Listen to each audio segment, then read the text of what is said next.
We're going to be jamming this over a raise.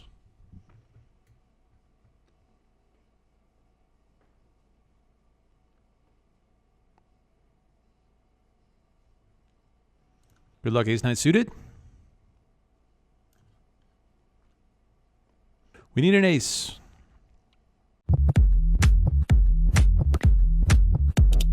What's up, folks?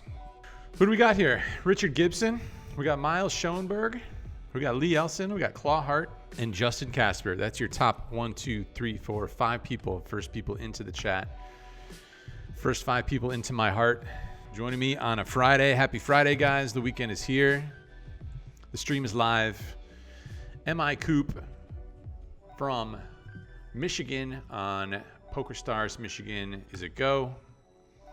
Playing a rebuy tournament. $10 to get things started, and there should be another tournament starting any minute now.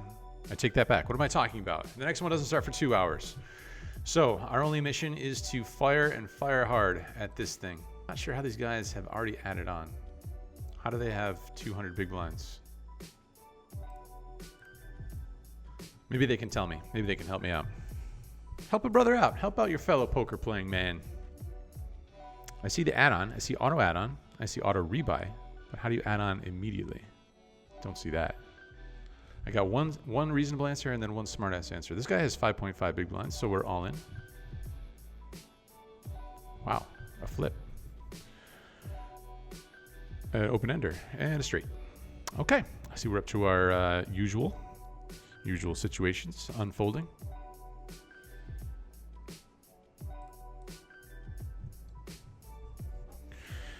Hello, Plato Poker. Thanks for tuning in. Seeing as this is a rebuy tournament, we're just going to go ahead and do that. Expect to see a lot of craziness here, you guys. Don't expect to see your normal poker here in a $10 rebuy. All right, what else? Who else we got here?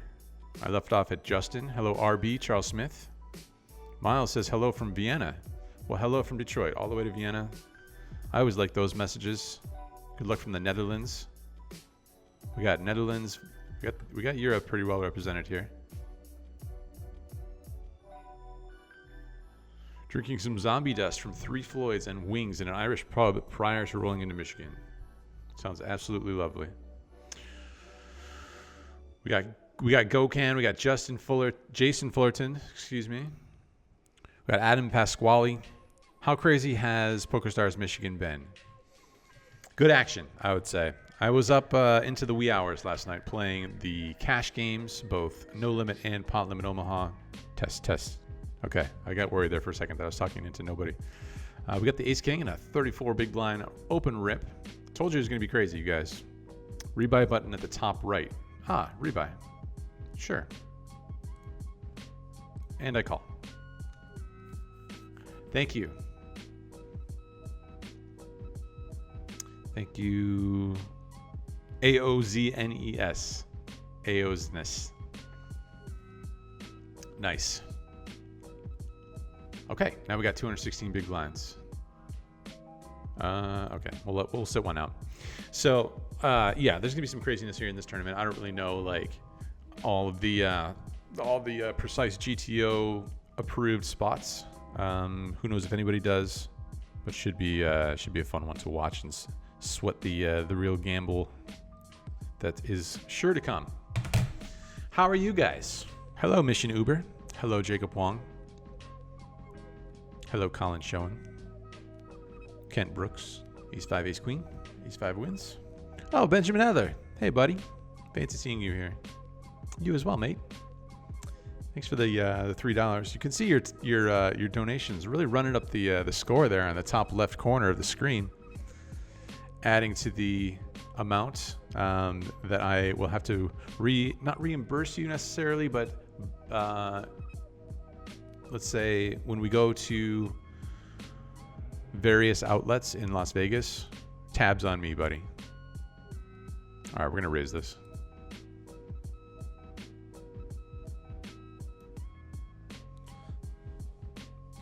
If there's ever a hand to raise in a rebuy tournament, seems like that's the one. How did the 250 go last night, says Joseph Grant. Funny you asked. It went terrible. No, I mean, it went. It was our sort of like usual situation where when we have the 100 big blind stack and above, we do great, and then as time goes on, when we dip down to like 80 big blinds, the wheels are off. The wheels fall off the truck, off the wagon. Looking for some redemption. Hello, Clawheart. Hello, Wayne Williams. Hello, NC7491. Hello, Jimmy G. Hello, The Globe TV. Hello, Michael Spain. Aaron Gothberg. Thomas Gould. Crazy Crash wins. What's up, Dwayne Alexander? Let's get a win tonight. One of these nights. Could tonight be that night? Matthew Ori. Would love to see y'all come to Harrah's in New Orleans or L'Auberge Casino in Baton Rouge when they start poker up again. I would love to make that happen. A meetup game in New Orleans. Just imagine the carnage. It sort of worries me, to be honest. We're going to bet a lot here. Almost certainly the best hand following these limps. Pre-flop. Not going to play super well post-flop. This ace-10 offsuit. A couple things going on here. I think we'll start with a check three ways. If we have the ace of spades, I think it might make sense to fire a c-bet sometimes. Turn a gutter and a 10 high flush draw.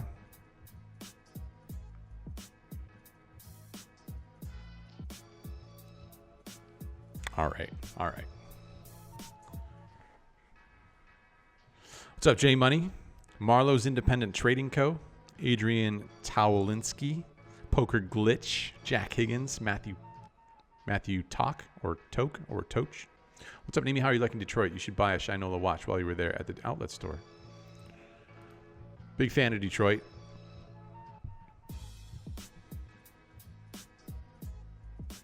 Big fan of this flop.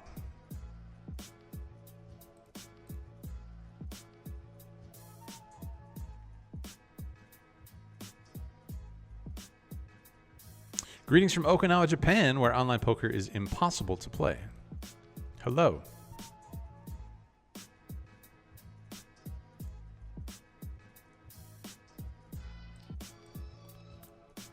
I saw Somerville on TV today for the PokerStars Player Championship, repping the favorable hat. That's cool. That was a moment in the vlog where I gave him that hat. What's up, Mark Kelly? Good to see you, bud. Timothy W. So we got Europe represented, we got Okinawa, Japan represented, and we got Detroit represented. And Thomas says, good luck from Germany. I guess that's in Europe as well. Last time I checked. Didn't know you were in Michigan. Hope to see you in the MICOOP streets. Yep. Coming at you guys. Newly launched, regulated, online poker. Fully legal on PokerStars. Only playing against my fellow Michiganders here. It's ring fenced to people in Michigan.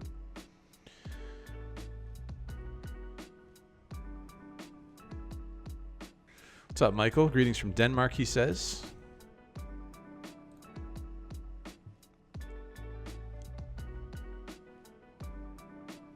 Dr. Anthony Fauci in the chat. How did the cash games go? It seems like you were pretty comfortable with the online grind. Guys, I got a lot of hours. On this online grind. Despite what you're more familiar with me playing, we are more familiar with seeing me sat at the live cash game tables. Online tournaments, definitely not my strong suit, but the online cash games, seen a lot of hands. So last night, or more accurately this morning, they actually went pretty well. Still down overall on the trip, but only a little bit. I was down more than a little bit. Well, not really. I mean, I'm not sure exactly, but it's a very digestible small number at the moment.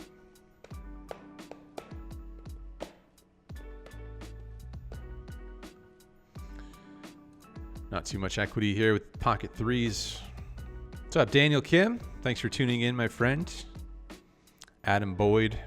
Yeah, I probably won't be purchasing a Shinola watch. I'm really not much of a watch guy. A lot of people are into the watch scene. This is my watch. It's called a telephone. Tells me the time. But I know a lot of people are into... Let's see. Let's go 10. Fancy watches, nice watches, high-end watches. I've never really been into like jewelry of any sort. I rock the Whoop. The Whoop band tells me how well I'm sleeping each night. I'm just gonna let this go.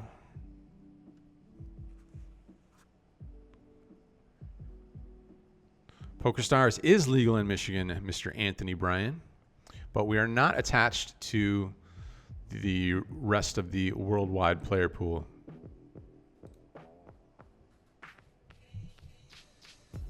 Yo. Substandard, not standard raise with the Jack 7. You guys are going to see some weird things here in this tournament.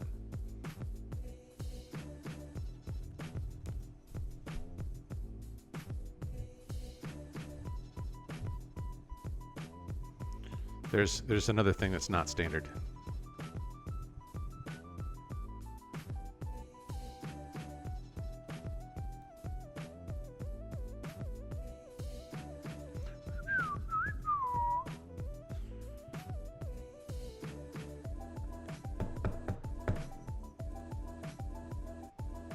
Not too sure what we can really represent here.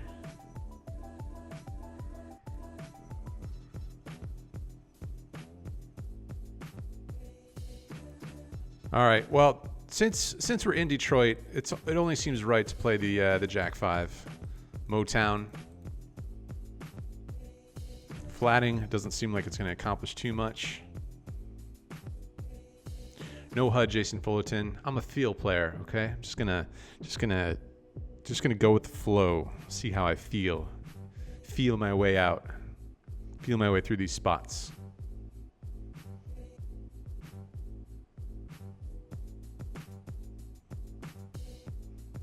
About as good as as we can ask for, I would say.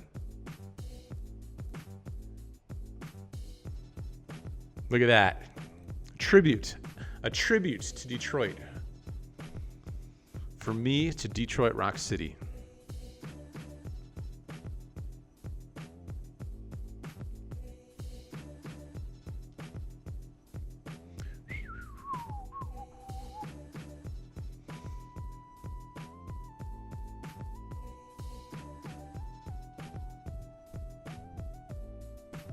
Much love and run good vibes from Texas. Thanks, Patrick.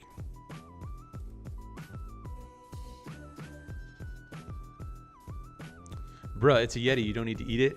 I'll do whatever I want with it, okay? Okay, VT Windbreed. I like talking directly into it because that way I feel like the less space between me and the microphone allows for less space where my voice gets distorted. If that makes any sense to you. So like if I talk from back here, you guys can hear it, but when I listen back, the further away I get from the microphone, it just doesn't sound quite as nice. What's up, Tim Davis?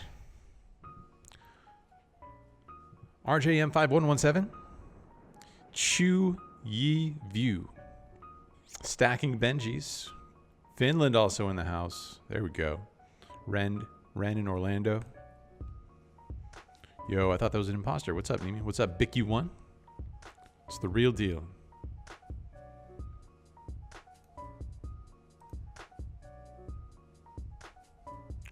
Yo, I'm on your MICOOP table. Boss, good luck, good luck. Good luck to you, Cody.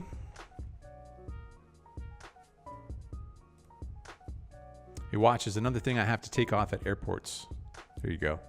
The Whoop just stays on. Leave it on in the shower.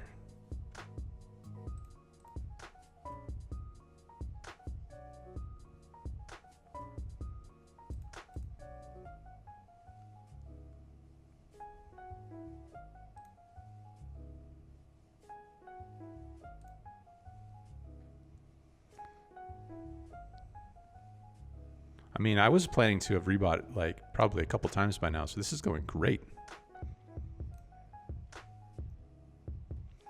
Is this PokerStars? I thought it was banned in the US. All sorts of confusion about PokerStars and poker in general. For, I guess, the pot size wager. I guess we'll let it go.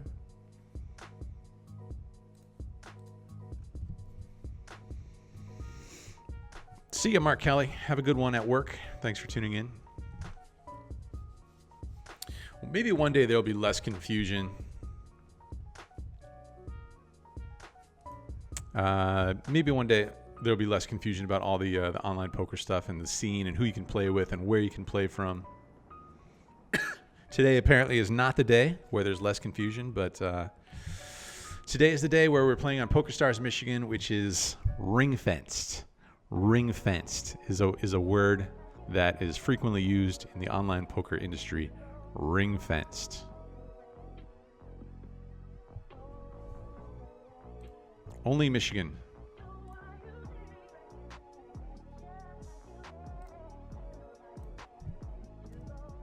Because Michigan passed online gaming, I don't know, like 2019, I think?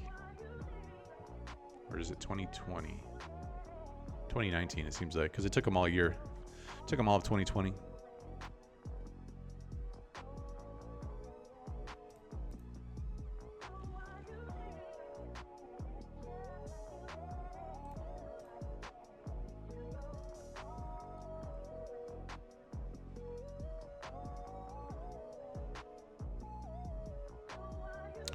What's that icon next to you with the red ball?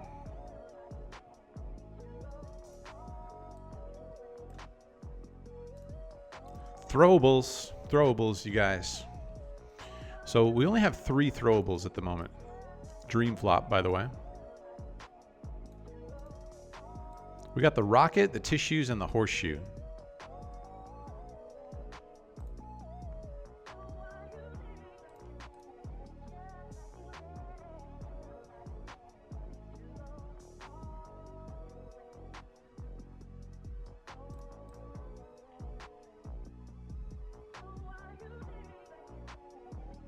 I got it, bro. I got it.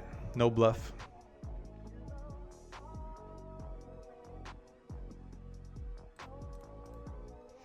Gonna be playing tons of hands. I meant to make it 2.5, but 3 it is. Caroline in the chat. She says, "Smash that like button, guys." When Caroline makes a suggestion, you probably want to take her up on it. Smash that like button. Mm-hmm. Mm-hmm. Mm-hmm. Mm-hmm.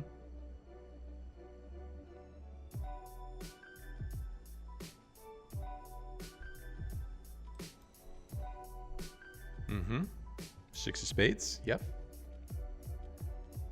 I suspect a rebuy might be coming up, you guys.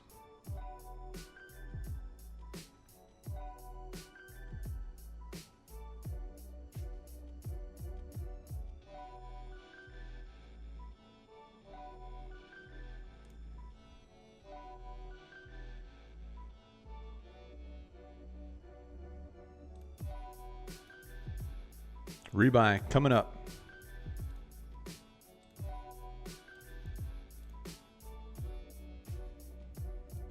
Done. Ace high is good. All right, rebuy. I'm in. I want more big blinds. More big blinds. 125. All right. Now we're closer to on pace than I suspected we would be. Neeme, what did you think of the poke fold on high stakes poker? Well, I'm sure we just spoiled that for a lot of people, but it's been talked about all over the place. It's tough to tune into a poker stream or be anywhere in the poker sphere and avoid spoilers. But I thought it was quite enjoyable. he pretty much, I think, I was talking about this a little bit last night. Felt like the season was going a little bit slowly. Wasn't a whole lot of like really memorable moments, I didn't think.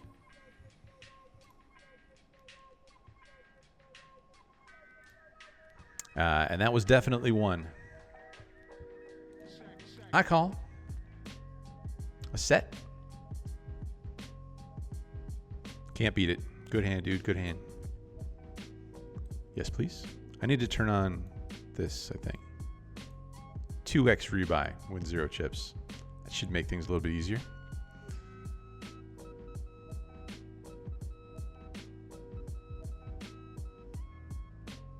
$16.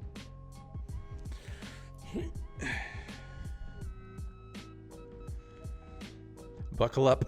Buckle up for this this $10 rebuy event. I call. Okay. It's going to be tough to win this one. Hey, another ace. 1, 2, 3, 4. That's all the aces. All right, don't show this message. We don't need to know. Now we're talking.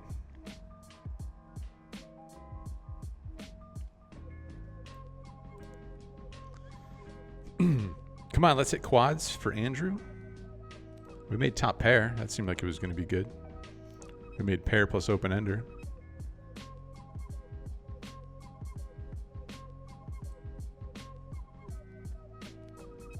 Make you a deal. You and Brad come down to New Orleans / Baton Rouge, and I will boil you all some crawfish, and you will just love it. Everyone is welcome. All right, you're probably gonna get mad at me, but I'm not really super familiar with the crawfish scene. Gonna be raising this up. We should have all the best hands here, considering that he didn't 3-bet pre-flop. Never mind.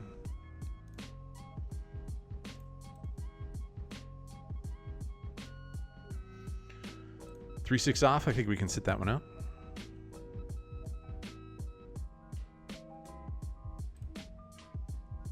Raise it up.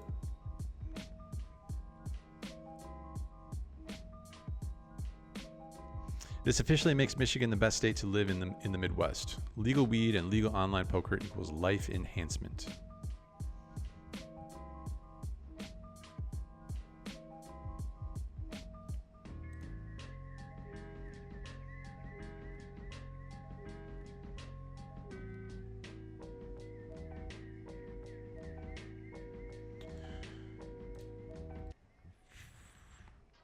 Yeah, we need to figure out how to get more of these throwables. Wonder if I just like emailed PokerStars and asked them to unlock all the throwables for me. Do you think they would do it? Look at all of these.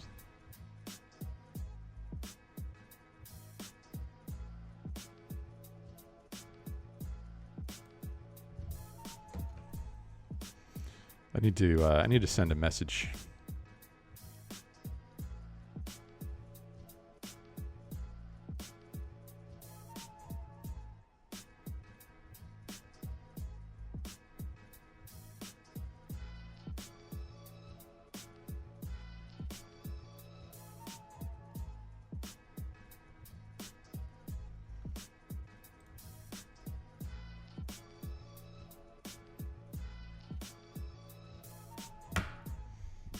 See if I can get some answers.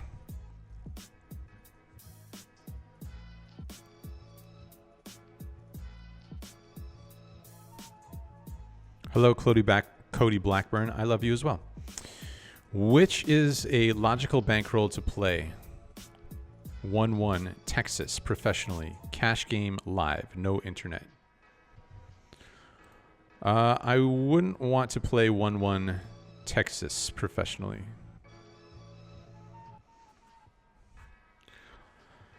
Seems pretty tough to play live poker professionally for any size game that is less than like a $5 big blind at least. If you're playing below that, it's going to be tough to make enough money to be able to like pay your bills out of your bankroll and have a reasonable standard of living. The Shoop in the house. What up, Mr. Neeme? Doing laundry and prepping dinner for the family. But I do have time for some Neeme time. Say hello to your better half, and may you both have the time of your life this year. Great to see you, Shoop. Thanks so much for the $10 and the lovely message. I love the signature motto. Have the time of your life. I think that's a good one.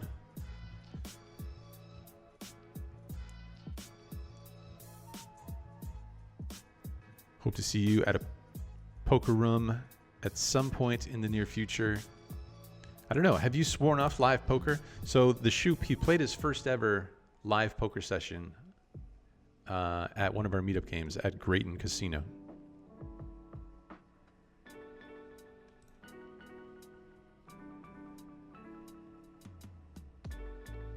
You better ship this thing, boss. I think at this rate, even if I ship this thing, I'll probably still be in the red. Screw your wigs down, type people. Greetings, Silverlicious. I got your mail. I read it. I appreciate you sending that over. Haven't had a chance to reply yet today. Had a chat with the Team Learn Pro Poker, Team Range Trainer Pro. Had a chat about maybe doing a couple mini projects together.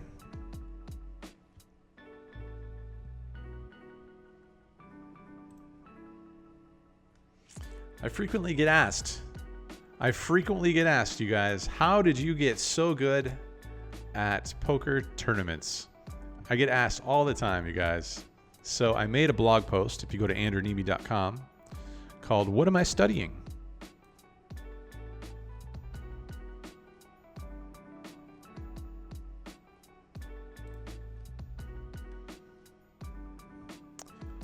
I wonder if I'll ever find a flop that doesn't have 3 overs when I have a pocket pair.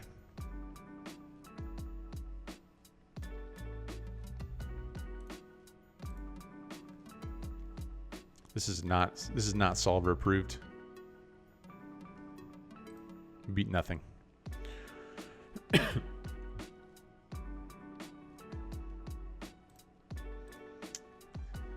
AndrewNeeme.com. What am I studying? This guy is not in a folding mood.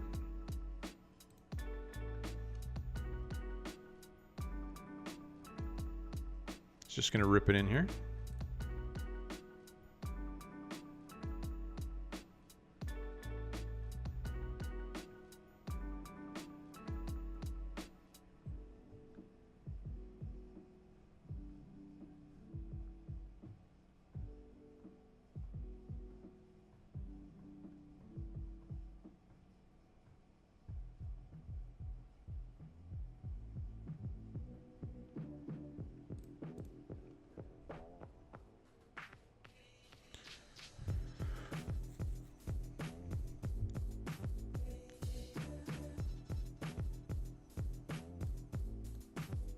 Pretty dry board. Don't need to bet too big, I don't think.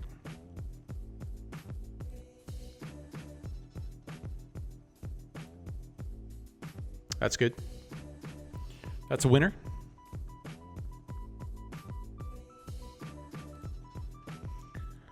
Andrew, how do you get so good at online poker tournaments? Let me tell you. Here's a little link with the subtitle of "These goddamn tournaments aren't getting any less popular." Click this link, head over to Learn Pro Poker, and use discount code Andrew10. That'll save you $10 a month. Watch some videos. Ryan LaPlante is leading the charge over there at Learn Pro Poker.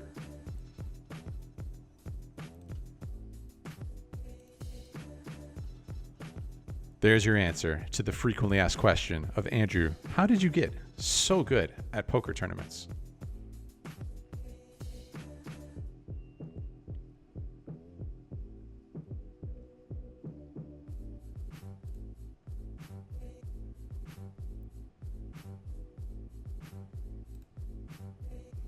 I have to earn the throwables like the rest of you guys, Shaky Boomer.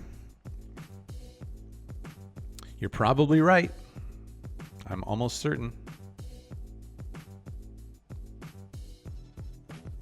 What's the percentage chance of WSOP happening live in June, do you think? 0. The chance is 0. However, there is some better news that there is a current plan to host the live version of the WSOP later this year. Fall, perhaps. So that's what the WSOP Team Caesars executives are working on. So don't look for it to happen in the summertime. Look for it to happen, not exactly sure when, but fall-ish.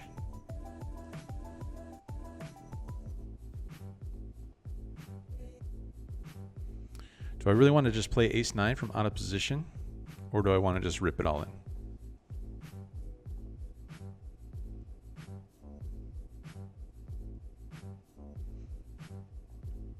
I agree. Good choice, guys. Good choice. Have you ever folded a set on the flop? In PLO, I have.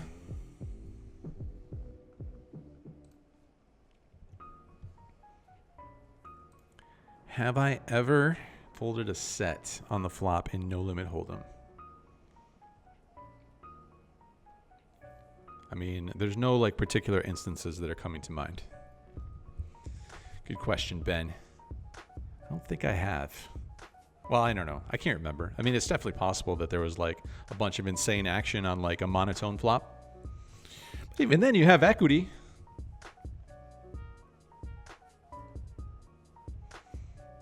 When the meetup games return, I'm definitely going to take part.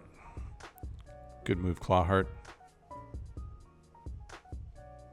Crawfish are amazing. Moved to Texas a few years ago from the Midwest, and they are my new favorite food. Sounds like I might be missing out. So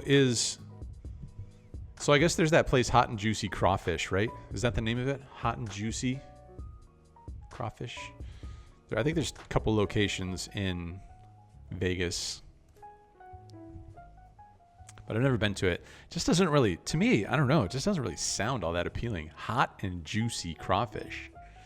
But I guess it's like one of those things where if you don't know what you're missing,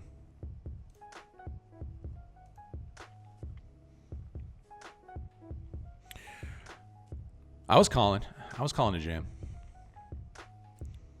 All right, it's getting to be about rebuy time again, I would say.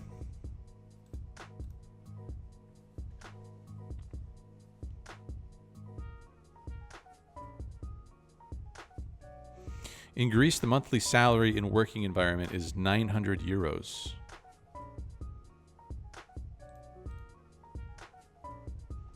Do you believe that these money in cash game 1-1 100 euros buy-in 9 table is not logic?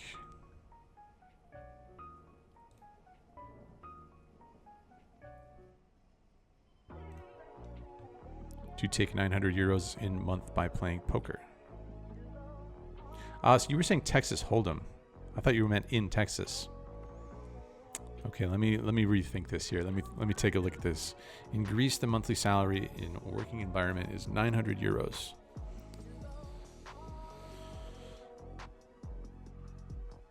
€900 a month.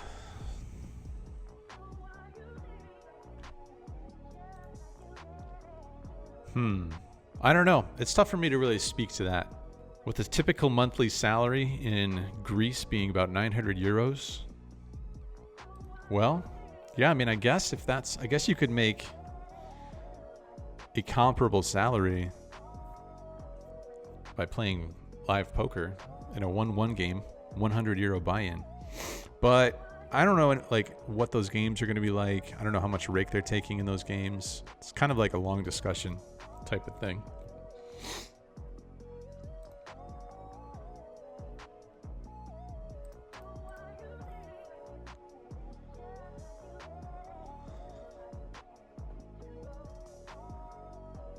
Why no HUD? Mainly because, especially like while we're streaming, I think if I wasn't streaming and I was just grinding without your guys' company, if I wasn't trying to give you guys the most pleasing viewing entertainment, I would probably run. I would probably run a HUD. In Vegas, when we're playing on WSOP, you can't use a HUD. So I know stars you can generally use a HUD. I assume you can here on PokerStars Michigan, but I'm not 100% positive.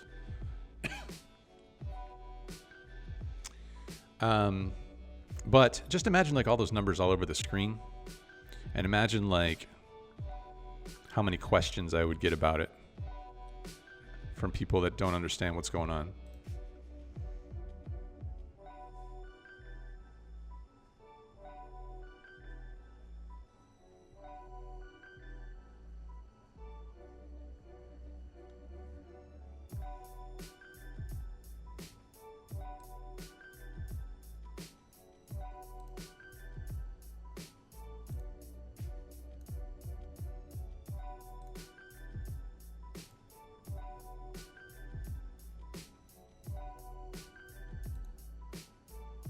Oh, a set and aces.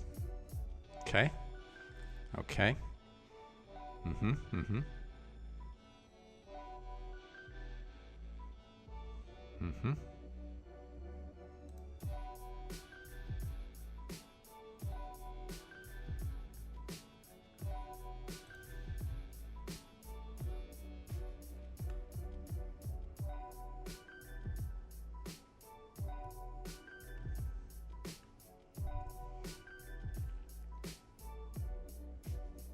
Have you ever folded pocket queens pre-flop? Yes, I have.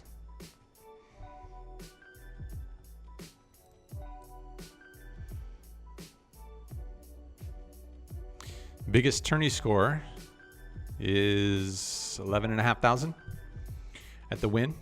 Captured on a vlog.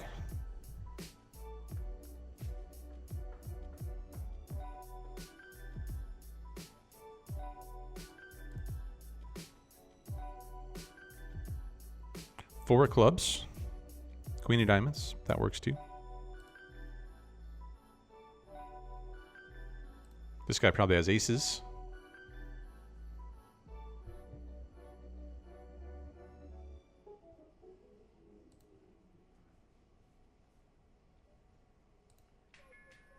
Eight's no good. He does have a spade, so I can respect it. Just not, I don't respect it enough to not snap call, but I do respect it.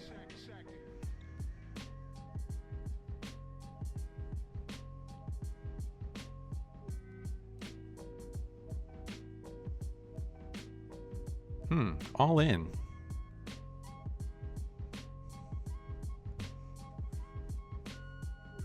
All right, I call.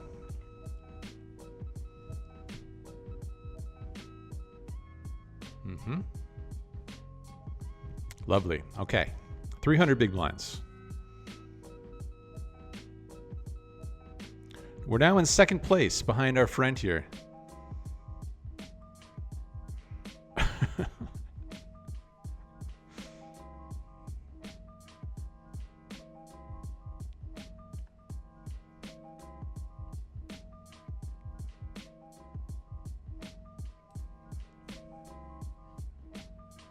So even in like a rebuy tournament, it seems like the play will be to not play hands that are so easily dominated. I mean, people are still going to be playing the good aces. I'd rather play something like 8-6.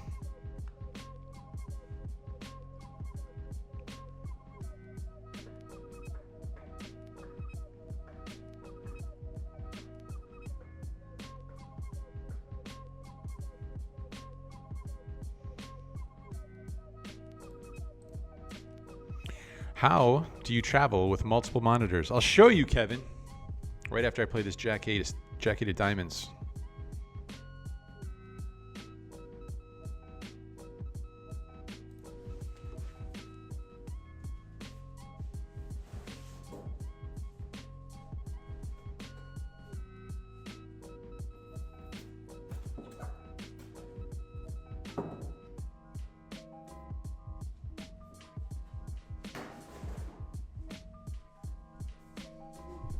I kept the box, and I use that now. So when Brad and I went down to Mexico for the online WSOP last summer, I brought a monitor with me that Team Run It Up gave me. A really nice curved monitor, maybe slightly bigger than this one that I'm using. And I put it in a checked bag, but however, I also put like pillows in there. I put it in between pillows and some extra clothing, and so like it had all sorts of padding. Didn't matter. Busto. Got down to Mexico, Busto monitor. So had to go over to Costco. It's funny because Brad also brought a monitor with him that did not survive the trip. So 2 guys, 2 Busto monitors, and had to go over to Costco to grab a couple monitors.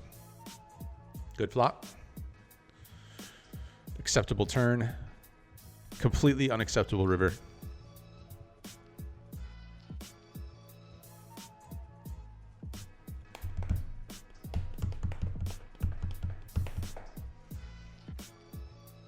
So I kept the box from the monitor, this monitor that I got down in Mexico. And so now whenever I travel, I have a checked bag for clothes. I have a backpack, which carries all the vlog gear. So laptop, cameras, drone. I didn't bring the drone on this trip. Cords and stuff.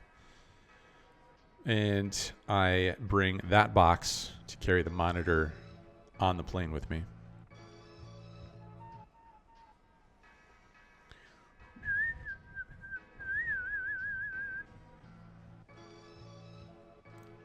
Do you think that online pros who regularly use a HUD tend to be worse at live tournaments? No. I think they will probably still excel at live tournaments due to the fact that recreational players like to play live tournaments. And so I would say some of the softest poker games to be found are live poker tournaments these days. And if an online pro is using a HUD, that probably means that they're going to be paying attention to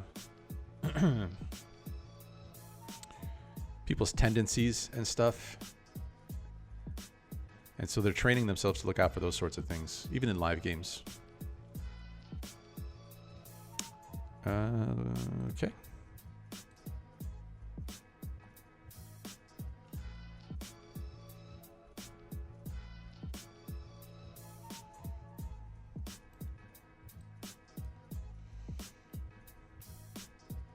How many rebuys are you in for? Not enough.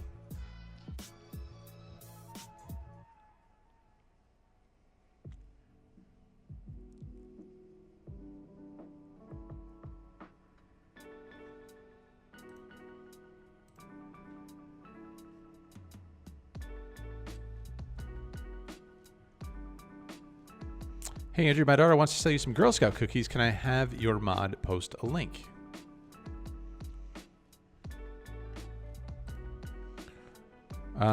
Send me a link. 3s are good. Good hand, dude. Richard Luce, send me a link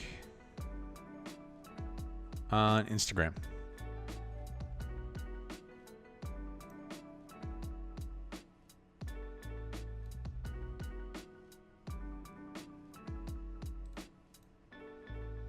When does re-entry end? Let's see. Unlimited rebuys are available for the first 150 minutes of play.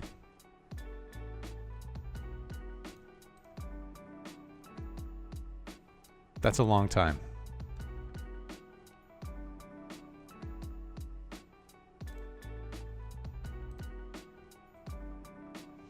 Andrew, did you check in with Trick? I don't know what that is. I'm not familiar with that one, Danny. Appreciate the $5, Richard. Actually, just go ahead. Yes, you can post a link. You can post a link to the Girl Scout cookies here in the chat.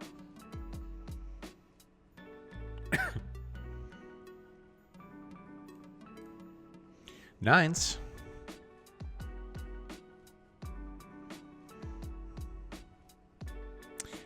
Hi, Andrew. Have you been playing cash lately?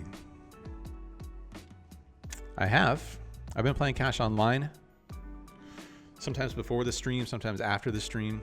And I also played 6 sessions of cash. The one time I don't decide to just rip it pre-flop, we do flop a set.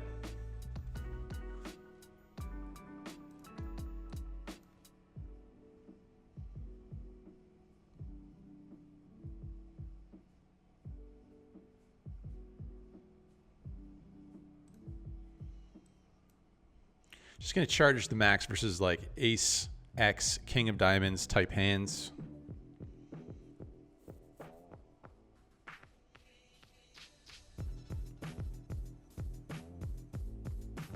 He's put a lot of money in there. So if he has like king, queen with a king of diamonds or a queen of diamonds, that's drawn dead.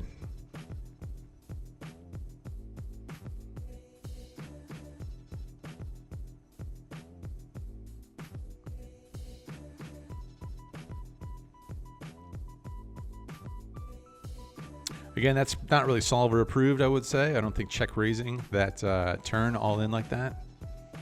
Probably not solver approved. Typically just going to want to check call again, I would think. Or check raise the flop, more likely.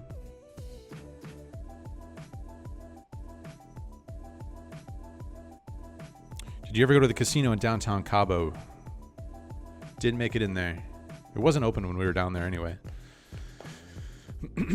But I'll have to check it out on another trip.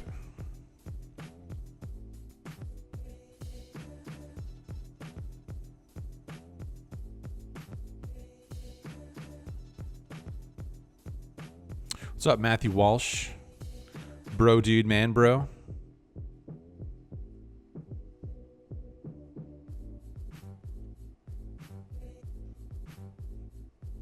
Smash the like button and Andrew will smash another monitor. Dwayne's got some interesting ideas to get people to hit the like button.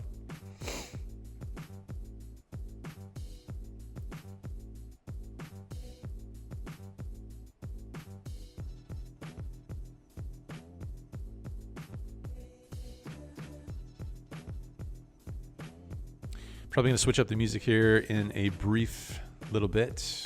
Hey, let's limp along. You limp, Michigan money man, I limp. Yeah, 3 big blinds, I can call that. I can swing that.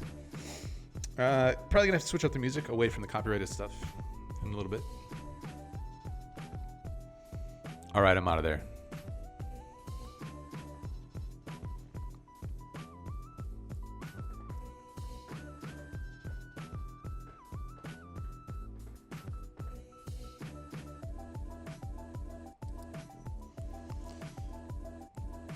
Watching from the Netherlands. Good luck, Andrew. I miss the Netherlands. Satirbasa. Andre. He's back. Hello. What's up, Sean? LFG. Run good, Andrew. Currently sitting in 11th place out of 433 following a few rebuys.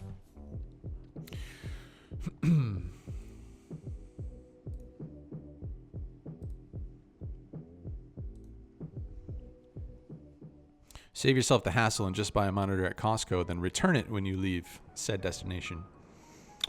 Well, what if I need it for my everyday purposes? All right, taking a quick break. I'll be right back, probably in less than 2 minutes. More rebuys to come. I need to give a shout out to Angelique from JC. Hello, Angelique. Aaron Conway was not feeling the Smashing Pumpkins. He says this music is meh. Funny thing about music, everyone's got their different tastes and stuff they're into. So there's never going to be like one thing, one genre that is going to please everybody. There's always going to be people that are like, that's not for me. There's going to be other people that are like, yes, this is my favorite band. Yo, Andrew, I'm playing some PLO up $500. Nice, James. What's up, Hap Nation? Have you had time to check out Vibes Poker Out Loud? Hope to see you and Brad on there sometime. Really cool idea.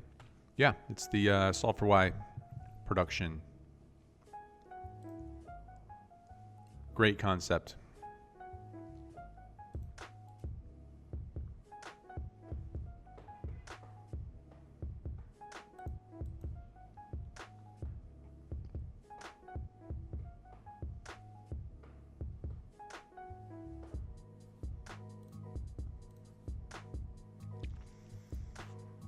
3D print repeat.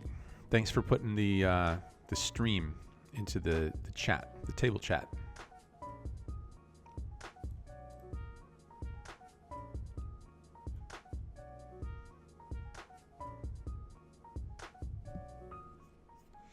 Romania in the house. He is only playing one tournament, but the next tournament is going to start in 57 minutes, which is kind of a long time. I guess I could have taken a look at what other tournaments are running that are not MICOOP tournaments.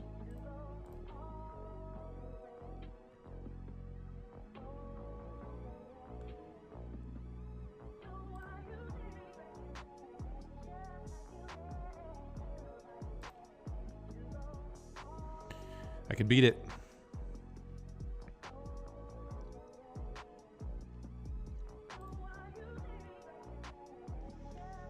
Where is the like button? The like button should be a little bit underneath the video that you are viewing. Okay, tournaments. Playing that one.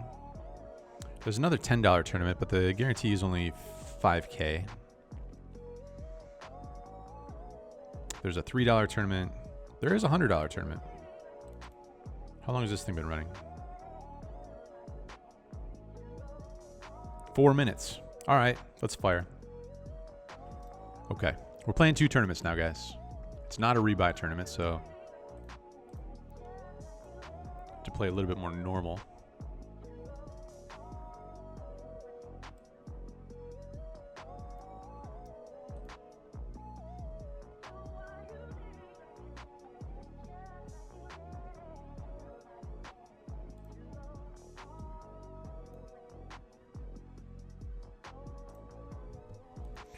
All right, we're playing the nightly $100 12.5K guaranteed.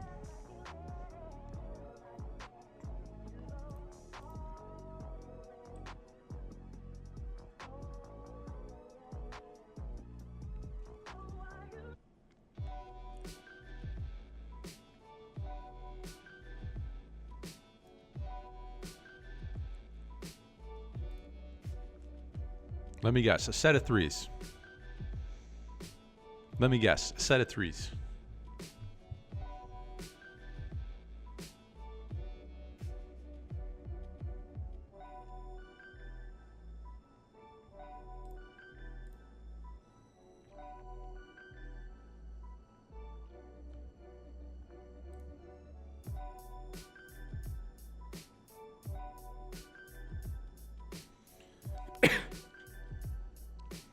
Not a set of threes this time. This time, a pair of tens.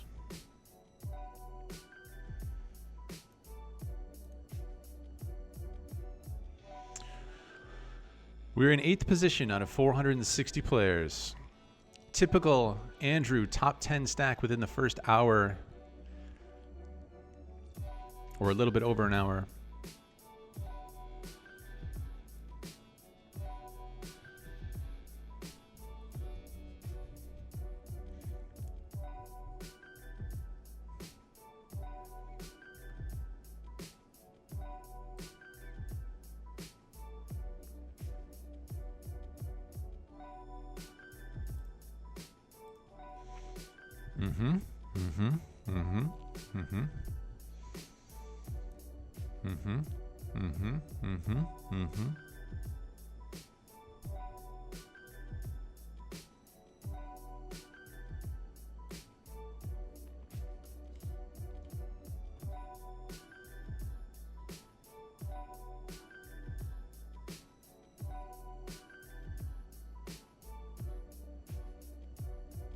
Aw, nothing, huh?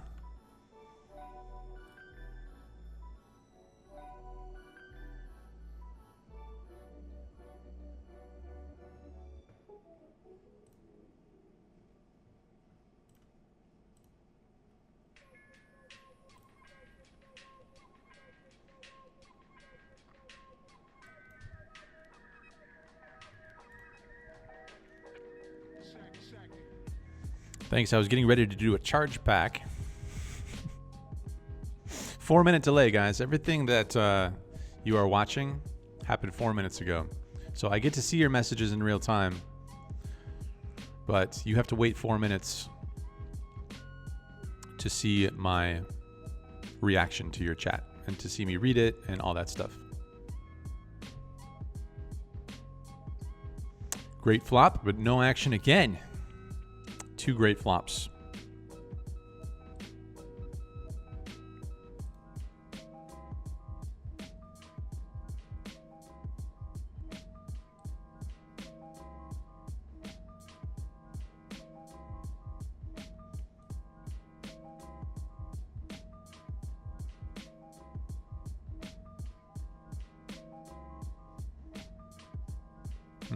Okay, we'll fold.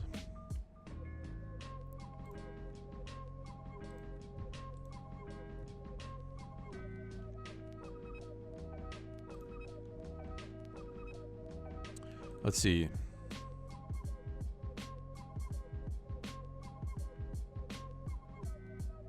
So this tournament has been running for 1 hour and 9 minutes.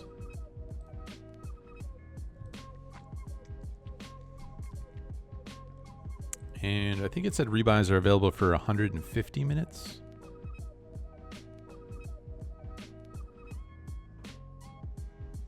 Late registration ends in 50 minutes. So I imagine that's when rebuys are no longer available.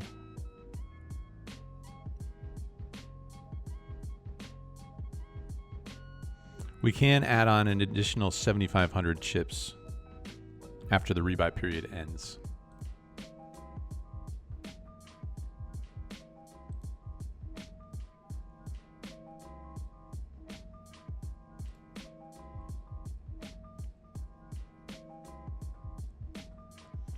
Caroline says, if you're watching on your phone, X out the chat to hit the like button, then you can open it back up by clicking live chat. Hey Andrew, I was playing VR poker last night, and there were a couple fellows from the UK that said they love you and Brad's vlogs. You have quite the reach in your viewer base. That's cool. I've played the VR poker a few times, and I always ask the other players that are in there if they watch any poker vlogs. So VR poker is virtual reality poker, which you can play on like the Oculus, for example. And it's actually pretty cool. It's got some bugs in it that still need to be worked out. But it's so immersive. It's really amazing. And you can interact with other players. Like talk to them and stuff. And then there's like throwables and stuff. All that kind of silly ass fun stuff. But I always ask the other players that are in there if they watch any poker vlogs, and they're always like, poker vlogs? Like they don't even know what that is usually. But that's pretty cool, Dan.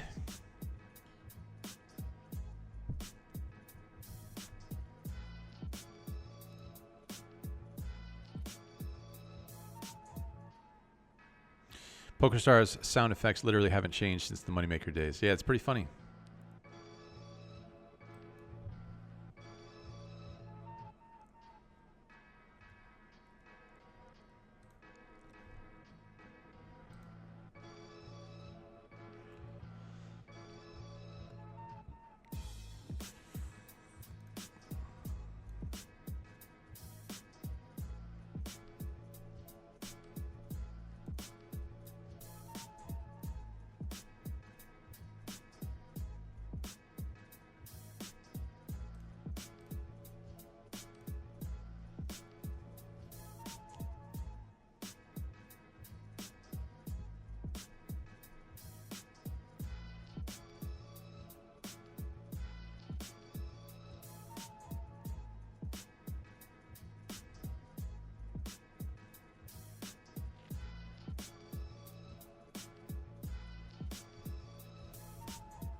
Let's see. Okay, you lose. Am I Am I anywhere near correct on that pronunciation that we're going for? Is that Danish kroner? Is that Denmark?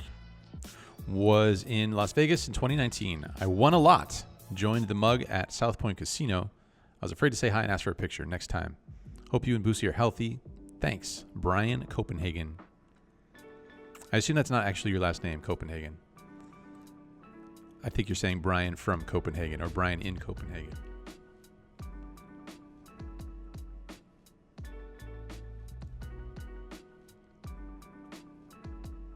But thank you. And there's nothing to be afraid of. No one will hurt you. No one will judge you. The answer will be yes if you ask for a picture.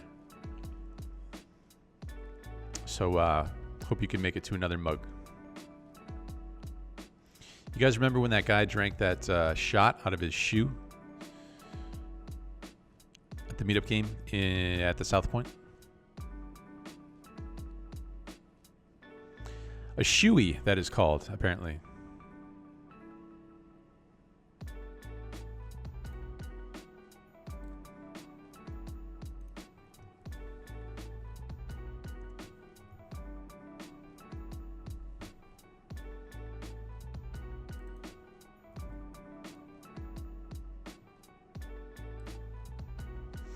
That's $16. Thanks so much, man. Appreciate it.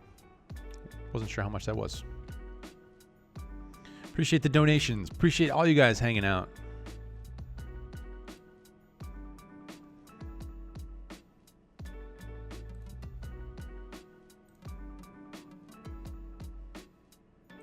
Set mining with the twos, pretty deep. And we are sitting with pocket eights in a four-way pot.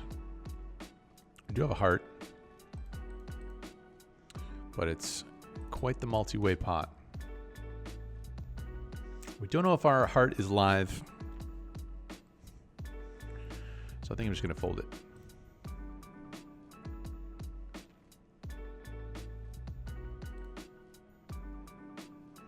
I mean, we're sitting with a pretty good number of chips here. We have 222 big blinds, so I'm kind of tempted to like dial it back since we accumulated so many chips. Sitting in 11th place out of 475.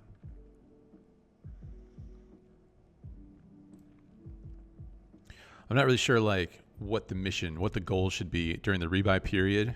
Like how long should you go crazy for? Like what sort of chip stack should you aim for?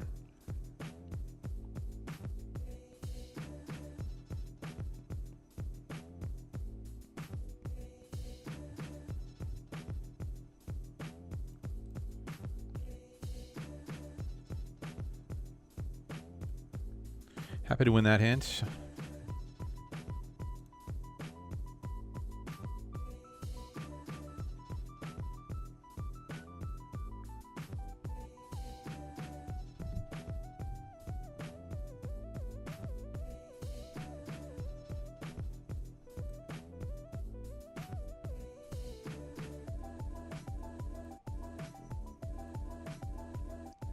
Stab and take it. Tough for him to have anything on Jack Deuce Deuce.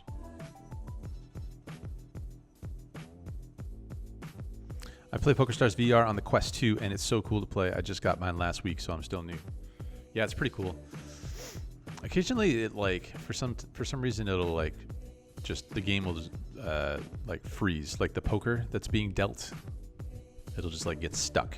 So I don't know if it's still doing that. I haven't played in a little while now, but last time I was playing, it would occasionally do that.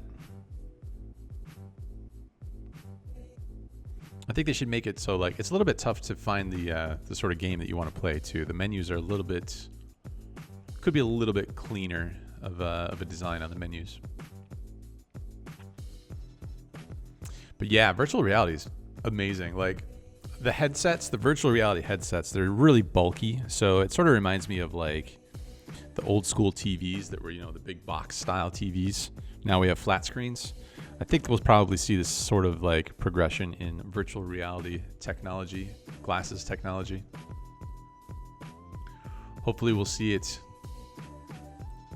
a lot less bulky because it gets kind of like, you know, if you're wearing that thing for an hour, like how are you going to play a poker session for like 6 hours with that big bulky thing on your face?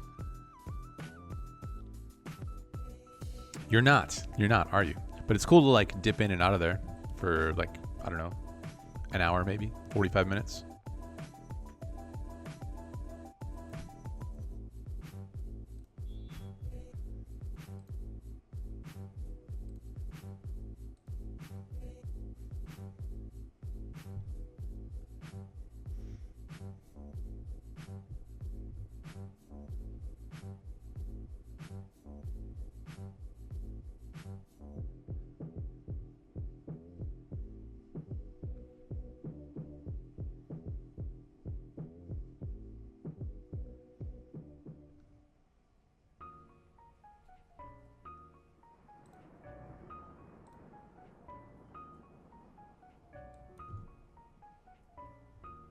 Have Ace King in the $100 tournament. 3 betting. Ace King suited.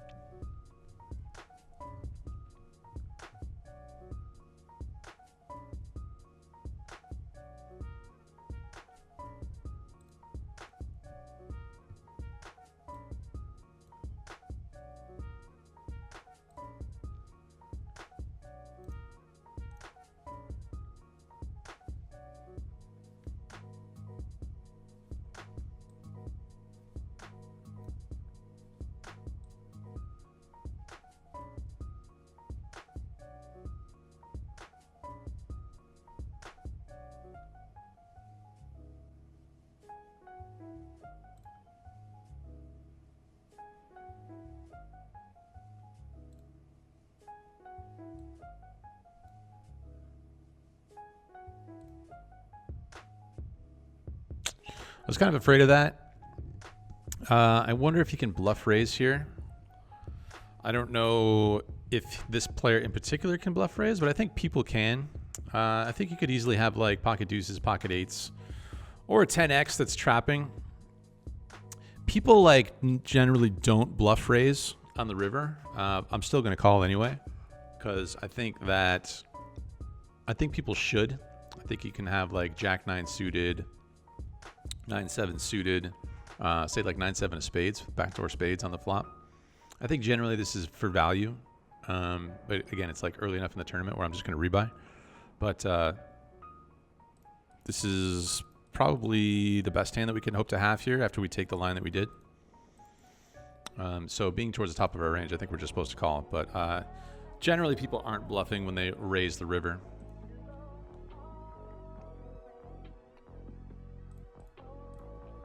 I'll probably never stop calling though, even though they just don't have it in them. Let it hail straight flushes on this man. I thought top pair, top kicker was good, but I guess I do need straight flushes to win. And I did try to size down on the river there. I bet like between a quarter and a third to allow for that sort of thing. I think it's just like, it's just whatever.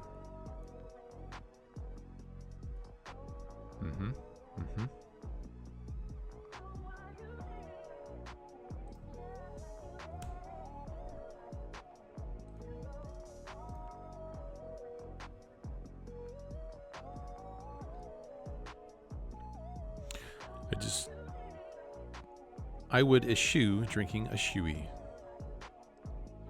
Clever. Had a feeling you'd love a nice 4-bet Jamaroo with ace queen suited. All right, we're down to 38th now, but that still seems kind of good. 38th out of 473. Still over 100 big blinds. A lot of big blinds on this table. I guess those drawing hands, they could consider betting on the turn, but they don't really... just think back on that ace-king hand. Perhaps some of those drawing hands might be incentivized to bet on the turn. Just wait. I'm just debating if it makes sense to check call the river with the ace king, because maybe there's not all that much value when people, if people basically never bluff raise rivers, which, guys, I've been playing on this site for like 5 or 6 days or whatever, and seen some crazy stuff out there. So there's probably more things that are happening, more things along those lines that are happening on this particular site at the moment. So maybe it makes it like more okay, but I don't know. Check call might make sense there.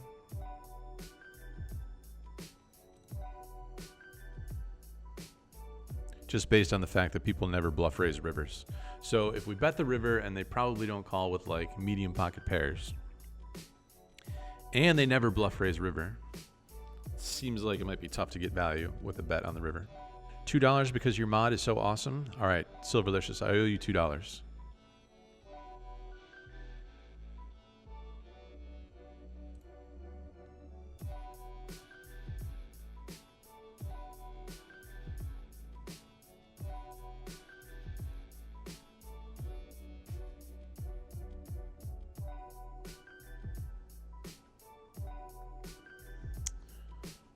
We have a set.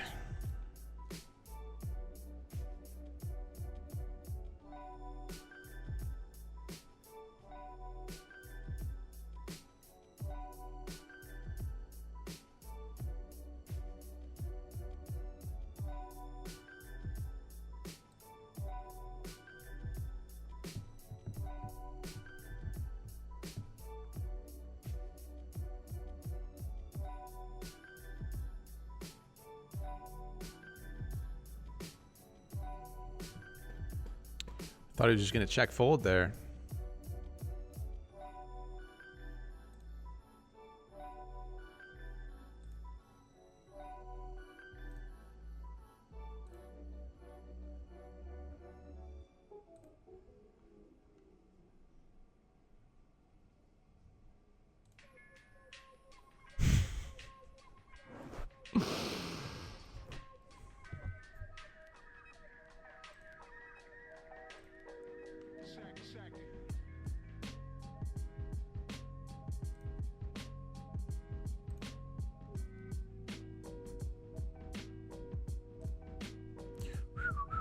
What's up, Zooted Pairs? Hello again.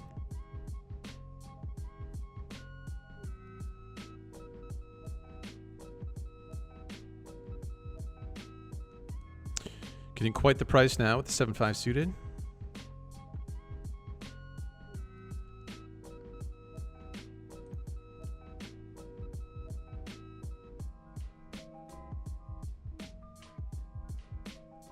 Have you ever hit a straight flush and made it to showdown?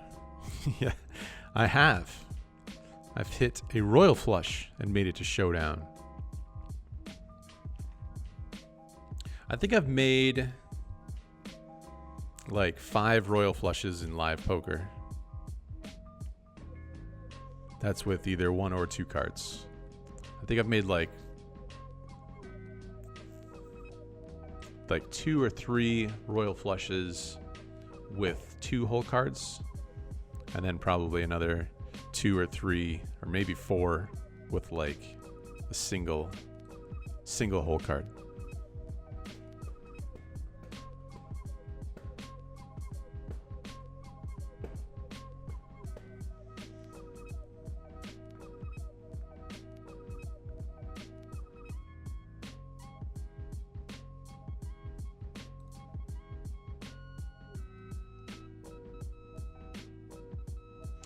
And who knows how many royal flushes in online poker.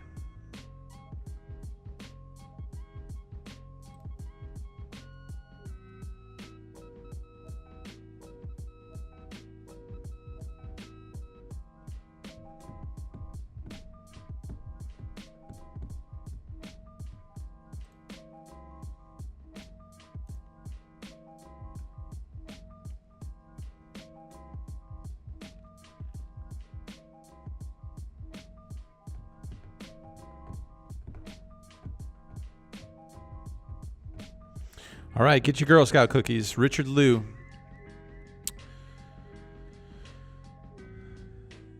Young Scarlet. She's got cookies. The link is in the chat.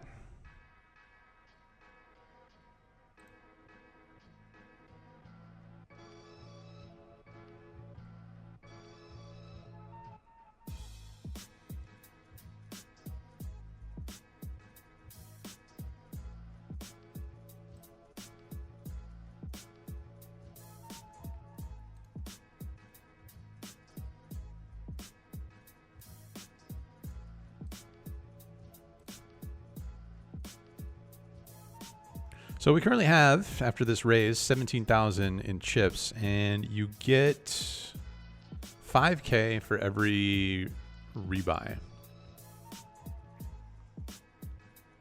Or you can get 10K for a double rebuy. So it seems like makes sense to try and just grind this.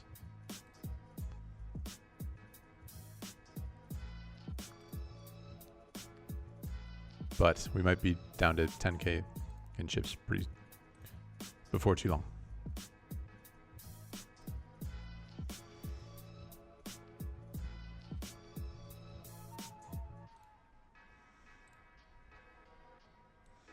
So we got shown a 7 here. Assume this guy had 8-7. Could have had 6-7. Could have had 7-8. Could have had pocket sevens. All those hands either beat us or 6-7 is probably an equity favorite.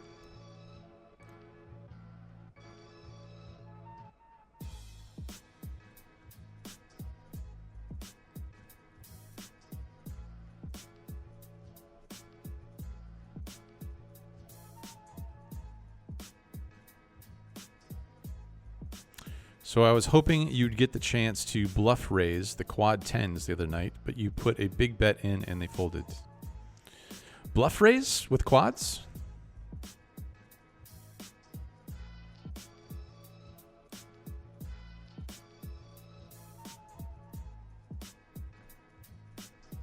The threes versus the kings. I told you what happens when I play these tournaments. I run up massive stack within the first 10 minutes. Top 10 chip stack. I need to figure out how to like run average to maybe even slightly below average in the first 10 minutes of a poker tournament, and then slowly run better and better as the tournament progresses. That's probably going to be the way.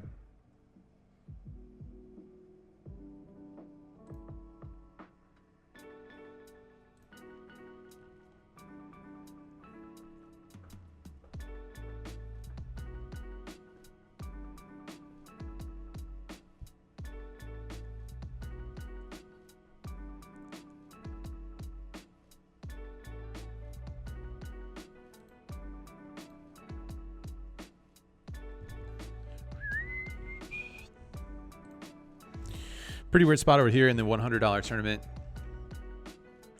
This pot went like 5 or 6 ways. No, 5 ways probably. I was the initial raiser and got 4 callers. I c-bet the flop and got 3 callers.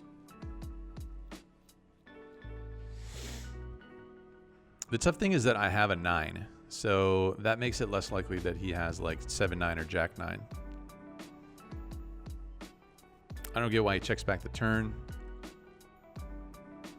And if he has a worse ace than this, gotta imagine he would just show it down. If he has, I don't know, Jack 10 or something, gotta imagine he might show that down sometimes, some percentage of the time.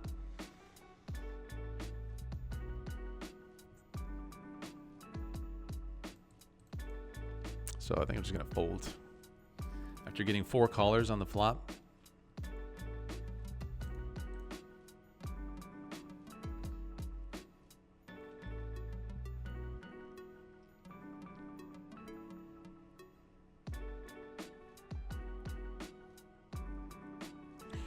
$24 minutes until the next MICOOP tournament kicks off. We have already registered for that one. That is going to be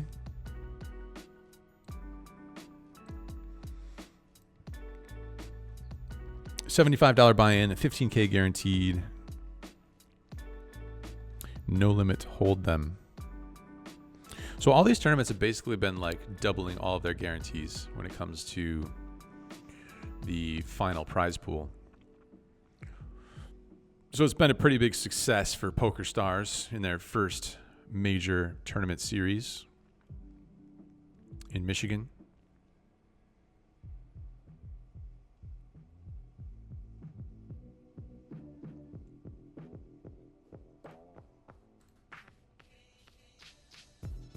I have 0 live royal flushes, but I have seen the same guy hit a royal in 2 different casinos during 2 different trips to Vegas. Some guys get all the luck, huh? Eh.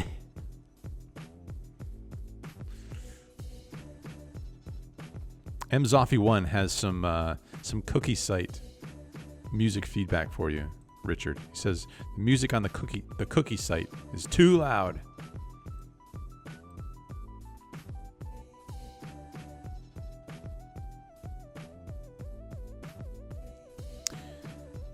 We can still rebuy.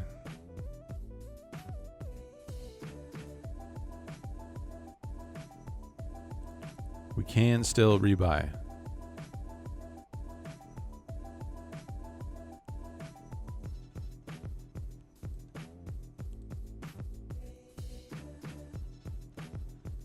$125, $250.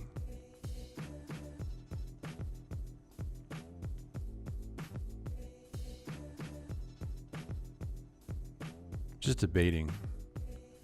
I think we get 40 big blinds when we rebuy. Is that right? If you get 10K, seems right. Kings? Come on, man.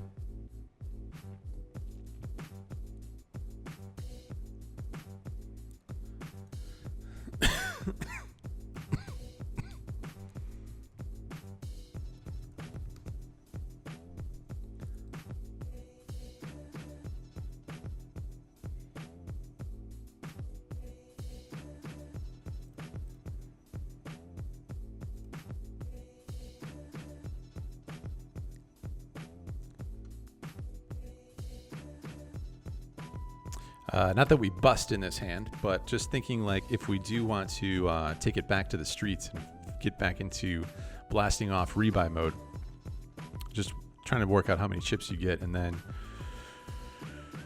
you know, how does this guy have pocket kings? Shouldn't he have like ace 10, ace jack offsuit or something like that? Ace 10 offsuit.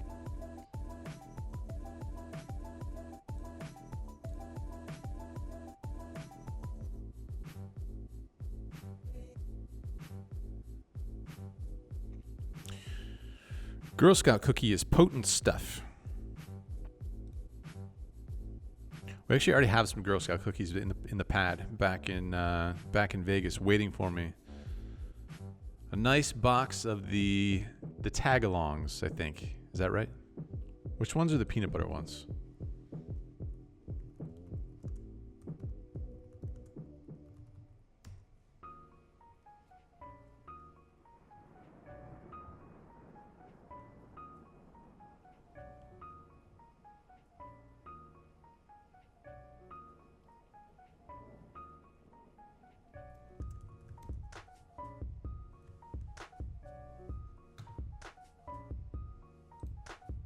By the time I figure out this answer, you guys will already have typed it into the chat.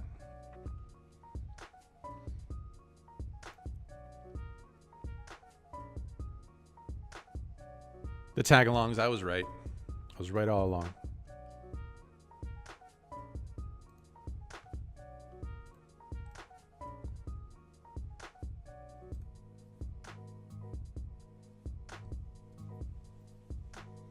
Hey, we won a hint. I kind of like when I'm somewhat card dead at the beginning of a tourney. It makes me feel like some good stuffs are on the way. That's what I'm talking about, man.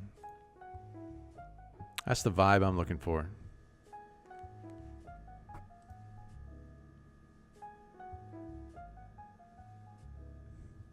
What's up, Joseph Nugent?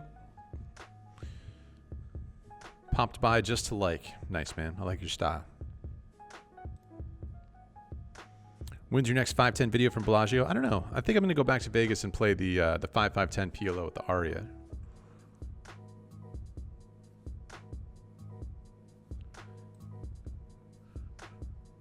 So expect some content covering that game and sessions from that experience.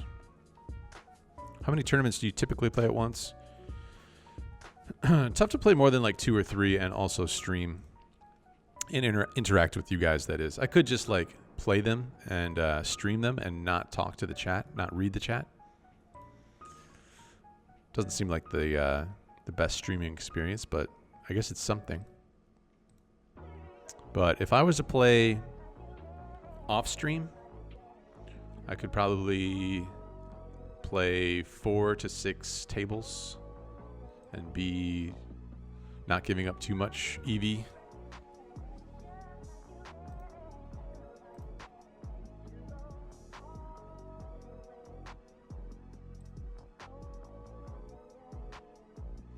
I thought PokerStars wasn't legal in Nevada. Well, if you look at the title of this stream, you'll see that it says firing and rebuying poker tournaments in Michigan, which is a different state from Nevada.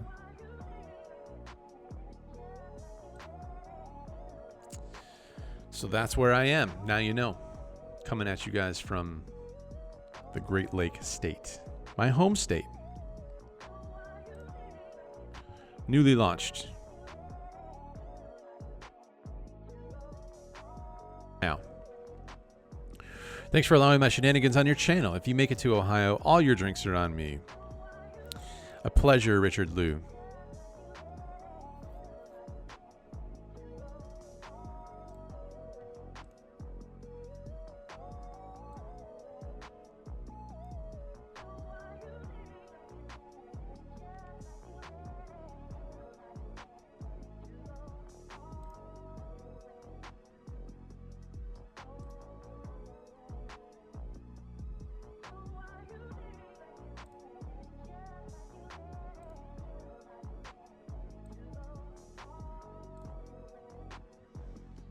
Just debating whether I could just rep like 8s, 7s, 6s, 5s, and whether that's worth a bet if I did have them.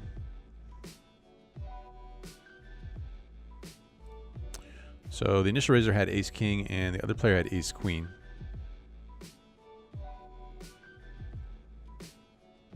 Pretty tough to represent a 4 because I would pretty much always raise that on the flop. And now that there's a third one out there, who's going to buy it?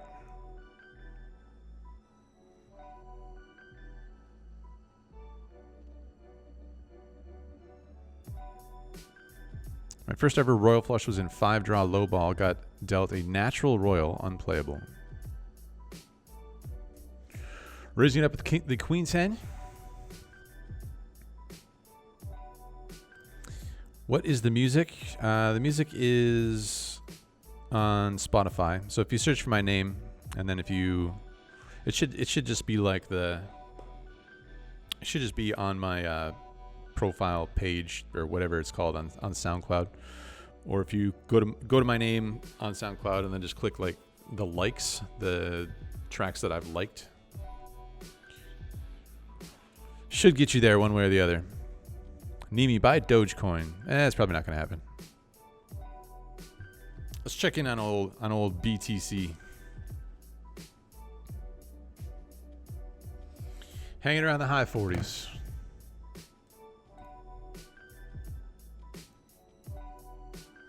$48.8. Don't mind it considering how equities have been performing. Happy to see it be pretty detached these days. I will happily collect the 5.6 if you decide to fold, my good sir. Happy to flip with your pocket 10s.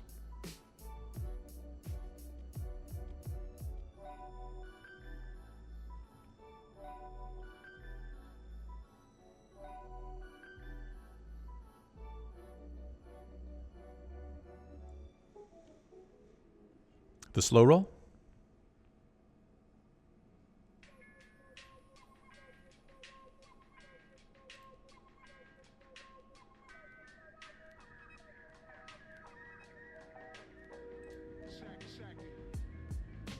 The slow roll.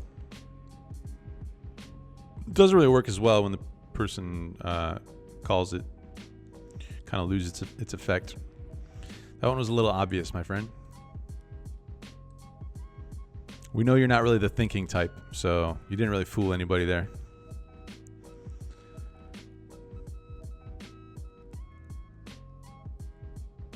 Columbus is the most underrated big city. Love it there too. I'm just a couple hours east of West Virginia. Cheers. Cheers, bros.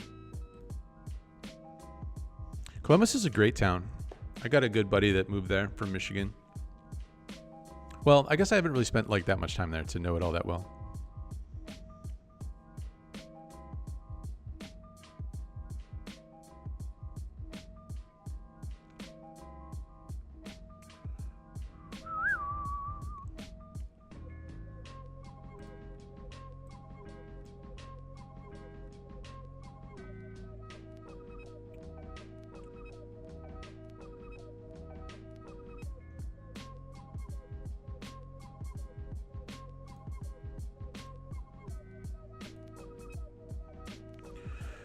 The fours, the sailboats, as they're affectionately known. Fours, bottom set probably no good here. Expect to lose sevens usually, occasionally pocket jacks.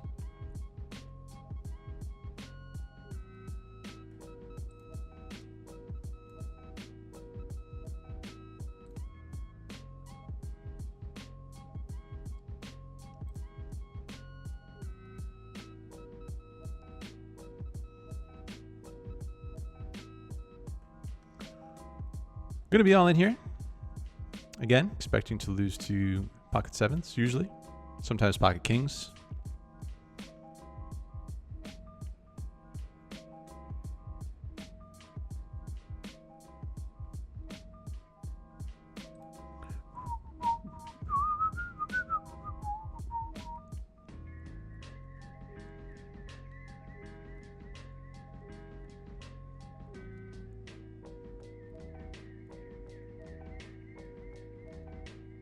Not this time.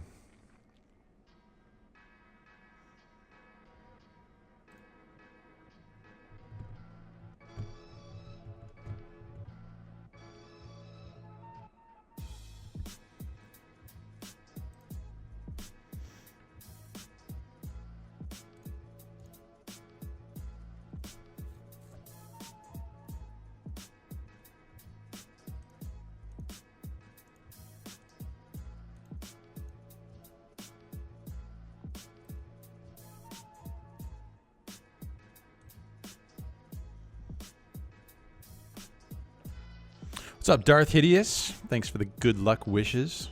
Have you ever played poker in New Zealand? I've never been to New Zealand, but looks absolutely gorgeous.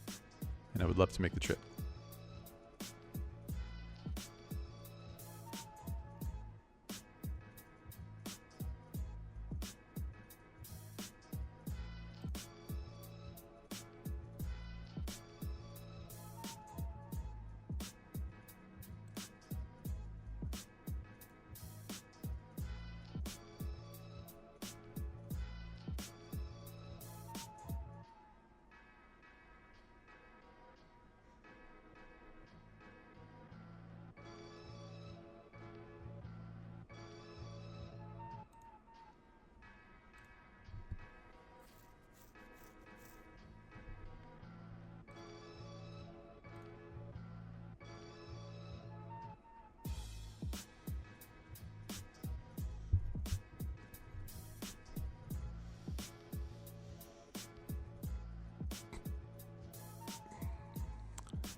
Jets Pizza and Neeme life is good.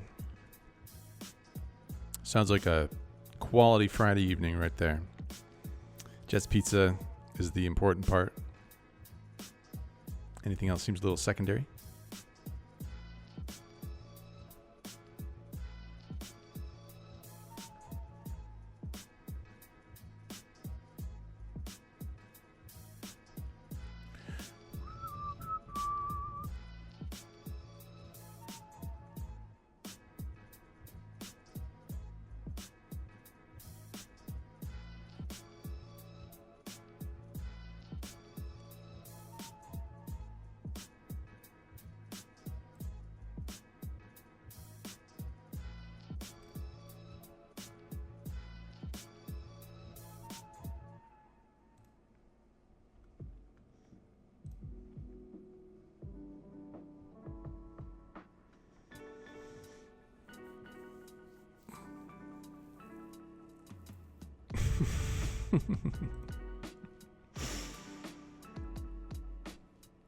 Don't worry about the slow roll, guys. I mean, we saw it from a mile away.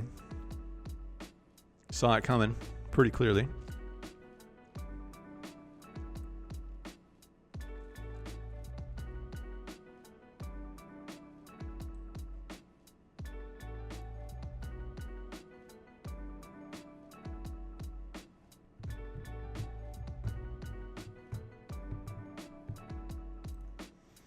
Could fold the Jack 10 from under the gun. Chilling in 223rd place out of 467 in the $10 rebuy-a-thon. 6 minutes until the $75 event. Event number 48, I think that one is.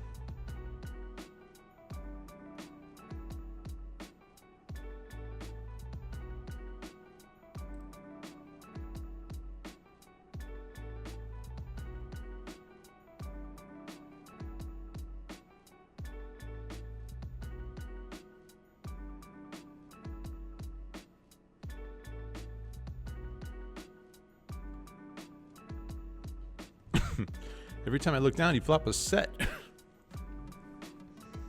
Every time I look down, I run ace, king, and aces. It's all perspective, I guess. Excuse me. Yeah, this streaming every day, I think it's a young man's kind of a game. Streaming every single day. Imagine, I'm trying to imagine when Arlie did it for like, what did he do? Like 3 months straight or something? 100 days? 100 days straight? Never missed a day. And the streams were probably longer than the ones I'm doing. Some of mine have only been like a little over 3 hours. And then a couple have been like 5 hours. I'm sure his were like pretty consistently full length poker sessions.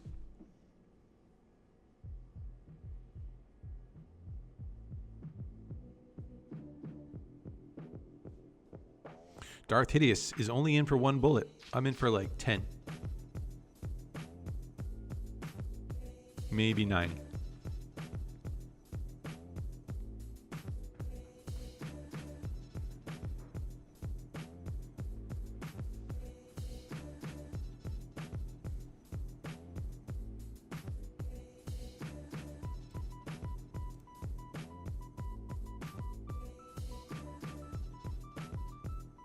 Andrew, I learned a bunch about live action watching you play pre-COVID.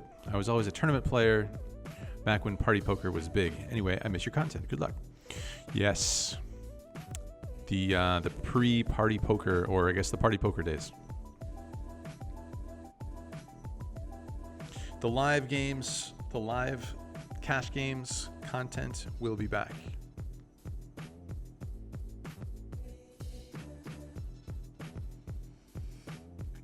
I'll admit it, I am the only one who does not know who Silverlicious is. He's a man of mystery, you know?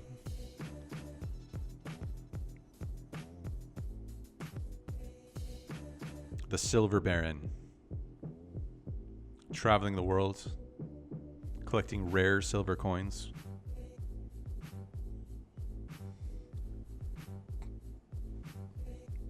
Playing in games where they use silver coins instead of chips. Simon says, hi, Andrew. I'm playing No Limit 50 on GG and watching your stream. Hello. Miss the mugs, Neeme. I miss them too. It is time for that other tournament.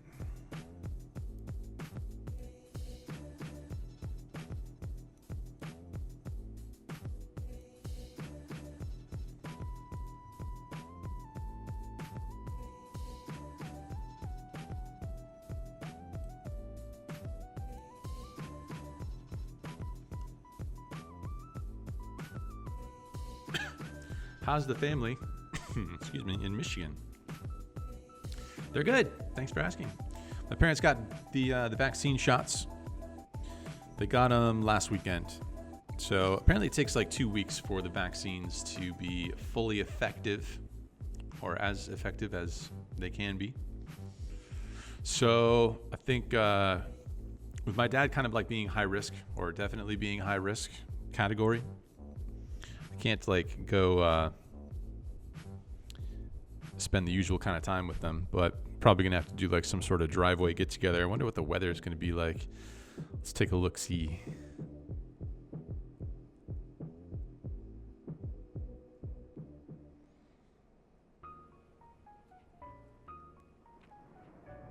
Looks absolutely miserable. Actually, Tuesday looks not terrible. Tuesday is supposed to be a high of 59 and partly cloudy. So that might work for our little family driveway get together. Wednesday, Thursday, Friday, Saturday. It's all got the little rain icon next to it.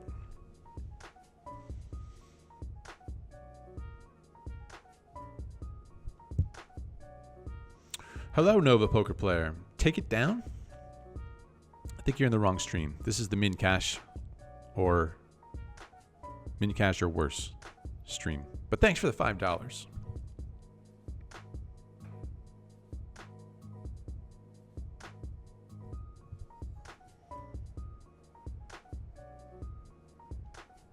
Thanks for tuning in. I am going to try and take it down. Maybe this is the tournament.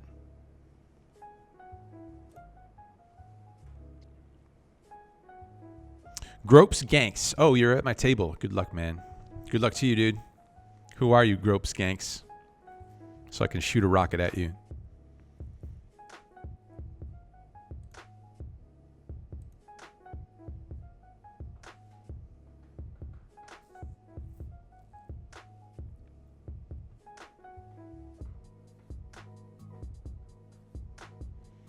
Any uploads coming in the near future? Depends how near you're talking about. I'm here until March 10th. Fly back. Got a couple things on the calendar. But then hopefully either like that weekend or early of that following week, get back into the live cash game streets. And record something and talk into the camera and fly the drone. Record some B-roll. Upload to YouTube.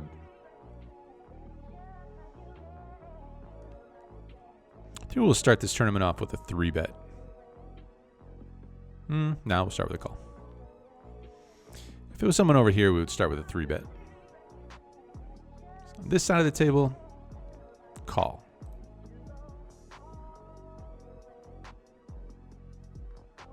I'll take the over unless you count double rebouts as 1. All right, yeah, maybe it's 11, maybe it's 12, maybe it's 14.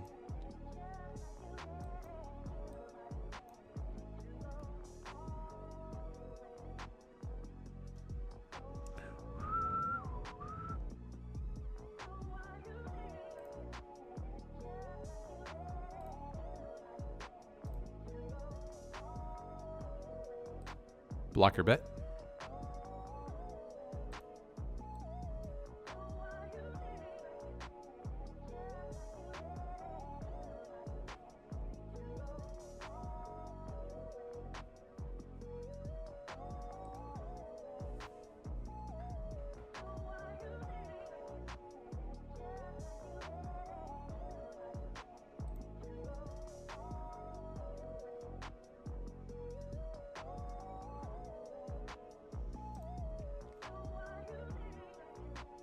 You have to take your hat off to longtime streams of all types. The commitment is admirable, for sure.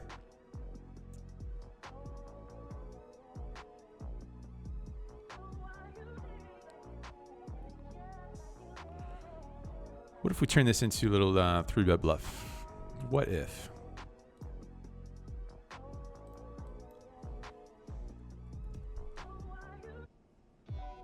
Hashtag what if? Have you won a bracelet? No, sir. No bracelets. What's your best finish? 30-something in a 1K event. Let's see what my best finish is.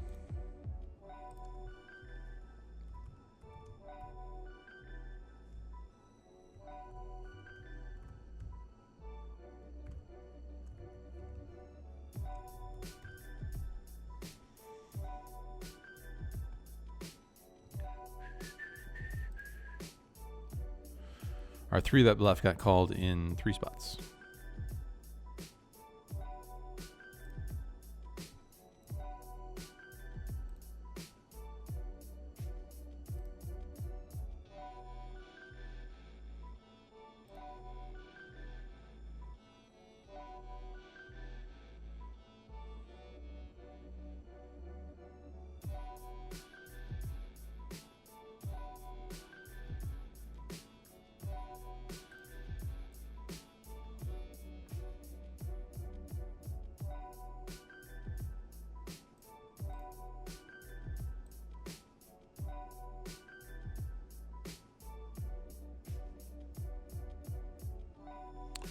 We're all in the $100. Sorry, as I was trying to do too many things.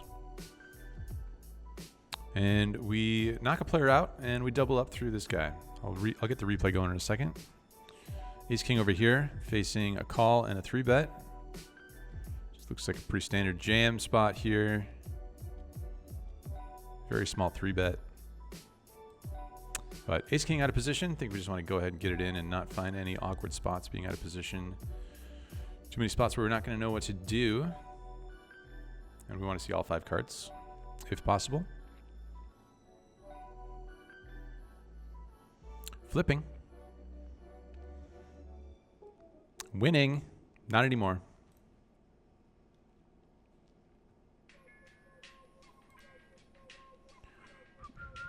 Can we still rebuy in this thing? Or is it over? Yes, we can. We can still rebuy.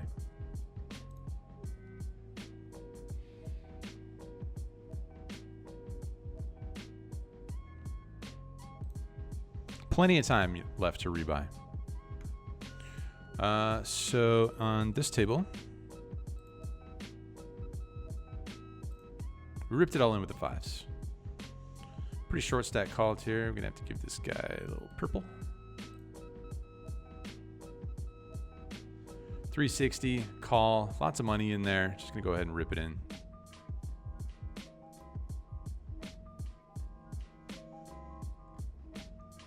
Fives are good versus 3 overcards. And we flop 2 pair here with our tiny stack, but we get counterfeited on the turn. Pretty good at flopping well, turning well, and then losing. Getting pretty good at that. Auto rebuy. Back in.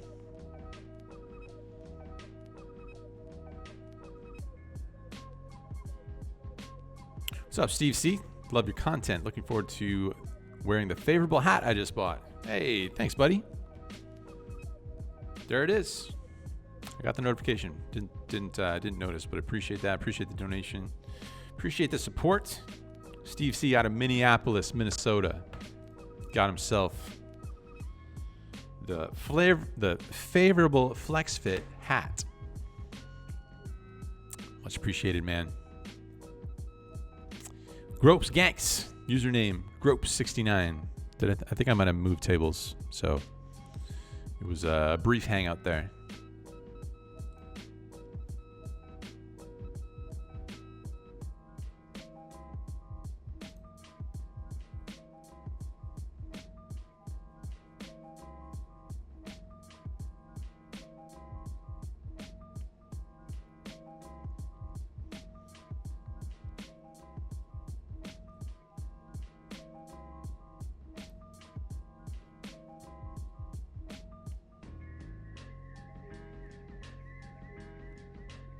I was watching your YouTube channel, and since 3 months, I didn't know what happened to you. Still here? Still around? Hey, Andrew, good luck. What's your worst losing session, and how did you keep from absolutely steaming? Follow up, guess what I did today? I'm going to guess that you won a bunch and are rich now and retired. That's my guess. Worst losing session?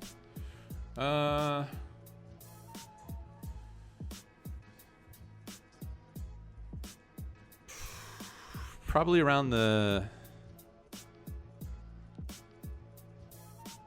6 6K, a little over 6K mark, something like that.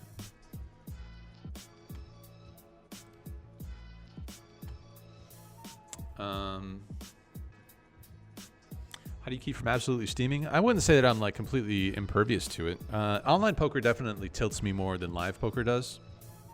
And that's not to say that like live poker, it's not to say that I enjoy losing or that it's not super annoying when I lose in live poker. Because poker definitely can be. But I'm definitely better at managing it live than I am online, just because of like I have so much more experience playing live. And I guess there's like a couple other reasons why, you know, like there's nobody around you when you're playing online, unless like your family is around. But you know, it's just those sorts of things are more naturally going to keep you in check, I think, because when you're playing online, unless you choose to use your actual name, like I am here in these tournaments, no one's going to know who you are, and you can just fire off like a madman, and you can break stuff. I think I would say like 90% of online poker players have broken something. I don't know if that's true. 90? I don't know. It's a high number though. We've all broken something, all right?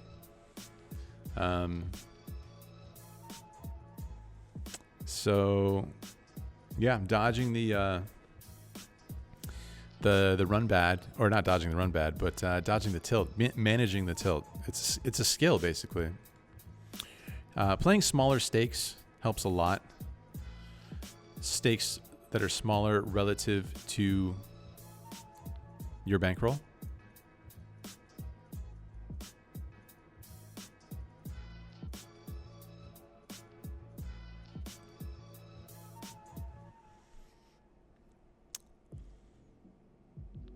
Usually if you're playing like too high and the money is like really meaningful to you, it's going to set you off more so.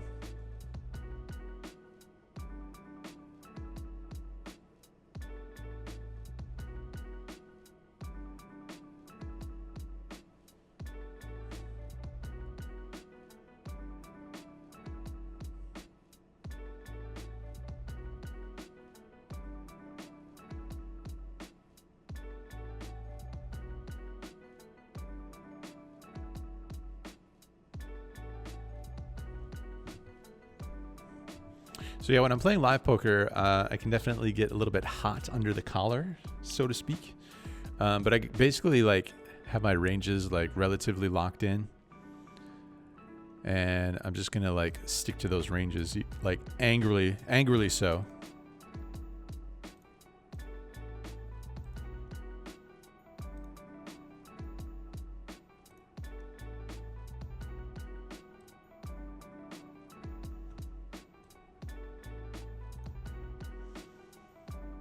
Flopping nothing.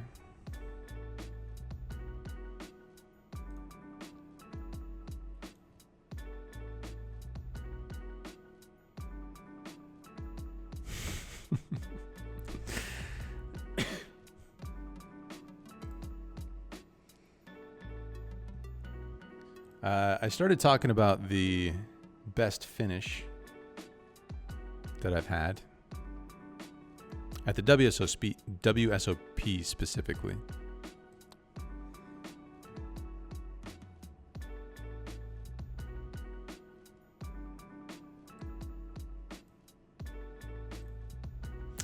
Ben Adler would like to just let us know that he ordered pizza and he's going to pick it up.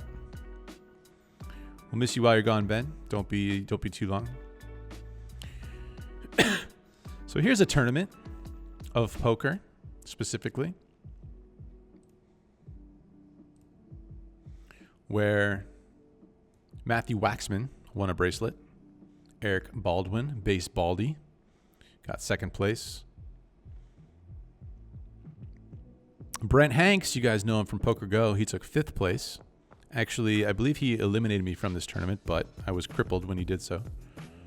Jason Kuhn got ninth place, so quite a star-studded final table.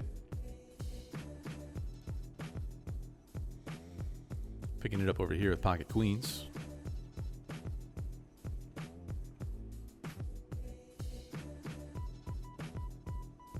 See, call on the small blind and a call on the big blind.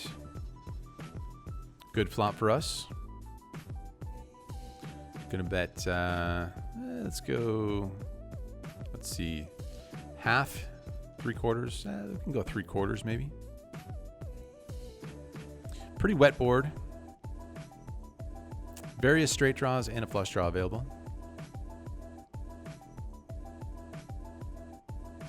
Interesting turn card.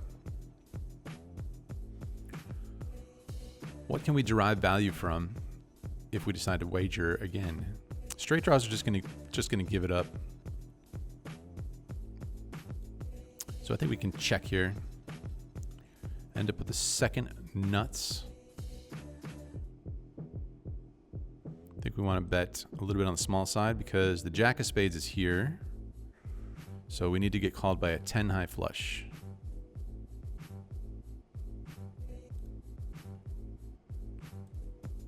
Let's bet a third.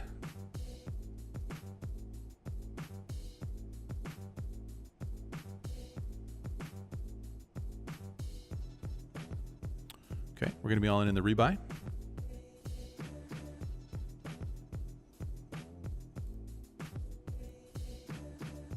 Probably rebuy again.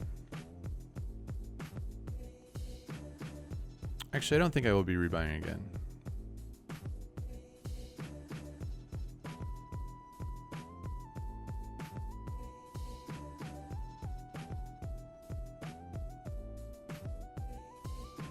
Thought 7 was coming on the river for sure.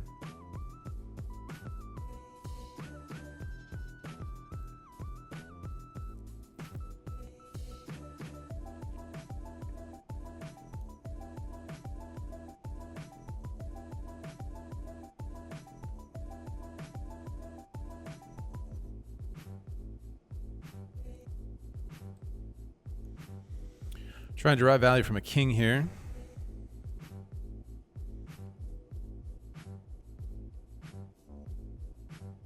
Interesting decision to lead out.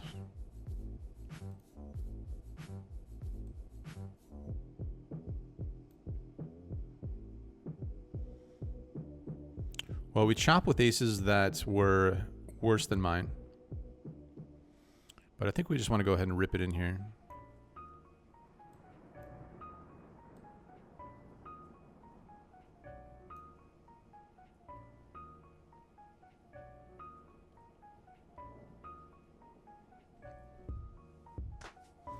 Is there some chance that he would ever fold a chop? Because we can have ace king and ace queen and he can never have those hands. But getting him to fold trips in a $10 tournament could be ambitious. You never know.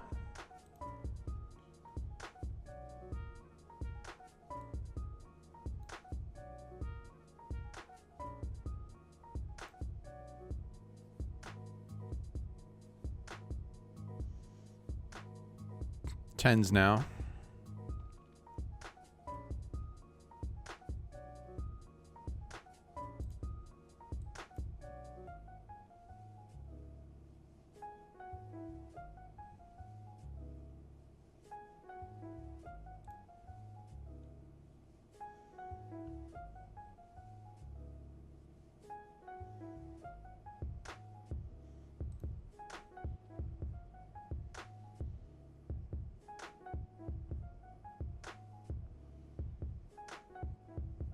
I'm playing a lot online, but I'm a break-even player because I tilt.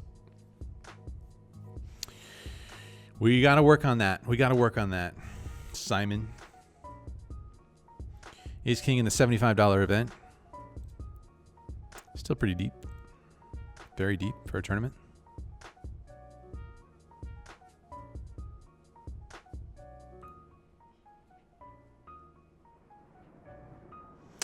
Maybe consider taking a break more often, like setting a plan and a schedule to take a break every hour. I don't know what you're playing, probably no limit. But I would say especially with PLO. If any of you guys are playing PLO online and finding yourselves getting tilty, consider taking a break every hour and forcing yourself to take that break. Clear your head so you're not too deep down the rabbit hole.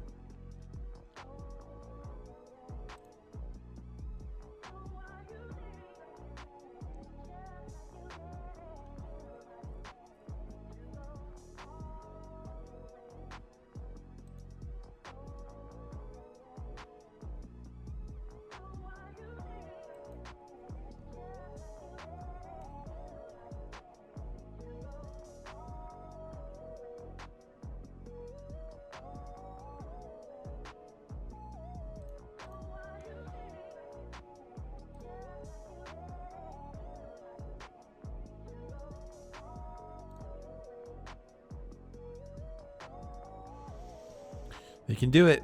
They can just do it. The rays on the river. Have we learned anything about calling raises on the river? This time it seems worse because we don't have any clubs. So maybe it's a standard fold, but wouldn't be surprised to see this guy have pocket fives.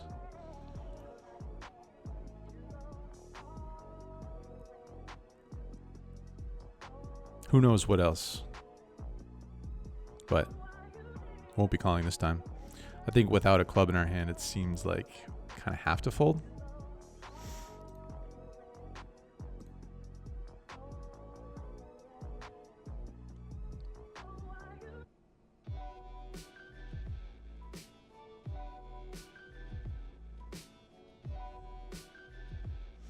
Hey Andrew, missing the vlogs. When will the next one drop? I can't really like set a date because I'm not sure. I don't know, but I'll probably get back into the live poker next weekend. Today's Friday, so like not next Friday, maybe next Saturday I'll go play a session.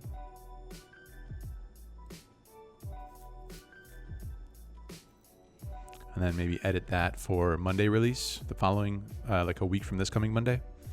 But can't hold me to that.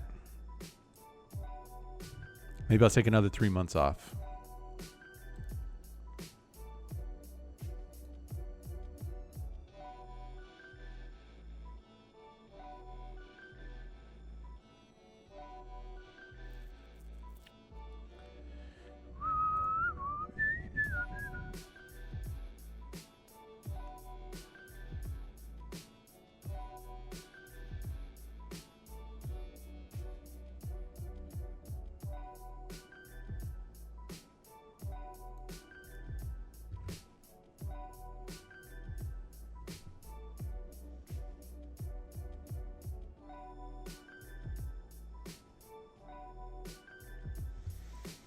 So there was a limp, and then I raised, and there was a call, and now there's a flop.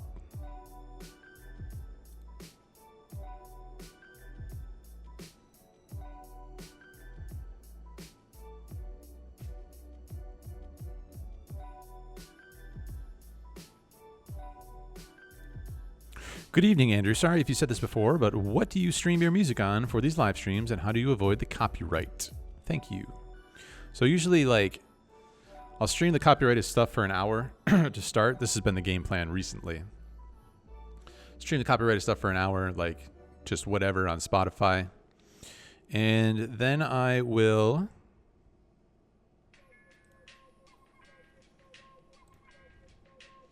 switch over to SoundCloud and play some of the music that, like, a lot of the stuff that I use for vlogs.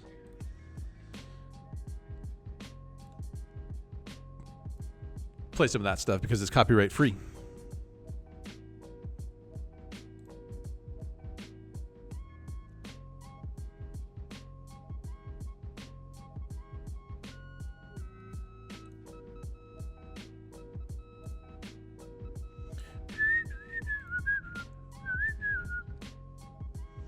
Yo, the sound quality is very nice, just FYI. Love to hear it.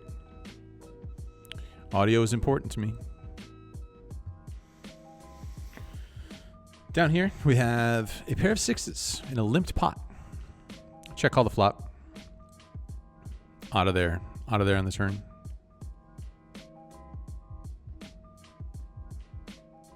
Neeme, what's up with this angry sarcasm? Trying to stay invested with you, bro. Favorable. I don't know what you mean. What angry sarcasm? Don't know what you mean. My pal, Eric. Guys, if you're going to play PLO while tilted, just make sure to be at my table, okay? I'll try and I'll give you a call, Gropes, when I'm tilting my face off.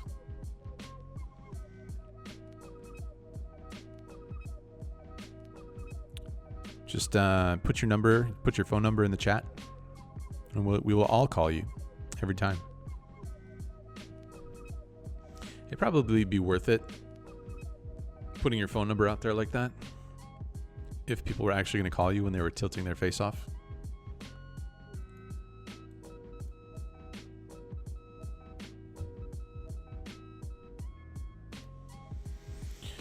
Defend the big blind, A7 off versus button raise. Flopped an ace.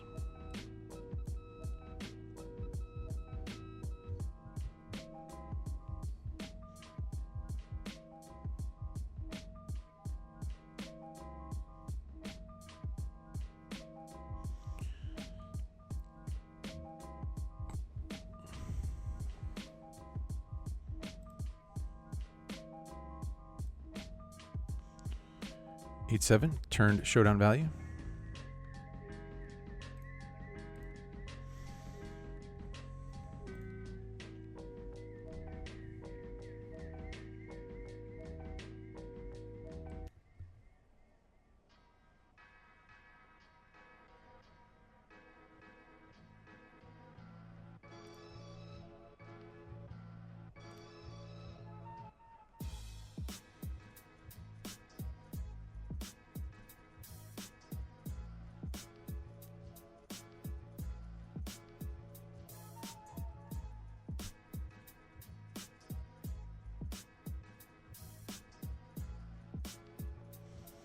Do you have access to a HUD on PokerStars? Not using one.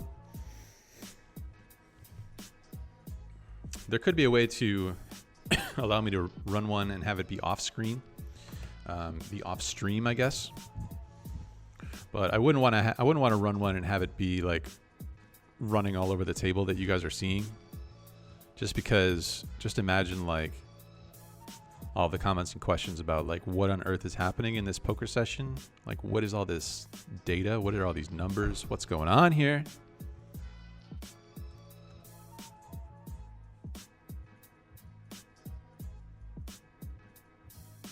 Makes for a much better streaming experience.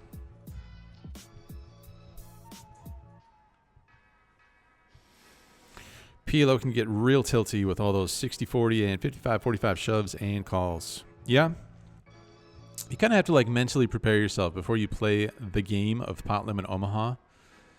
Mentally prepare yourself to like watch your P&L. Don't expect it to be like, don't like just hope that it goes from here to here. Expect it to be like in this range throughout the session. Or maybe like this range, you know? Like look at your bankroll, look at your balance in the cashier, and expect that number to be like, you know, in some crazy difference up or down at the end of that session and throughout that session.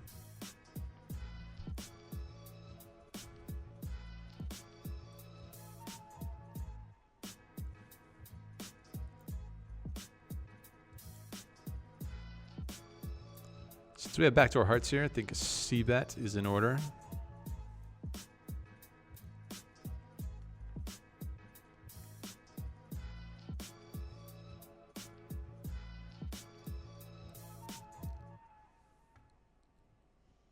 Hey, what's the music? Music can be found on SoundCloud if you search for Andrew Neeme, which is me. Oh, by the way, I never finished this discussion. All right, we'll come back to that in 1 minute. But if you go to soundcloud.com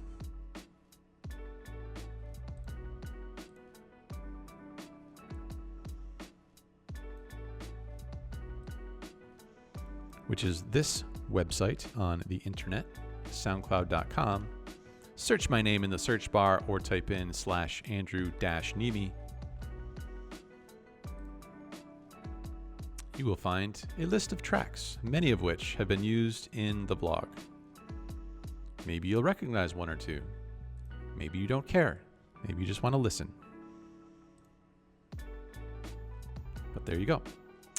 Going back to this discussion, this tournament of poker that happened at the 44th World Series.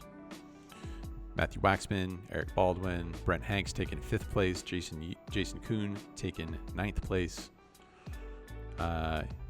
You might recognize this 4th place player, Amit Makia? I shouldn't have tried. Who else? Who else is in here?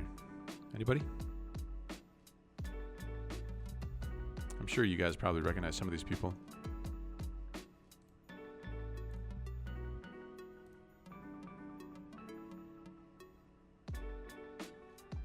Hey, there's somebody I recognize. 32nd. Finishing just ahead of Paul Wasika. 32nd place for $7,307. Event number 7 of the 44th World Series of Poker at the Rio. You guys have heard of the Rio, I think. How many people played this event? 1,837. Says right there, 1837. Total prize pool, 1.6 million. Imagine being Matthew Waxman and defeating 1,837 players, some of which include some fantastic poker players. So that's my best WSOP event finish, highest finish. Disappointing.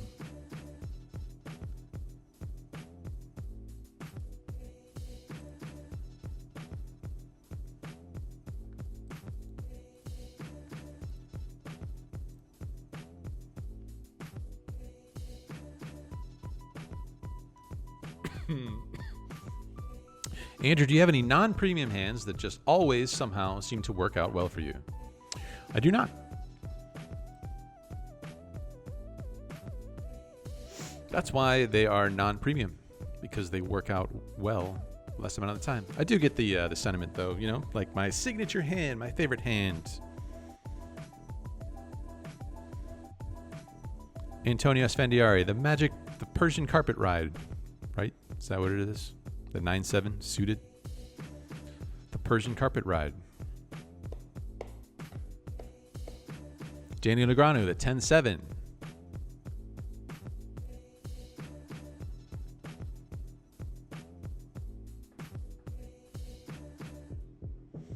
I don't think I have a hand. Signature hand.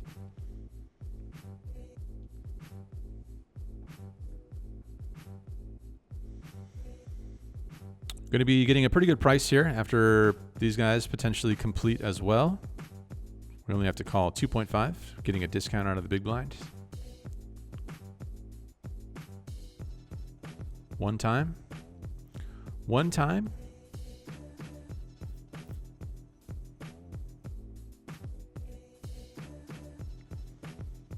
It will not be checking through.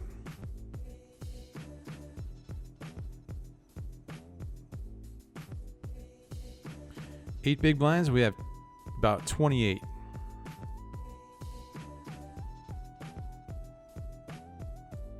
If he's setting his own price for a flush draw, then we want to just go ahead and make that price worse. If he has an ace, we hope that he won't fold. And if he has deuces, he definitely won't fold.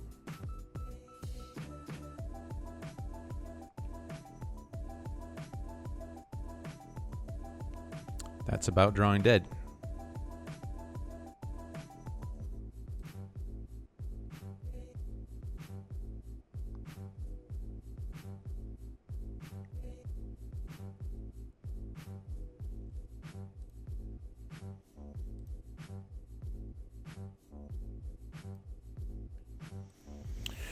$70 big blinds in the rebuy event.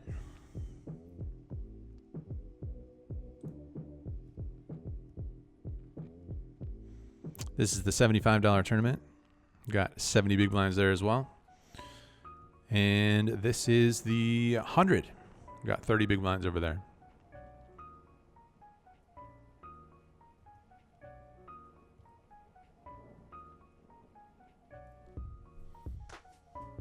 Gonna fold the queen nine.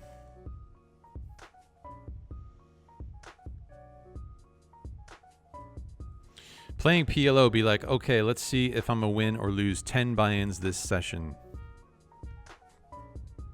That can happen. I wouldn't say like a 10 buy-in swing is the norm, but it's not like it's completely unheard of.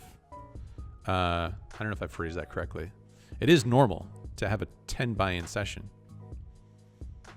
Everything is normal. Whenever something happens, it's not like it's like, I mean, what is normal? But usually I would say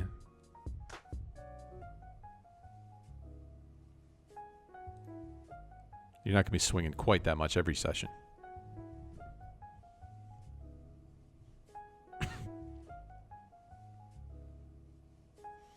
What's your favorite opening hand? Include the suit. I mean, there's too many to list. We're going to be here all night.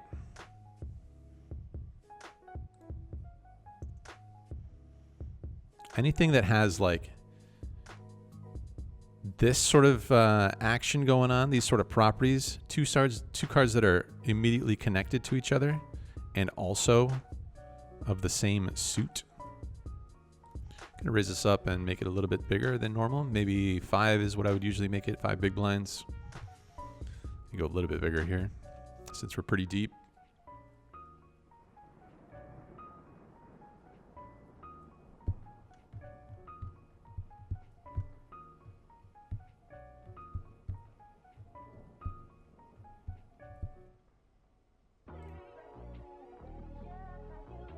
First limper calls.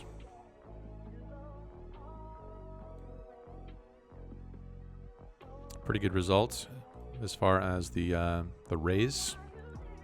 I think we want to see bet here because there's 3 overcards that could potentially come. Gonna bet small because it's relatively dry.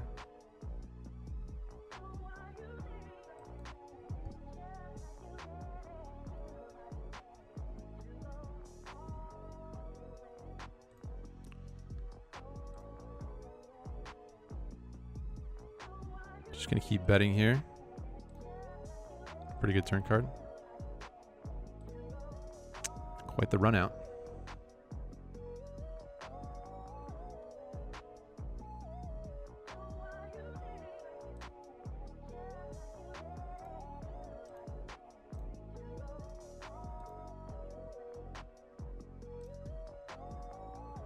That's too much. Oh, never mind. Turns out it's not too much. Narrator, it wasn't too much. I bet over half my stack. It's always awkward. That's a pretty awkward sizing.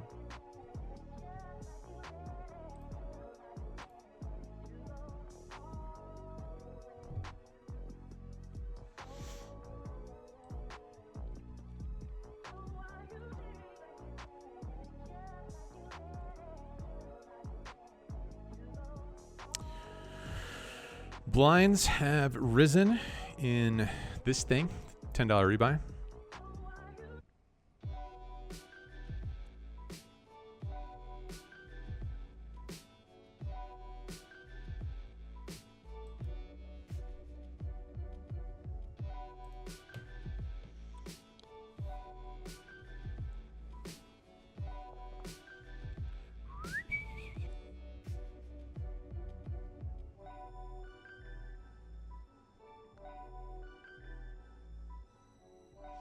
We flop nothing.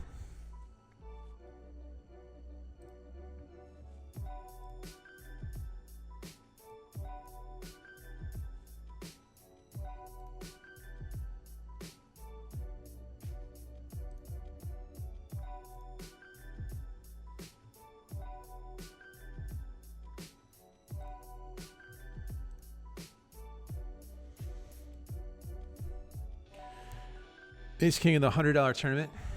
raise, no action.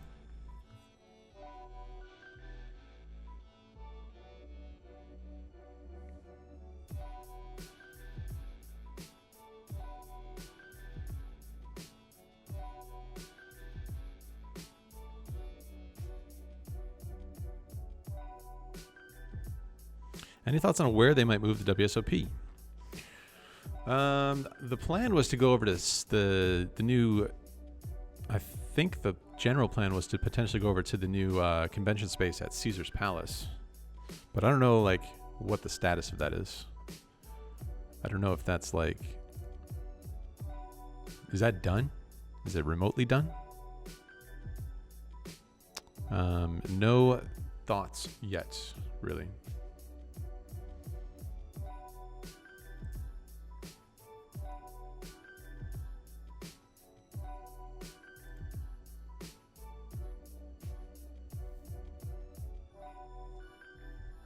When, if ever, is online poker going to be legal in California? Anyone's guess.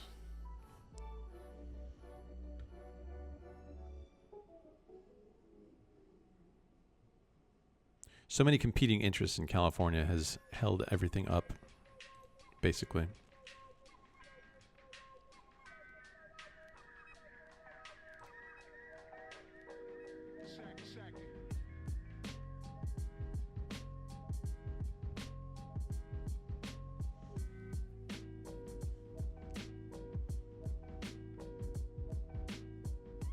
Competing interests with a lot of power. Balancing tables here in the 100. I don't know why not sure why it's taking so long. 1, 2, 3, 4, 5, 6 players in this hand.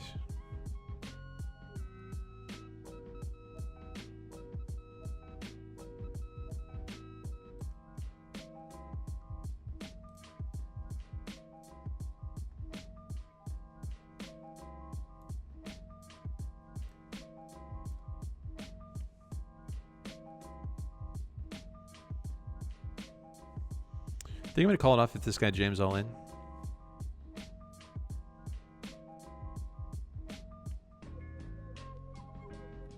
Versus this guy, I'm probably leaning more towards folding.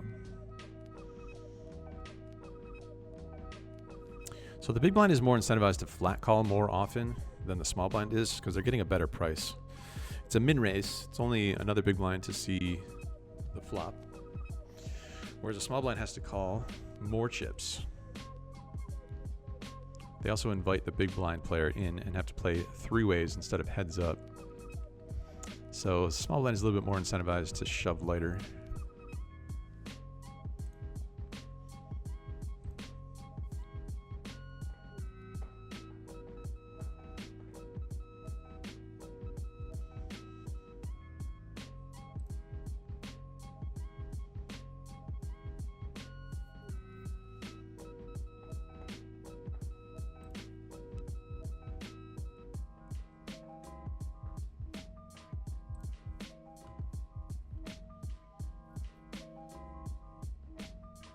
I think I'm going to fold the 8-6 with this guy and this guy, this guy. Got some pretty shovable stacks in here.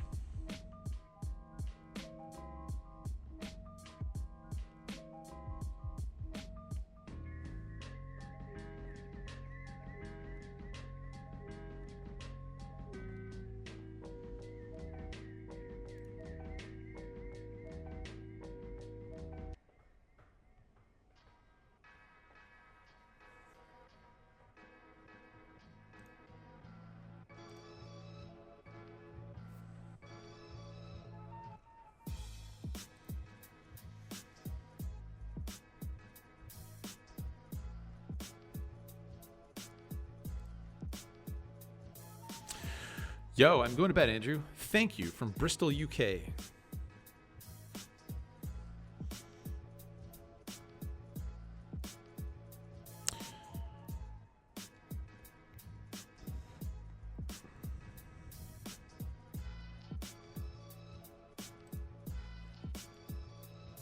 The 2-minute break and the add-on period will start when hands on all tables are completed. Rebuys are still available until then. I'm gonna add on. Why not? What's another whatever $10 at this point? What's the difference? I think you get 5K chips, right?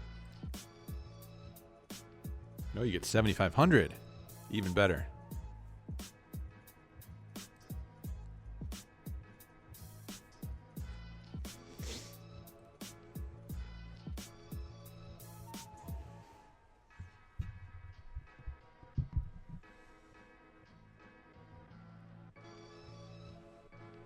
When is the next Tell's podcast? Thanks for asking, Nick Thompson. The next episode of Tell's podcast, I'm going to try and record tomorrow, I think. So then hopefully it'll be out on Monday.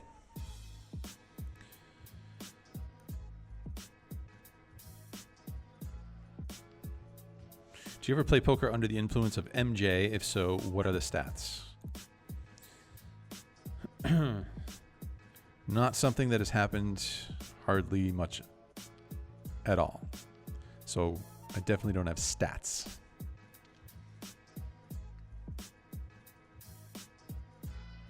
Auto add-on is a go. Got my 7,500 in chips.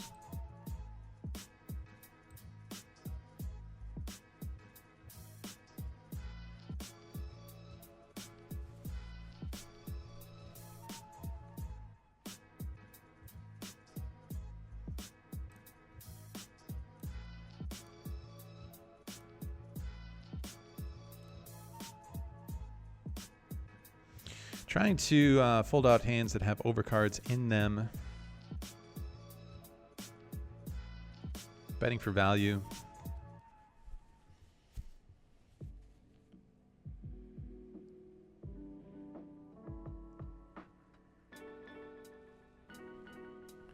Works out pretty well.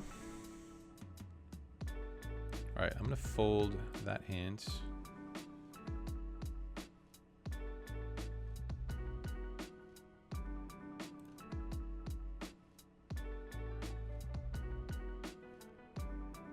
Fold that hand. Take a look at the next hand.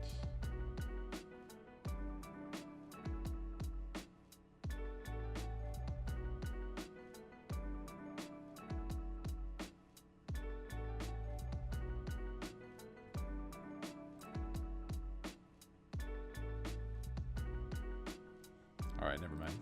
Next break is in 8 minutes, so I can survive until then. I mean, I don't know if I can survive the tournament, but in life.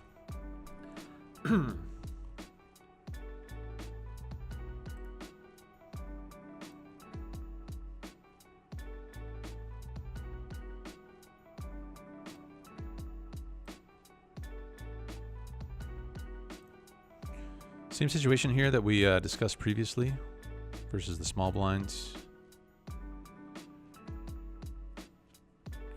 Really close spot versus the big blind if he rips it in. Seems really close.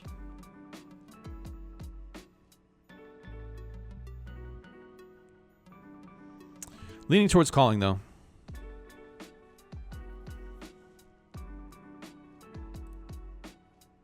Okay. Absolutely monster hand.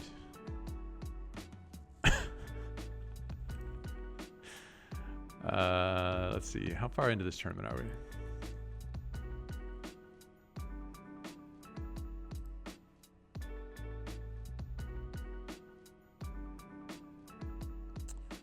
You only get 5,000 in chips, and blinds are 200 and 400. So I'm gonna sit that one out.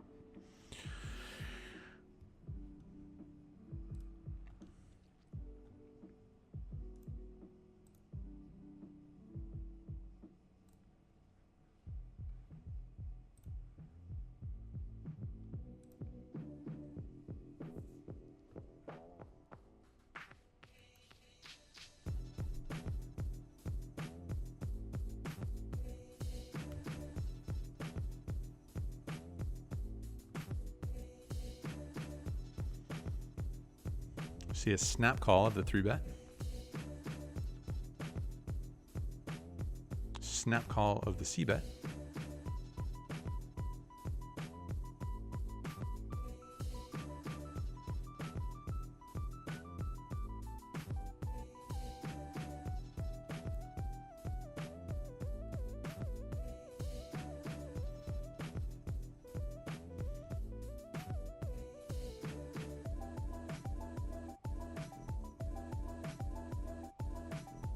Not our most favorite run out. We lose to ace 10 now. We do have a diamond, so we block some flushes, but backdoor diamonds get there. Lose to ace 7, ace 4, ace 5. All sorts of hands, really.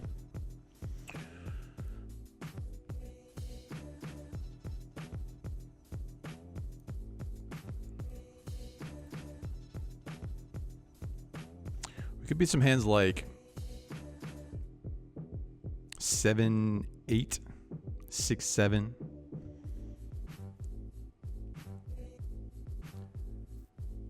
Five, 6.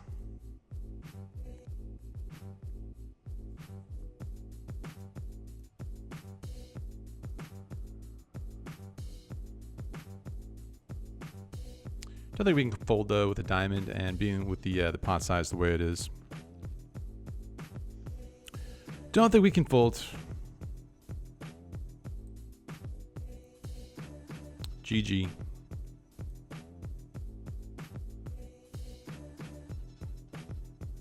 This guy loves the attention. Can't get enough of it.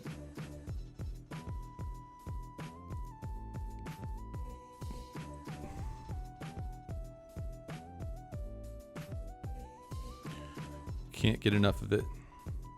All right, that tournament is a wrap. Down here, got the $75 tournament. That one's still a go.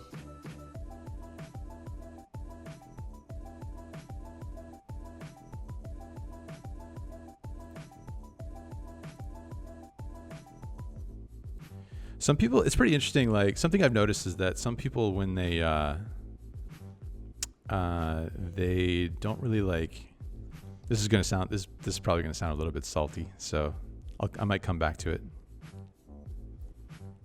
just so it doesn't sound like I'm just salty about the bust out of the tournament.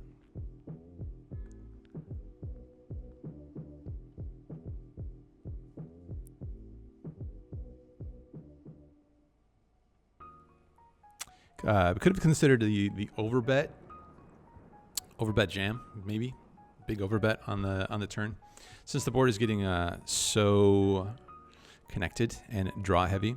But I think when we have a diamond, we don't necessarily have to worry about it as much.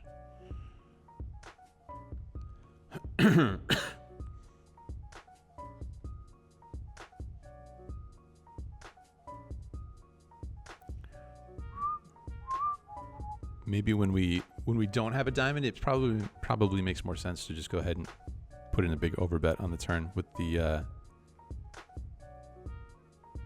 board getting as connected and not blocking diamonds when we don't have one. If everyone is using solvers trying to play GTO, shouldn't we be able to develop a strategy to combat that? I know that's the point of GTO, but no one is playing perfect GTO. Well, the thing is, there's no, if somebody is playing GTO, then that is a strategy that cannot be combated.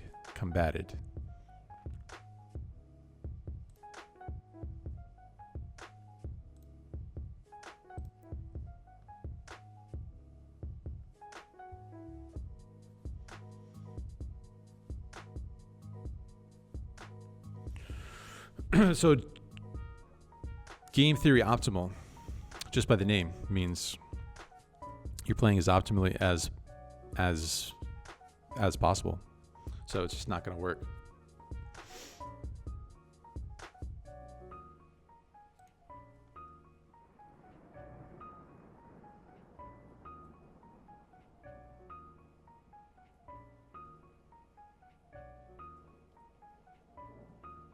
As the great Phil Hellmuth says, wait for a better hand. I don't have it in me, guys. I don't. That's why Phil Hellmuth is Phil Hellmuth.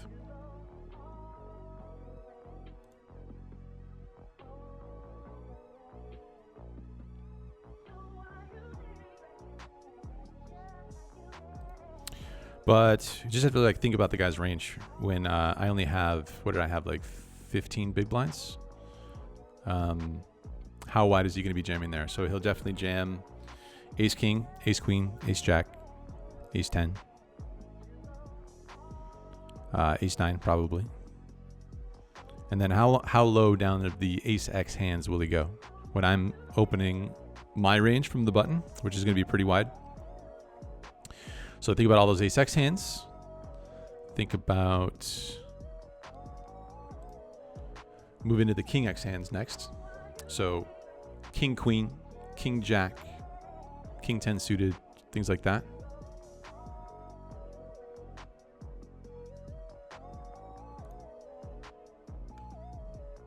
Queen, jack suited. Then start thinking about like pairs. 2s, 3s, 4s, 5s, 6s, 7s. How many of those hands are going to be jams? And then you just have to add it all up, basically. And see what that range looks like and see how ace 8 is doing versus that range. Probably going to be close, I'd imagine, but maybe it's burning money. Could definitely be the case. But when you have 15 big blinds, I don't know. Maybe that is too many. Maybe that is too many to dust off. But all these things are spots that I can look at later. And something that I do want to do for all the different games is find a coach for each game. So I talked with somebody about doing some coaching for no limit cash games. I definitely have access to somebody else for no limit hold'em tournaments. And I can probably find a coach for PLO. Can probably try and work something out.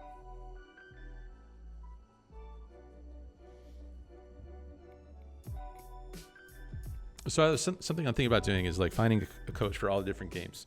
And then I can run all these spots later, and then I can post some stuff on the YouTube channels. I started that second channel. Some of you guys have subscribed. It's over 1,000 subs now, so that's cool. Andrew Neeme 2, TOO.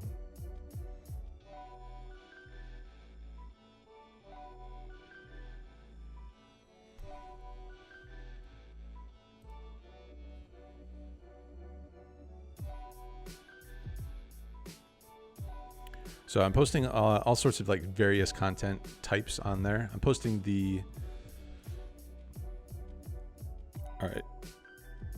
All right, buddy. We get it. We get it, man. So I'm posting all the like the live streams, the videos, the video on demand for this tournament and this tournament series on the second channel. Posting, let's see what else. Classic hands from the vlog. Posting that on the second channel. Short clips. I want to do a bunch of interviews, and then I can also post like some strategy stuff, I think, with these coaches in mind. I shouldn't be saying all these things because we'll see if any of it actually happens or not. It's always better to under-promise and over-deliver. All right, I'm going to run the restroom real quick. Be right back. Bent Lizard says, I'm currently chip leading the 75 MICOOP. Nice, dude. If you hit my table, I'll turn off the stream. You don't need to do that. Leave the stream up. I think that's pretty fun. That's what I have the delay for, so it's all good. And maybe some other people on the table are watching the stream, so you shouldn't put yourself at like a disadvantage. But I have the delay on, so it's like it's not like you're gonna...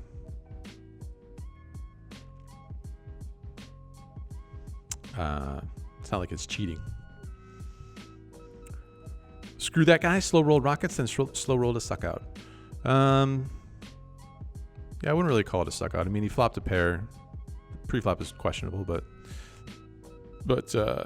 he flopped a pair, turned a flush draw, and then made the flush. Yeah, poker's funny. It's like sometimes people like, I've noticed this occurred to me like when I was playing PLO recently at the Aria. There was this guy who like sometimes when they know they're gonna fold, they just have to like for some reason waste everyone's time. And like the guy was like flipping up his hand. It was like it wasn't even on the river. It was like on the turn. And so he's like, it might have been like a somewhat hard decision, but then he like flips up his hand and is like acting like he's still thinking about what he's going to do. And he was like, kind of talkative or whatever. He wasn't just like sitting there silently with his hand flipped up with a card to come still. But obviously he's folding. But the dealer can't do anything until he actually mucks his hand. So it's like, I don't know. Sometimes people it's like they get a moment to have like all eyes on them, and people enjoy that. I'm saying this, by the way, as I'm streaming to 632 people, talking about how they like attention. So, hypocrite, perhaps.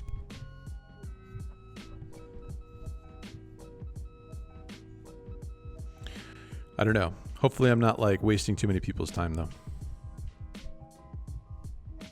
Hopefully, there's some level of entertainment here. That's a time game, by the way. The 5-5-10 PLO. Slowing the game down.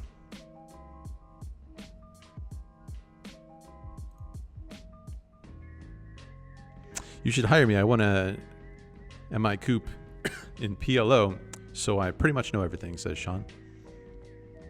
You're hired. I don't care what the cost. Any new merch coming out? Eventually. We need to get vlogs out first.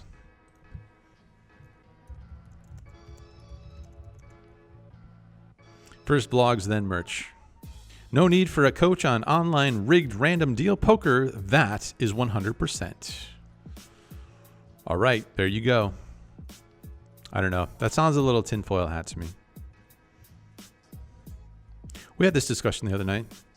I imagine this discussion will be had until the end of times. But what would the purpose for rigging online poker be? What would be the purpose of rigging it? Usually the answer to that question that people give is to maximize the rake. To which I say, my theory is that it's actually better to not rig the hands for action. Because when people go broke, the poker site risks two things. One, they risk that player not coming back and redepositing, and therefore less players means less rake. The second thing they risk is that the winning player cashes the money off of the site.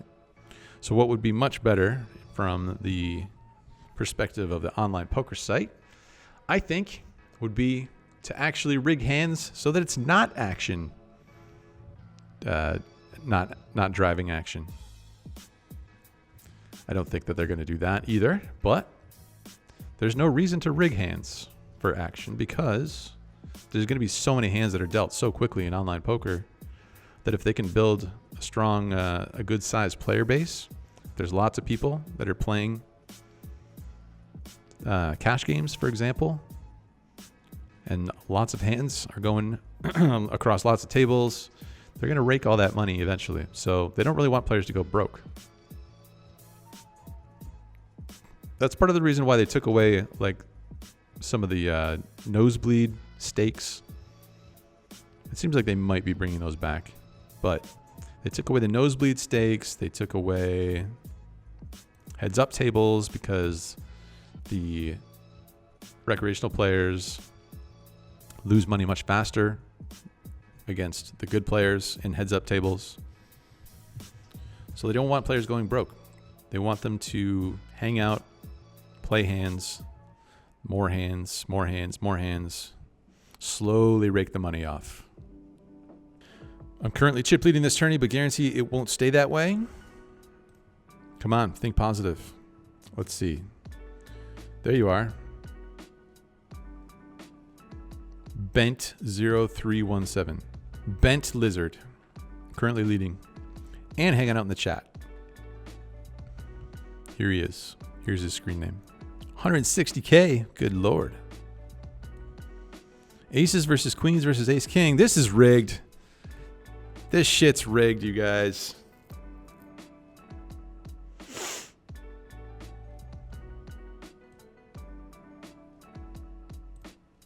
Just joking around. Didn't mean anything by my tinfoil hat comment, by the way. Sorry if that was rude. Stop saying like, Trevor Jones says. I'll try. I don't know if you have ever tried, Trevor Jones, to continuously speak to an audience for several hours, but it's not the easiest thing in the world. It's probably not the hardest thing either. You guys make it pretty easy. It's helpful with your questions and your comments. Gives me things to talk to you guys about. Answer to. If there's any way I can provide you guys value, let me know. There's a question for you guys. What sort of value do you guys think I can provide to you? I personally think that the vlogs are like infotainment. You're going to learn something. You might be entertained along the way.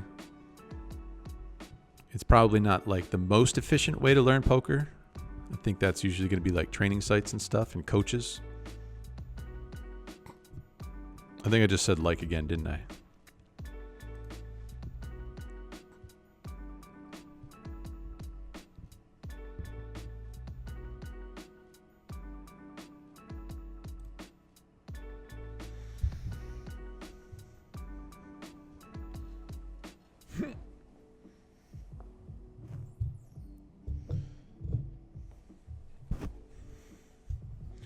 This is a nice chill Friday, if I don't say so myself.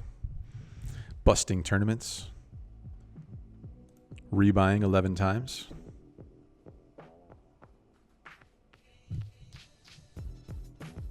Some guys think that the Hollywood act will discourage you from betting in future hands. I suppose that's a reasonable theory. I don't know about the flipping the cards up thing, though. When there's a card to come. But I know what you mean. I actually saw a clip from Poker Out Loud where Christian Soto did that sort of thing. He knew he was folding, but before he actually mucked it in, he gave his opponent a stare down for like 5 seconds just to put him in a little bit of uncomfortable feeling. Maybe that will like plant a seed of like fear to like not want to put himself in those sorts of uncomfortable situations anyway.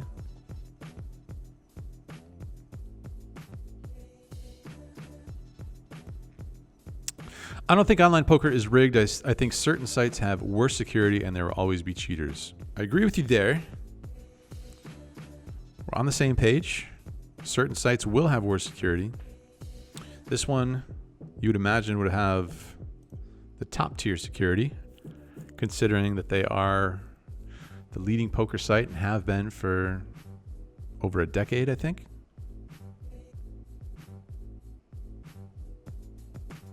Reason to rig, make the hands more exciting.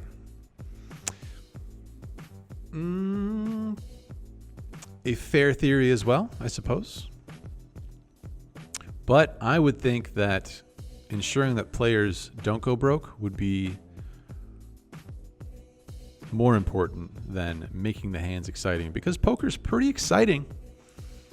We've seen all sorts of shit go down on my vlog, all sorts of like crazy coolers, suck outs, one outers. There's been one outers in my vlogs, right? So like it doesn't get any more what would appear to be rigged than like a one outer. So you're going to see all sorts of stuff anyway, I think, as poker takes its natural course. But poker will, the poker sites are always going to have to fight like this cat and mouse game, right? So there's always going to be people that want to take advantage of the situation when there's money to be made. So there's always the fight against bots. There's the fight against cheating. There's fight against collusion. The fight against real-time assistance, which is the new thing.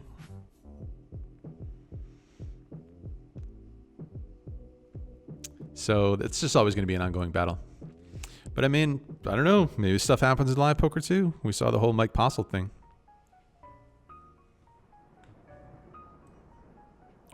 Best thing I think to do is to hope that protections are in place, especially in a regulated playing environment.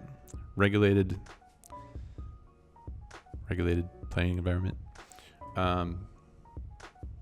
Just sort of have to hope that the gaming board has put proper regulations in place so that third-party auditors are doing their thing.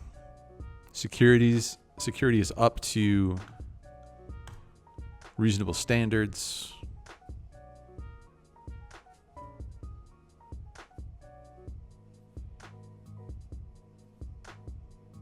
And then, I don't know, try and not spend too much time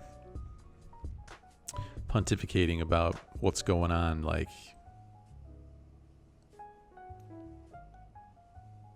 with this random number generator.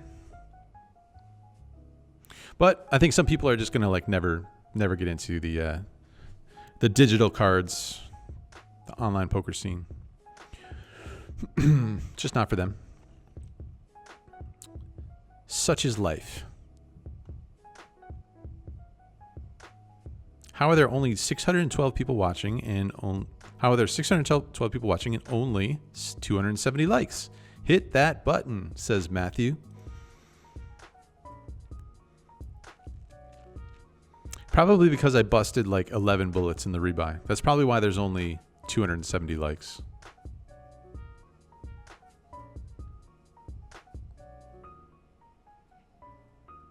Is there any way to see your unedited online tourney streams from previous days? I'm glad you asked. As a matter of fact, there is. I've got just the thing for you. If I can find it in a tab. Here it is. I've made another YouTube channel. It's called Andrew2. Here is my second YouTube channel, where I'm uploading basically unedited live streams as well as classic poker hands from the vlog. Check it out, guys. I uploaded this one 5 hours ago. Moved up in stakes, flopped a set, and we're all in. See what happens. Tune in now on the Andrew Neeme 2 channel.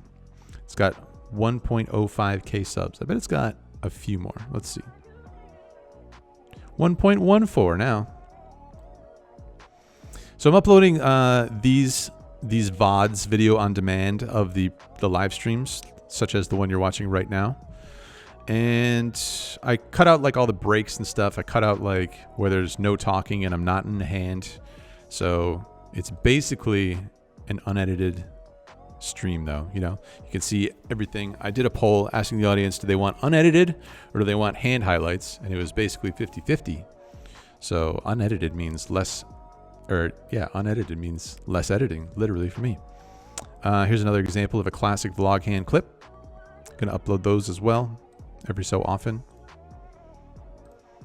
Sick 5-10 hand. I re-raise, flop top set, and get all in. Sensing a theme here. We're all in. Exclamation point, as you do on YouTube. So that's where you guys can find these streams if you would like to go to sleep and then see what happened the next day, perhaps, while you're at work.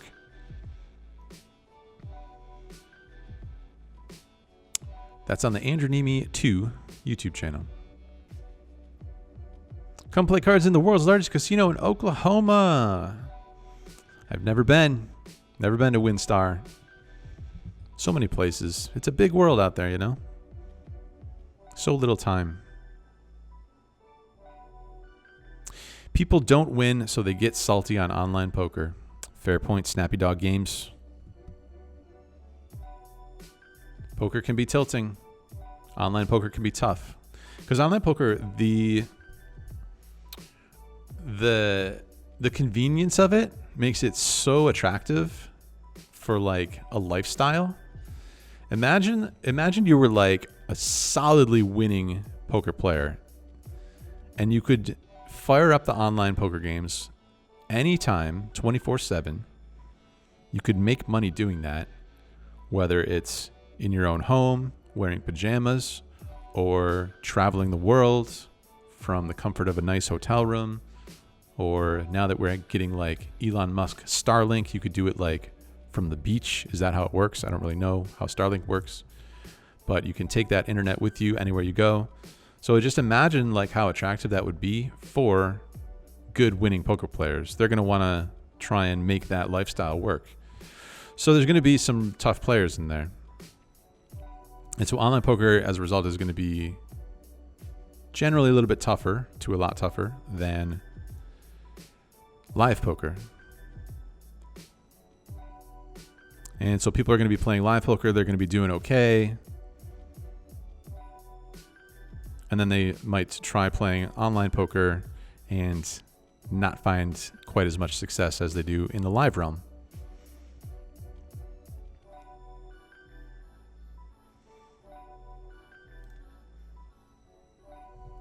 But the convenience of it makes it pretty special.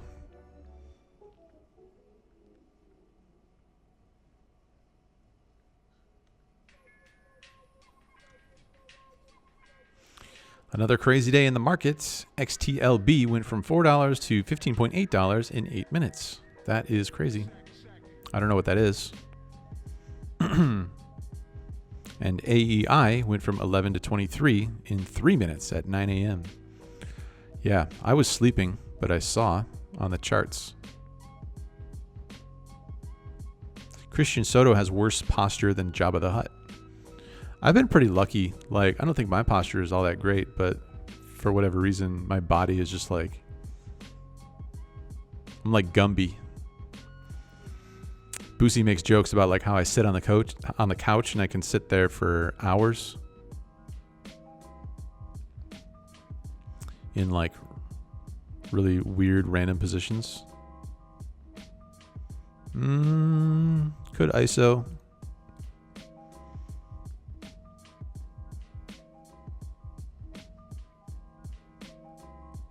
What are you chasing? Are you even on the hunt? I'm not sure what that means. Jose Marquez.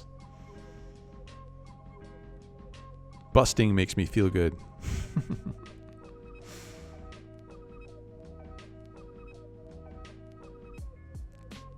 Are you able to sell part of yourself during...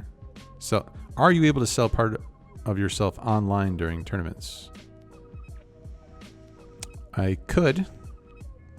These tournaments are all pretty low stakes. So if we look at the rest of the schedule for the MICOOP,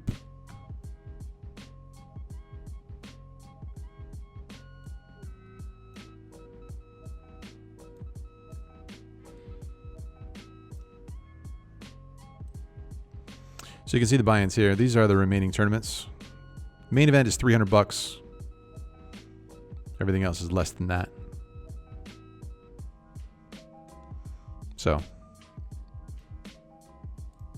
not really super interested in selling action for these events, but you never know. Maybe another tournament series, especially once they link up player pools with Pennsylvania, New Jersey, etc. They'll be able to run bigger tournaments, bigger prize pools, and then that would be fun to sell some action for. Give you guys a piece, give you guys a sweat. Problem is, like, I feel kind of bad if I'm buying in 11 times to a single tournament.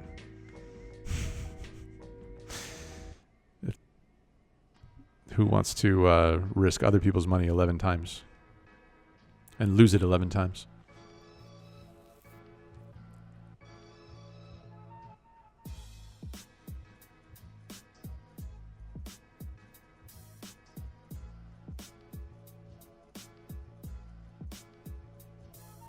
What's your opinion when it comes to players staking one another at the rate that goes on?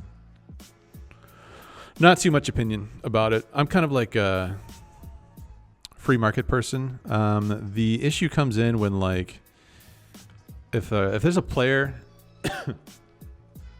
that is selling at a rate to someone who doesn't understand poker, say like their family or friends that are not poker players, and they're selling at like 2.0 or something, that seems kind of suspect to me.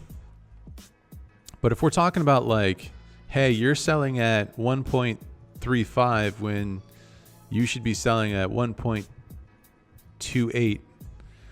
I don't know. It just doesn't seem like that interesting of a conversation to me. I'm not really one to like be an expert on a subject matter, granted, but I kind of believe in the free market. That's my personal opinion. Others will disagree.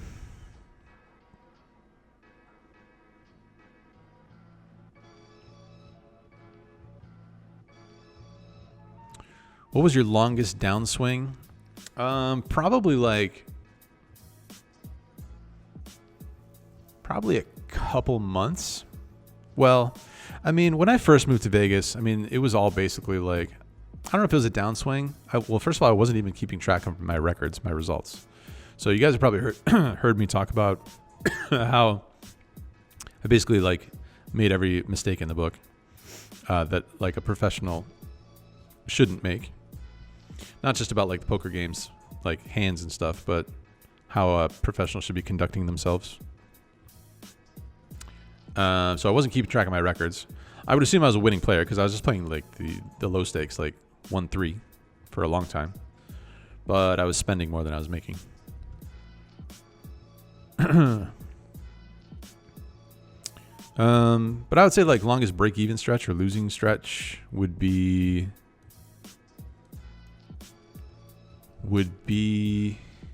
I don't know, a few months or something like that. Starlink assigned to a specific location, not mobile as I understand it. All right. Well, at some point in the future, you'll be able to just plug in a little device into your laptop and go anywhere and play on PokerStars.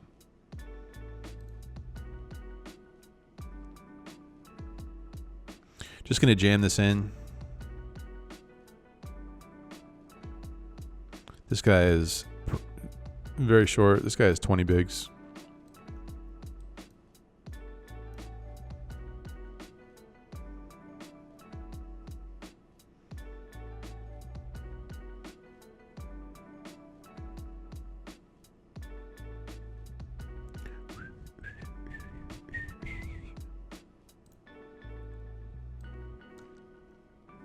I play a lot with this guy in the PLO tables on here.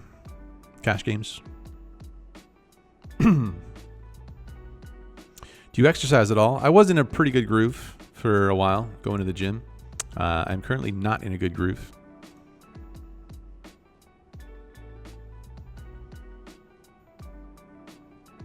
Need to get back on that.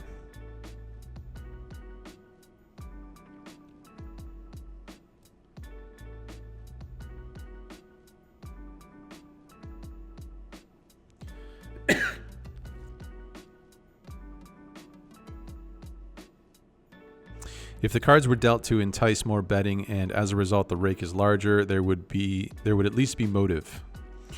Like, I get that. I'm just saying that like it's more valuable for poker sites to have players not go broke than it is to have a shorter time span where they are like raking a little bit more.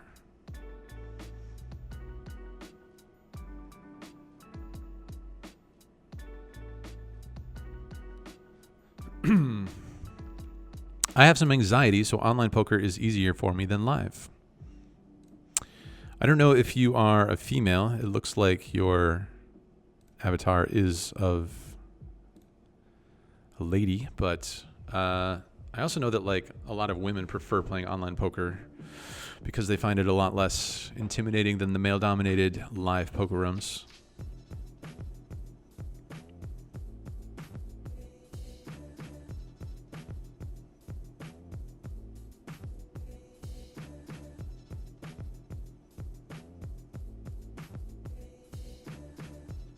It's hard to beat live poker, though. What do you mean, JT Thompson?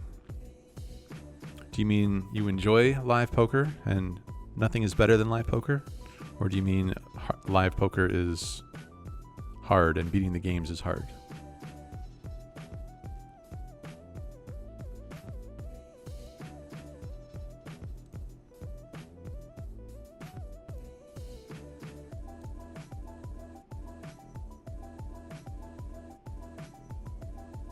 Zooted Pears says he's going to rig it for us, so no worries. Is this playlist by any chance on Spotify? It is on SoundCloud. Just search my name on SoundCloud, and you should be able to find it there. Have you considered playing one tournament at a time? We're playing one tournament right now. One tournament. Open pot size bets. I think we just have to let it go. Kind of sucks because we have 2 overs and a backdoor flush draw. But he doesn't have very much money.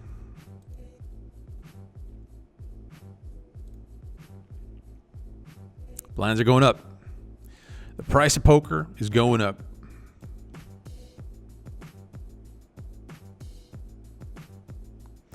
What do you want out of poker, says Jose. How much money do you want from poker? Think career goal, even though I know this lifestyle eventually gets one in a desire for downtime like you have now. What do I want out of poker?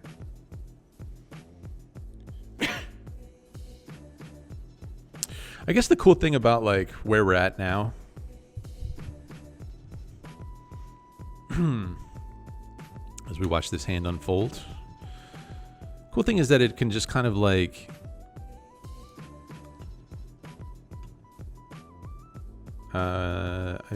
didn't realize I registered for another tournament. There's a $20 tournament firing off right now that we are going to play.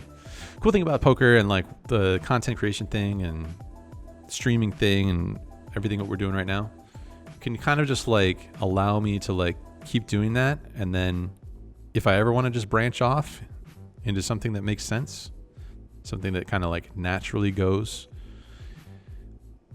then I can just go ahead and do that. There's no, can kind of just do whatever we want. Can make my own schedule.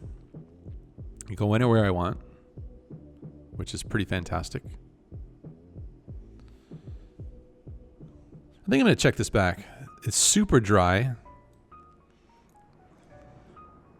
He could be trapping sometimes, being big blind versus under the gun. And it's going to be tough to get too many streets of value with ace jack versus worse. And that worked out just fine.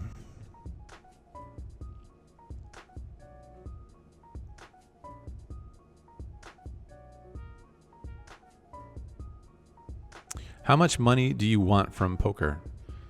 Not really sure how to answer that question, but infinite? Is that a number?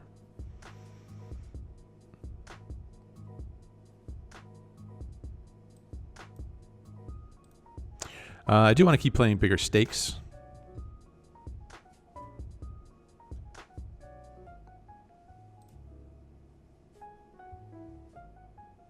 Do we turn this into a multi-street bluff to get better ace highs to fold?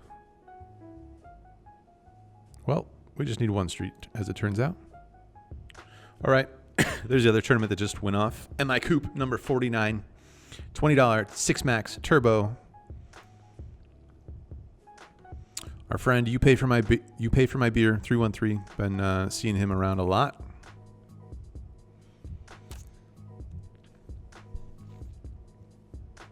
So anyway, yeah, keep moving up in stakes. And it basically just having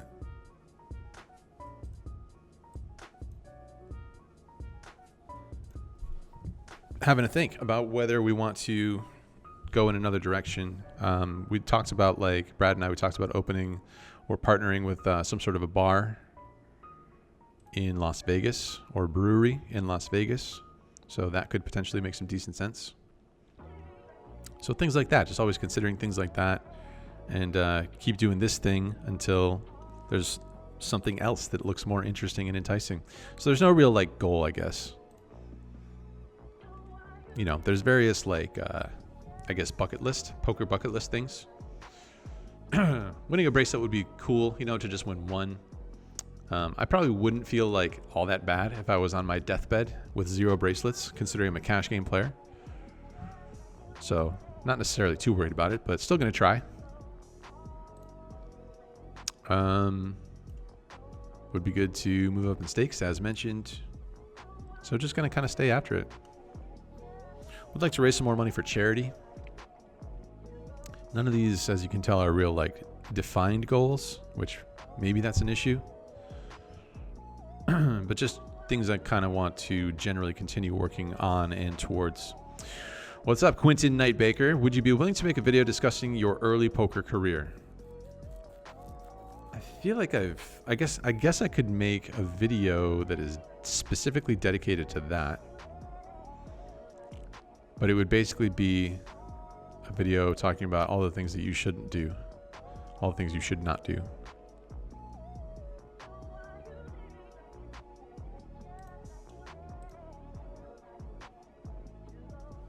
Thanks for the $5.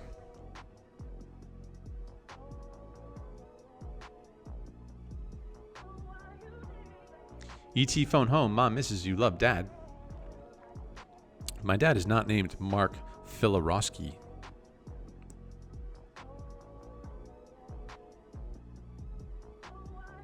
How high a stakes do you actually want to achieve a winning record at? IMO WSOP is not a great path. Live cash is the truth.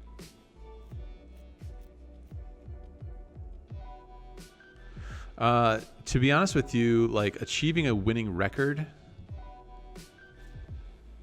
see, that's like getting into things that I want to obviously win money and make money and grow my net worth. But when you say, how high a stakes do you want to achieve a winning record at? It just feels kind of like ego driven to me. And it's like things I don't really care about. There's no like specific stake that I want to say like, I am a winning 100, 200 player. Because like one 100, 200 game could be completely different from another. And I just really don't care about that sort of thing. As long as I'm like continuously moving in an enjoyable and like fruitful path. And seems like there's expansion going on in my life. Or I'm just like overall generally happy doing the things that I'm doing. That's the plan. That's the game plan. I don't know. Is that boring?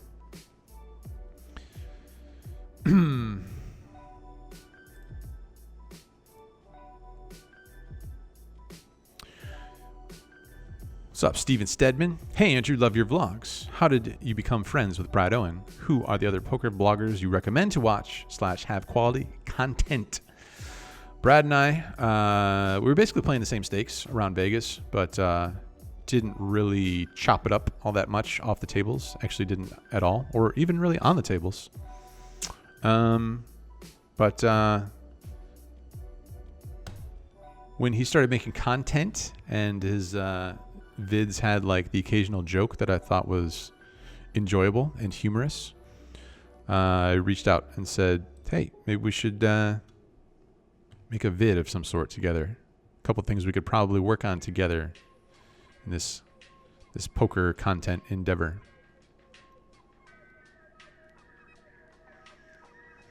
So that was like, I don't know, he started his at the end of 2016, I think. Maybe he started 2017, one of those.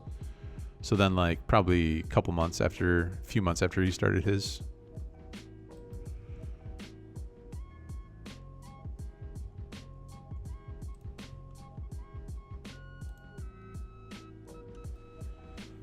Thanks for the $4.99. What other poker bloggers do you recommend to watch / have quality content? There's been a few that have come out recently that I've seen the occasional name get mentioned that I'm not on top of. Hard to keep track of.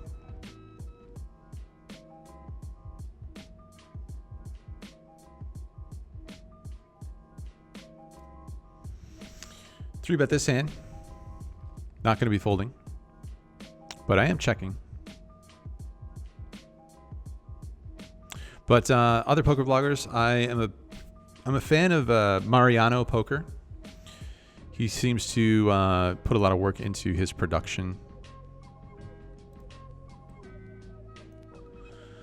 And specifically his audio production. We chatted about that. He and I did.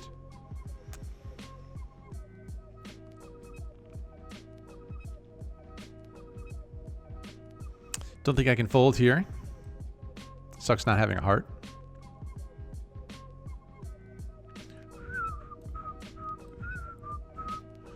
All right, well, that run out could either be terrible for us or have saved us.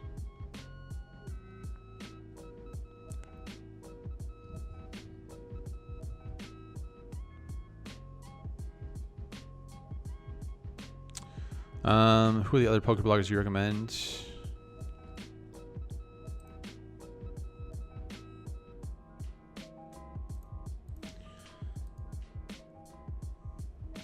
I bet you guys would be able to recommend some to me, actually.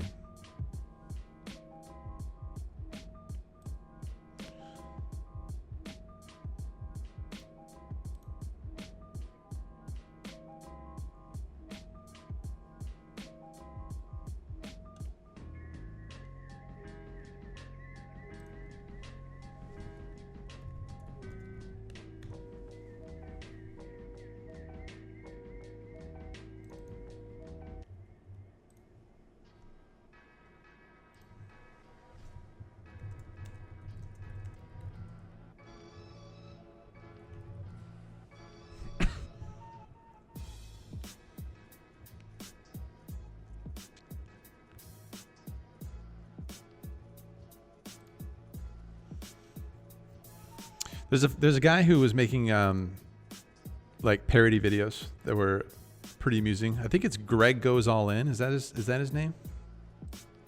Greg Goes. Let's peel the Queen 10.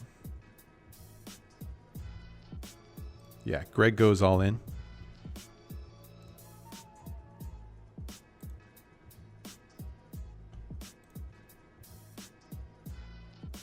So he had some videos that are called What Poker Blogs Sound Like to People Who Don't Play Poker.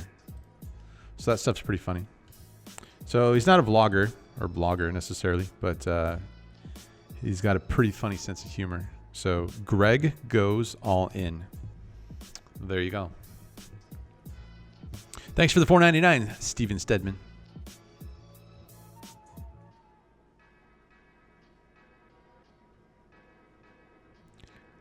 Seems like we have somebody who is losing their mind in the chat. Sorry about that, guys. Why does Spraggy always have to bust Brad Owen's chops? It's all in good fun. They respect each other highly. Spraggy is vastly underrated, I think, as a poker personality and poker player.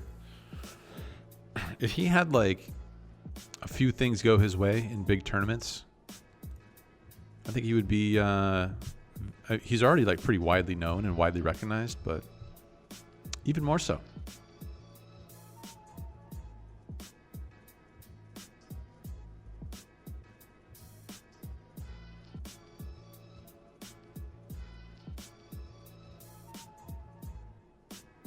I would def come visit your bar/brewery.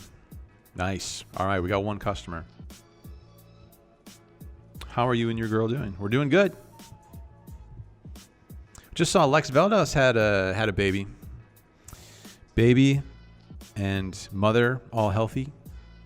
Wonder if we can find that tweet.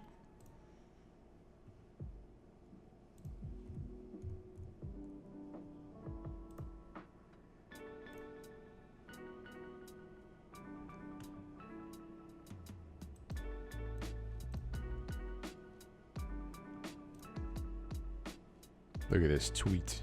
That's a good tweet. What table am I on here? Okay.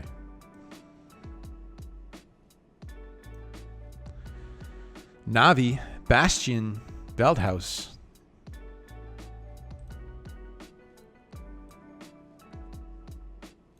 I believe this is pronounced Mirta. Taking all of March off. Parental leave to experience every moment with this little guy. See you guys soon. Let me go full screen.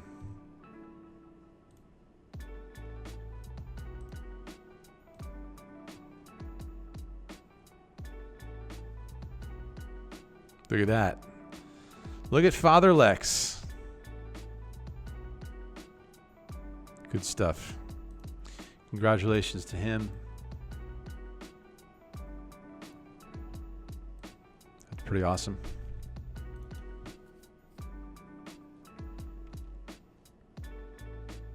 Jeans while home alone. I knew you were insane. Hey, I tried to get dressed up for you guys. Yesterday it was sweatpants. Felt like the Friday stream deserved, a little more effort. Right. Right. Streaming. Between you and Brad, who is up more versus each other? I'm crushing him. I'm just owning him every instance. Getting rich any chance we get to play. It's just more money for my aforementioned net worth.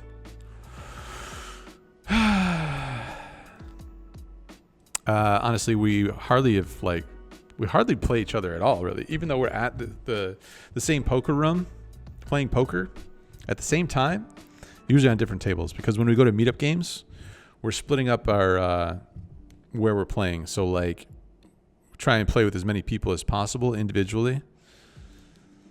So we'll just kind of like go to different tables individually, and that's the way it works. So we don't really play that much. I don't know who's up. I might be up a little bit. We did play on the Run It Up home game live stream, and I was running pretty well in that stream. Won a couple hands off of him, so I don't know. He's won a couple hands off me in other games. It's nothing too much to speak of, though.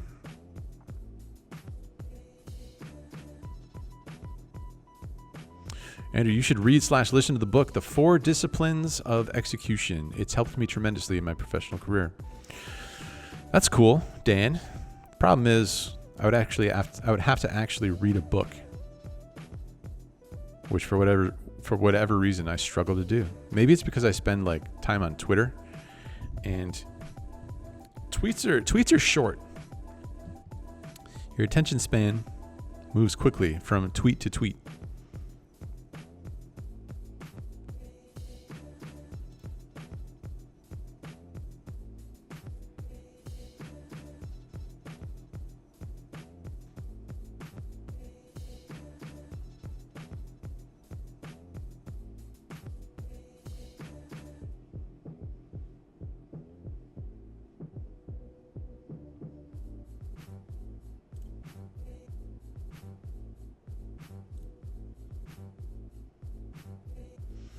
What's up, Chak?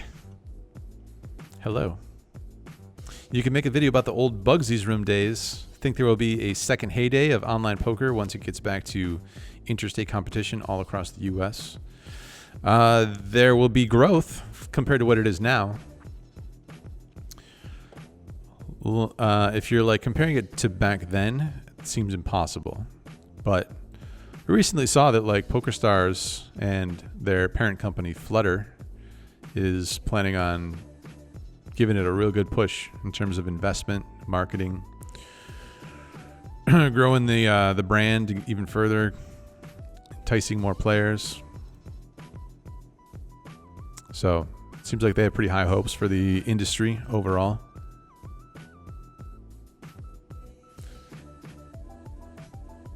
The interesting thing about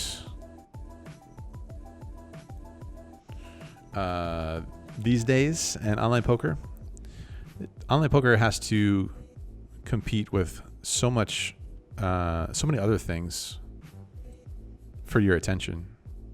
If you think about like the year 2004, or 2003 when Moneymaker won the main event, and then there was the Moneymaker boom throughout that decade.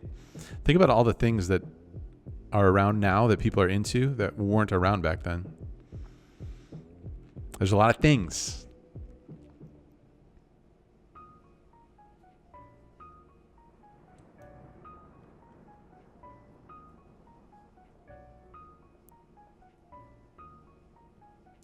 Pretty weird spot. Here's like a spot in a tournament where I am kind of unsure what to do when this guy flats, because he could have some traps. Sevens.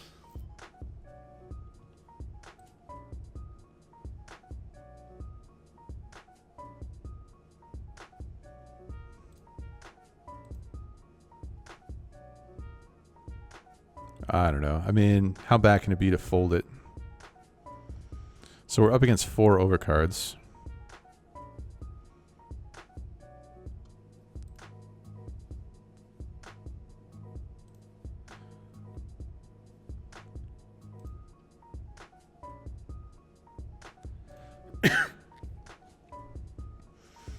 Seems like often when I look back on some of my tournament bust outs, it's always like, those 8s could have been a fold. But I also haven't like won all that many tournaments. But anyway, I think there's a lot of room for poker to grow from here. As you mentioned, now that it should be rolling out across the U.S., we're going to get more states, bigger player pools.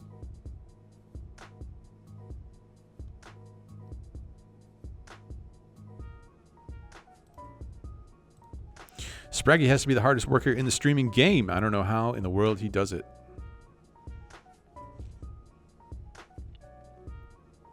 The poker vlogger Kevin Martin is quite solid.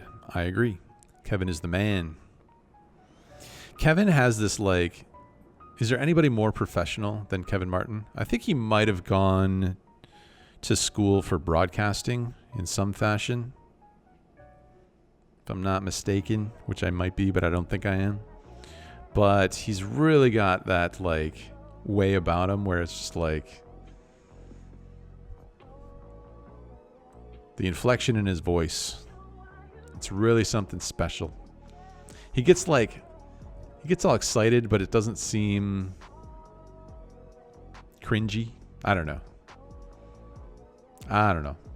It's good, whatever it is. Whatever it is, he's got it. I'm a fan of fish poker. He's hilarious. See, I don't know fish poker.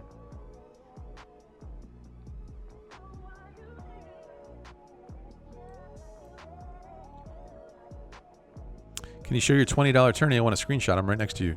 All right. As a matter of fact, we have King Queen on a 3-club board. But I think we're just going to fold without a club. Get your screenshot.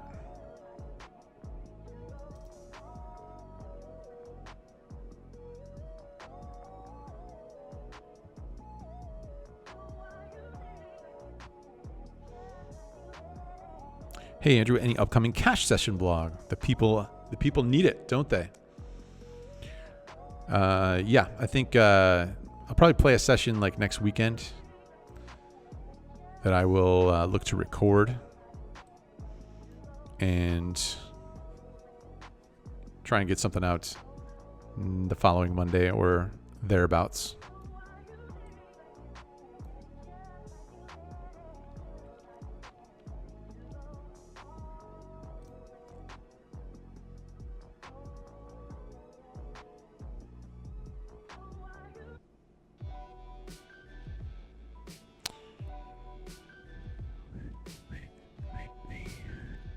Had to show you? Did we get shown a bluff? No.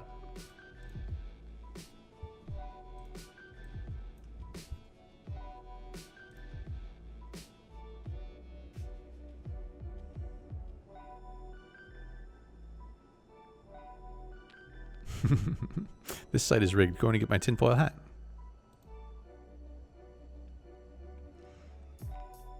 Ben Adler says, what's your worst airline experience?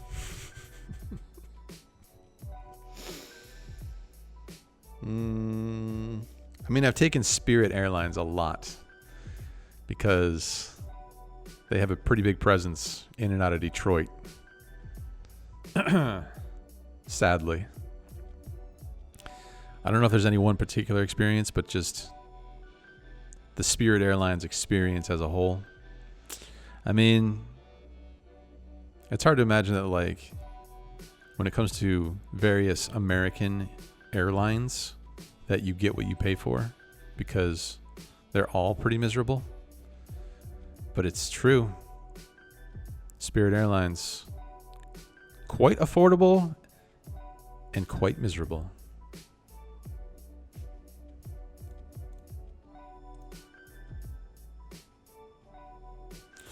But it's like like that comedian. It's like he said,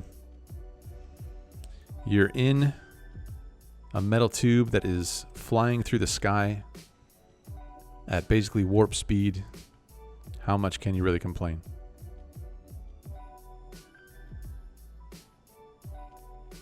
One time I was flying from, I think, London to Ireland, somewhere in the UK. And hit like pretty crazy turbulence. Where people were like, not quite screaming, but like, you know, being vocal about it. Like you could hear them like down the plane being vocal about the turbulence when there was like a huge bump, and it was like, you know, like one of those kind of things.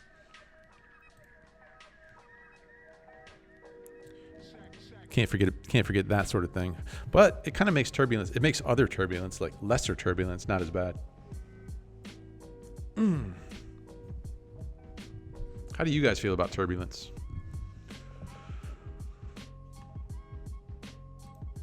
It used to like really not bother me at all. Now it's like I get a little anxiety over it, which is pretty silly. We've basically like solved flying, right? Like we've mastered it. Thousands and thousands of flights every single day. Basically no incidents.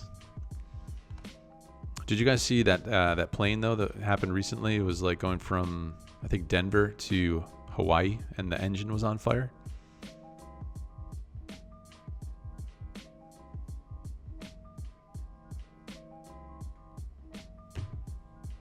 Landed safely though. No injuries. Luckily no part of the plane fell on anybody. Anyway. Online straddle's never seen one. They have them, not on this platform. They have them on other platforms. I need to talk to PokerStars and have them make a few changes. I would love to see the ability to buy action of people right within the platform. That's one of the most interesting features of a poker platform that I've seen. Love the throwables. Big fan of the throwables. Yeah, let's get some straddles in the cash games.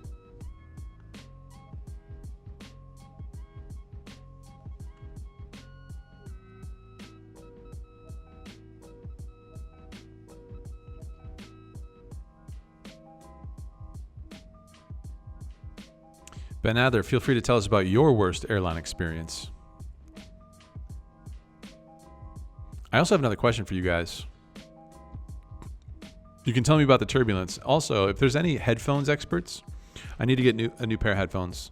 These have served me pretty well, but I think we can do like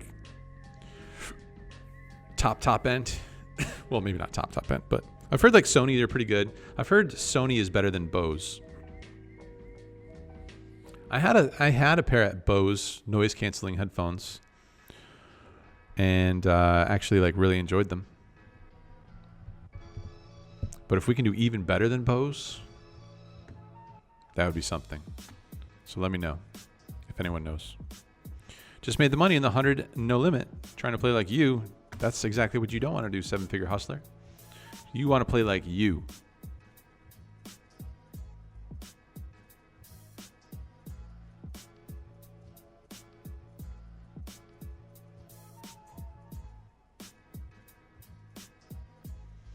All right, I'll be right back. On break, how many players are in this thing? We're in 80th out of 224, apparently. 81st out of 224. 63 make the money, so just chilling. Oh, I'm talking about, by the way, I'm talking about this tournament. Son of a... What the... What's happening here? Okay, there we go. This is the situation. That's me. Plenty of time still. All right, be right back.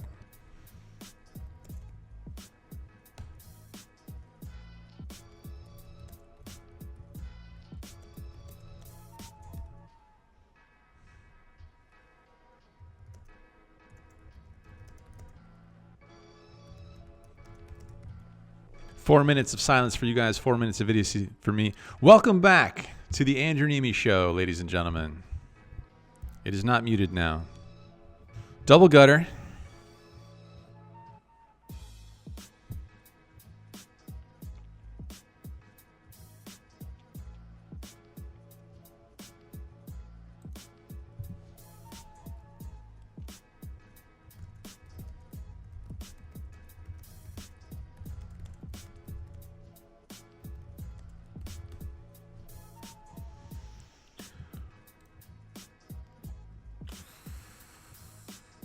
Oof.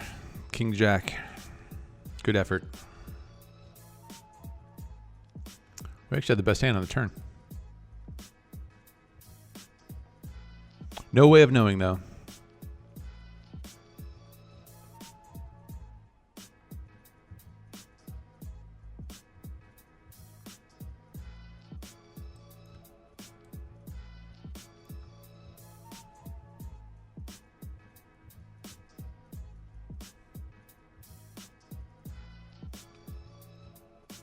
Pair plus gutter. Call once. I think we're just going to lead here. I don't think there's any point in checking because he probably won't bluff.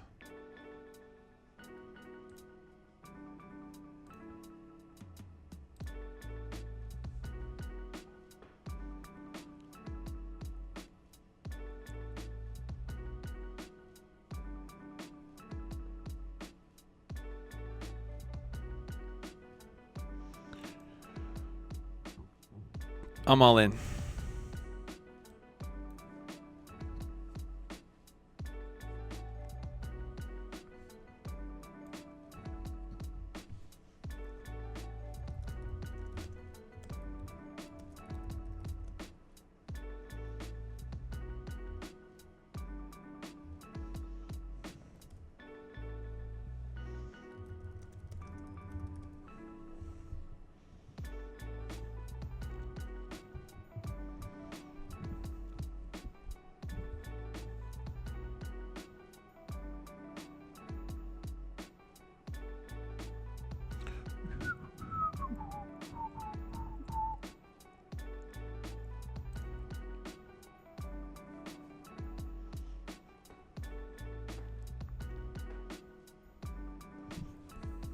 Did you guys enjoy that when I was talking to myself?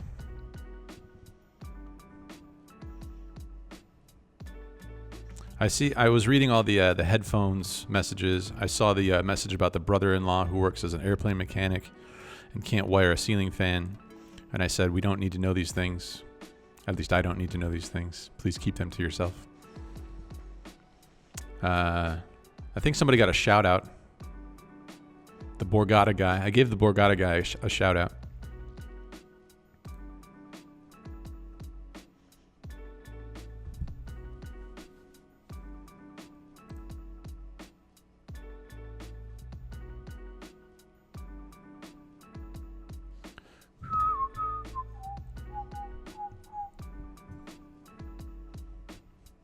Does he know he's live? Wait, am I live?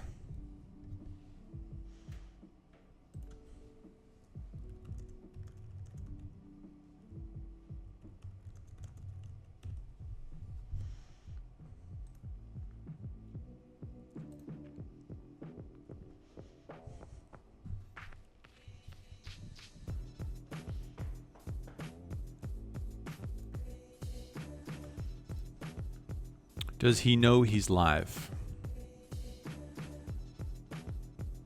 Nope, sounds great, Neeme.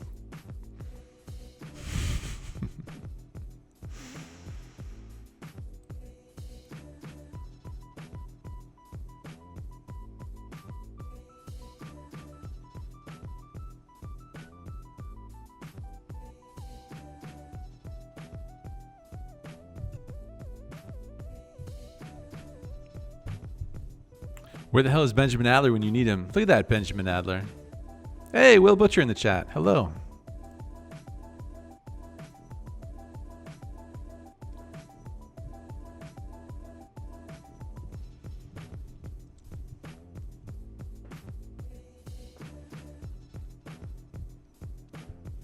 I should just not mute the microphone ever. If you guys hear me in the restroom, whatever. We're all friends here. I'm going to rip this in. Down here. I'm ripping it in.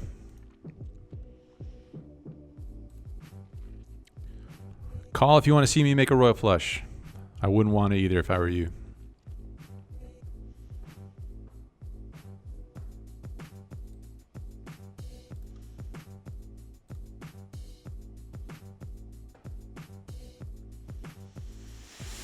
Mute button that sits on your desk. That would be smart. Big, glowing, the size of a cup of coffee. You got yourself a customer, Justin. Hey, it's Boosie B. Good evening. Looks like you tuned in just in time and missed me making a fool of myself with talking into a muted microphone. Uh-oh. Kings versus kings with 3 spades.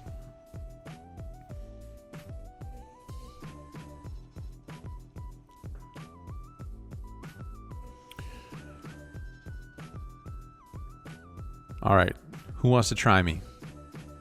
Try me with a 3-bet. Michigan rocks! Exclamation point.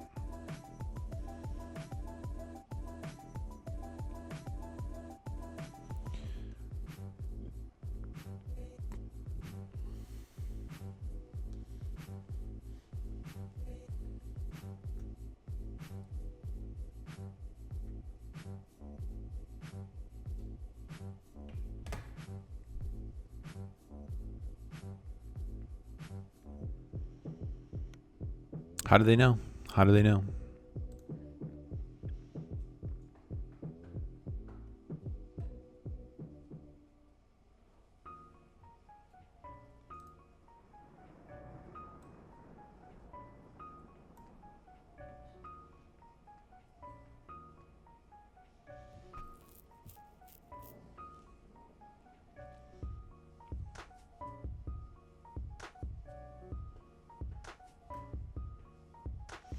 We got the jacks in the 75. If anything happens, I'll let you know. But something's happening on this table.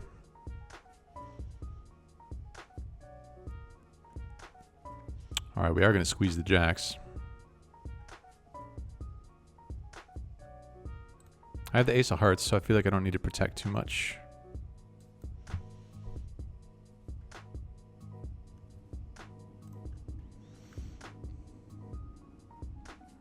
Well, there's lots of action happening with the jacks.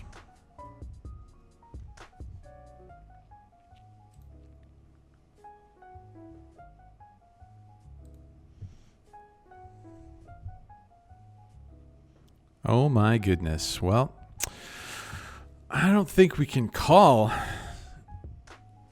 Open from under the gun, call. 3-bet versus the under the gun range. And all in. And another all-in before the under-the-gun player has even acted yet. And that guy calls anyway. Well, all right. Queens, kings, sevens. We got saved by the kings.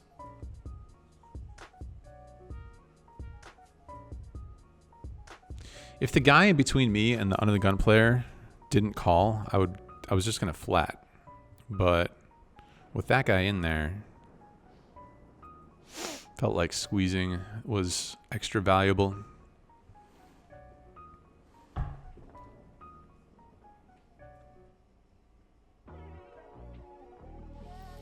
Standard 1 big blind c-bet spot.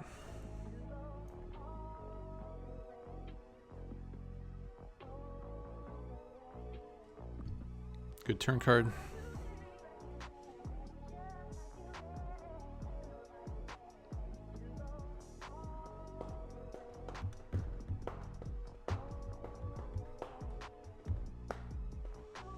Guess we can just flat call and see if we get there.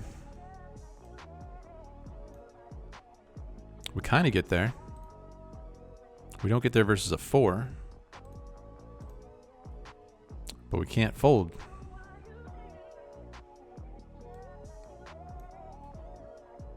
They just always have it. They just always have it. Do they ever not have it on the river when they bet sizable?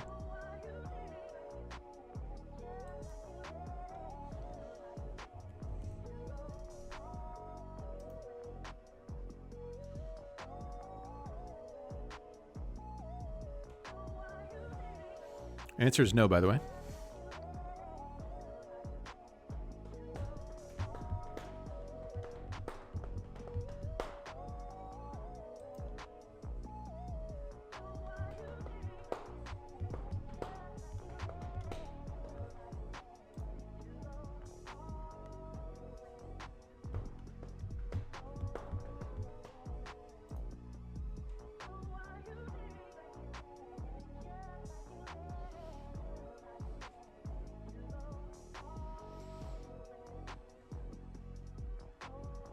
Hopefully you get down to Texas once you get your shots. The the world resumes. It's crazy as ever. I'm intrigued to come down there and play some Pot Limit Omaha at some point in Houston. I don't know where you're at, William.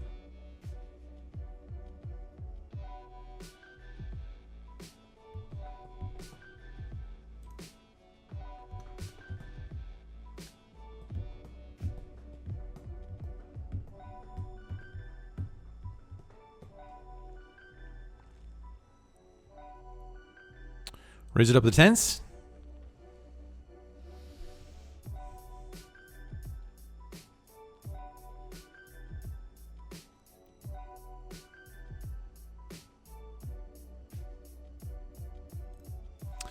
I don't know. Do you just fold? You make a jack and you just fold? Hero folding. Can you guys recommend a good coach for hero folding specifically? Might be beneficial to me.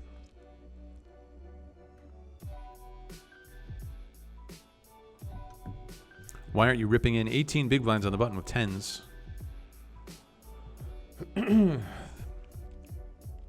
Unnecessary, Benjamin Smith.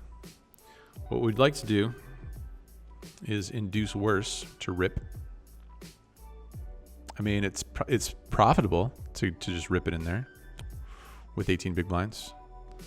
But if you think about all sorts of hands that we want to not rip with, I think tens is among them.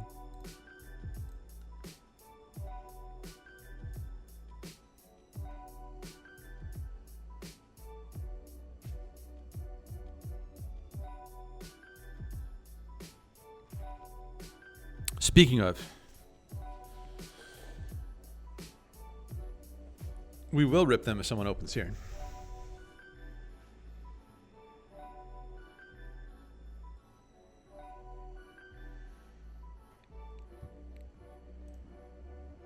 Ripping.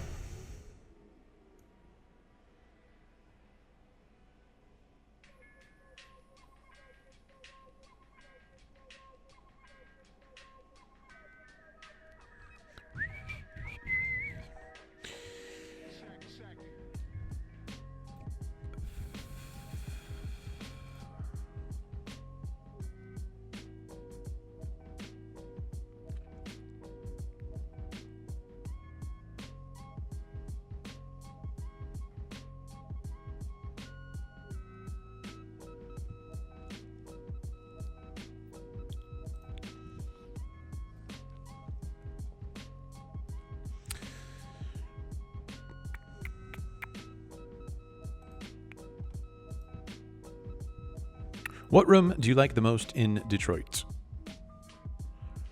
I feel like the MGM is like the sharpest. It feels like it's the nicest. But I just saw somebody tweeted me a photo of the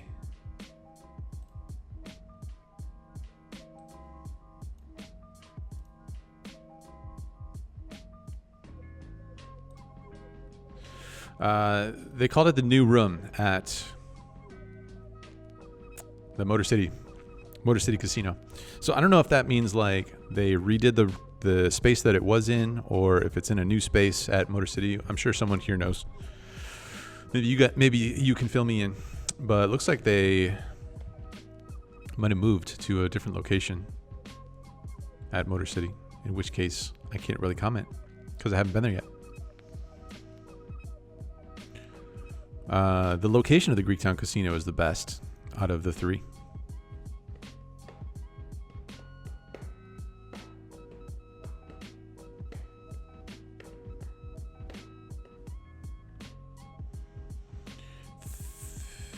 Open the deuces. All right, let's raise it.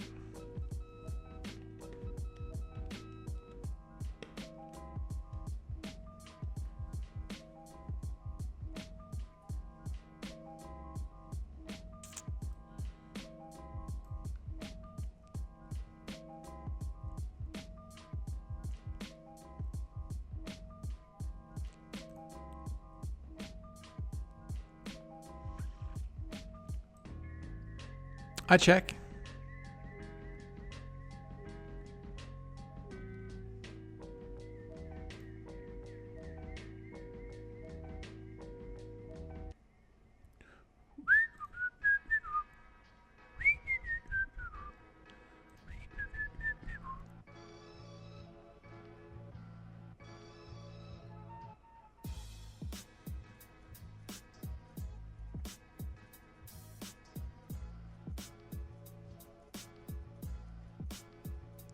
Just going to shove this. I don't think I want to raise call. Don't really want to limp call. I think shoving makes most sense.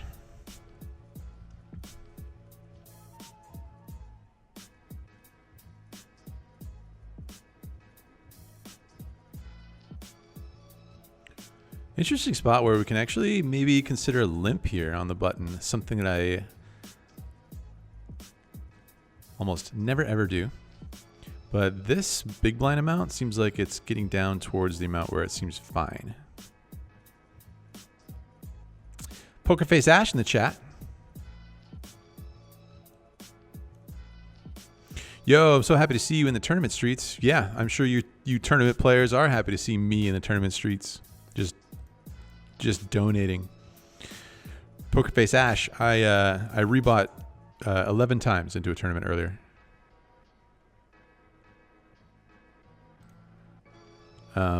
It was a rebuy tournament, and it was only $10, and each rebuy was like a double rebuy. But still, I'm not sure if it was 11, but it was around there. Speaking of poker vloggers, check out Pokerface Ash right here on YouTube. She's there in the chat.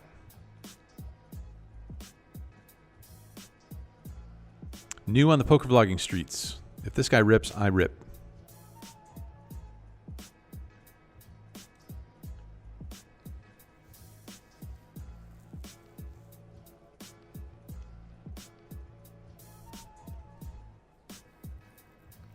Still trying to figure out how to get an avatar on here. Help me out, Andrew. You go into lobby settings, and then it says change image.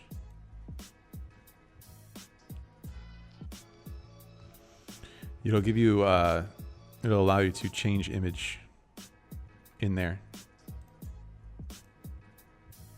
9-6 off.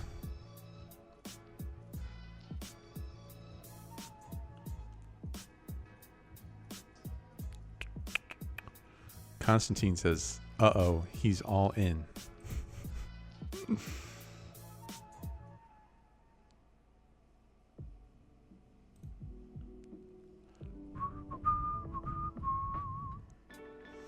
We're still in the $75 tournament with 6 big blinds and just finding trash hand after trash hand, looking for something to shove with.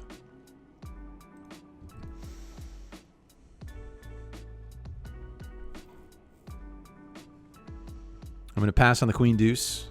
I'm going to be patient. I'm going to wait for aces.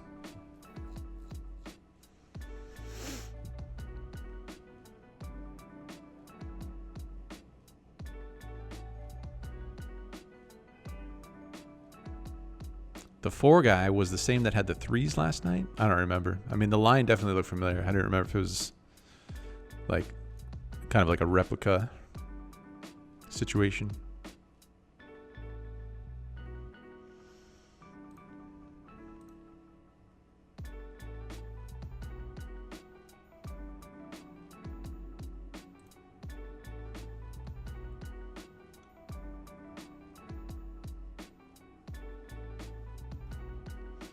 Nine seven is a fold.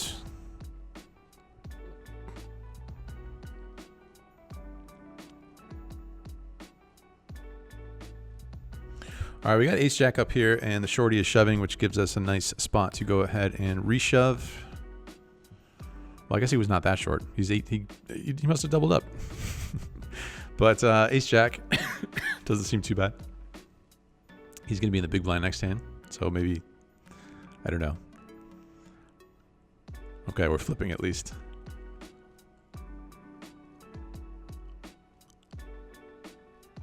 That was probably kind of questionable. I'm not sure. But if he had the stack size that I thought he had before he doubled up, whenever that happened, then it's perfectly fine.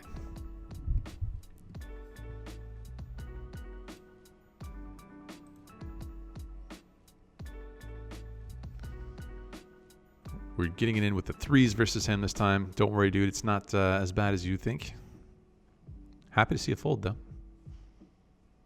I don't mind. It's a flip. Nope. Nope.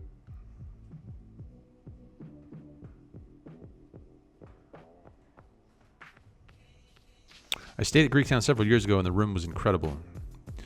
I mean, the room is fine. They just don't really get that many games there.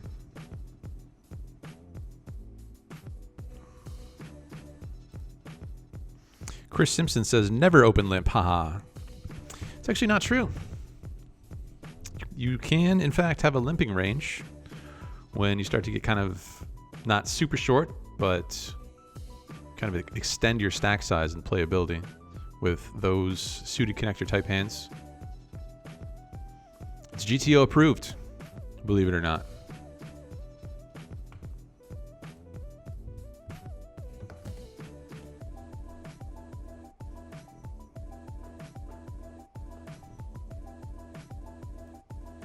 Is this your favorite tournament format? I was hoping to see you in the $20 Bounty Builder. I'm just playing the tournament series mainly. Trying to get some cashes on the board. We have 2. They came very early in my trip out here. 2 cashes are on the board for the MICOOP series, the first ever. Feels good to be on the board, but we can't retire. They weren't big enough for us to retire.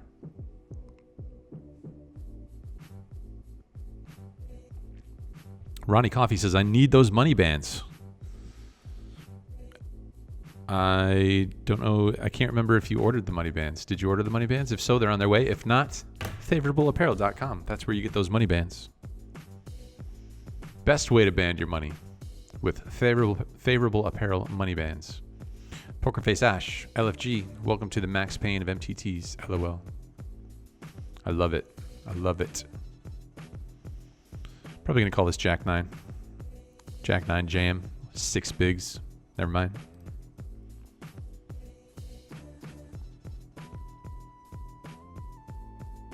Trips. Would have been trips. Good jam. Ace 5 off. Good move. A lot of limping going on down here, which is not the stack size that is GTO approved. This guy limps in with what was 6.74 bigs. Okay. I guess let's see. Nope.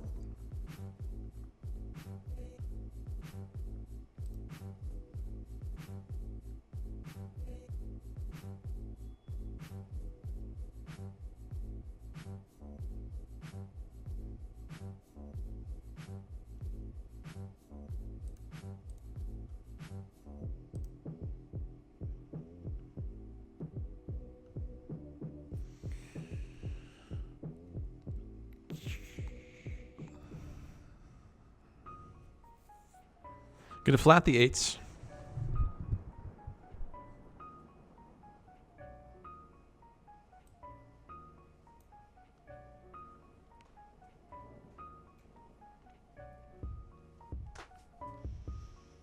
Open ourselves up to squeezing potential situations here, which is not great.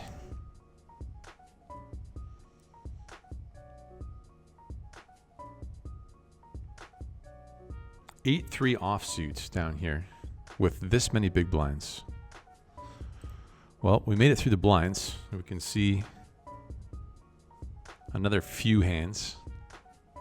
I will jam this if it folds over to us.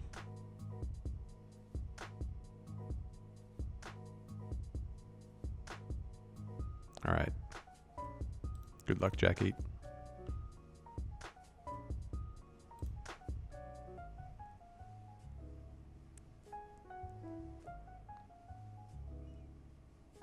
Wow, it somehow gets through.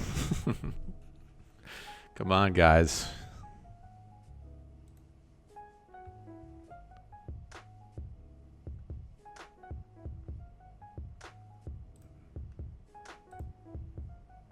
Queen 7, that's probably a jam as well. Queen 7 suited. Give it back. The pocket 8s didn't work out on the other table.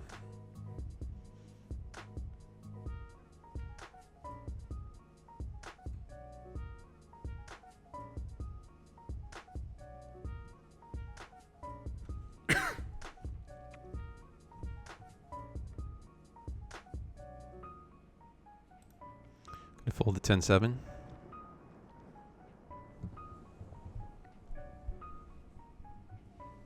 Blinds are up in this thing.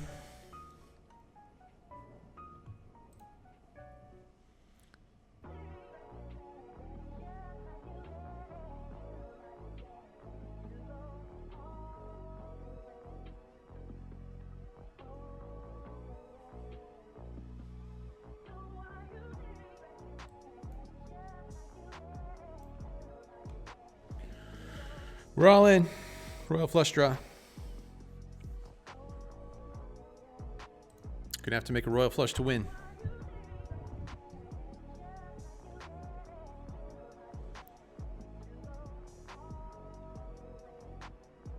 Easy game. Super easy game.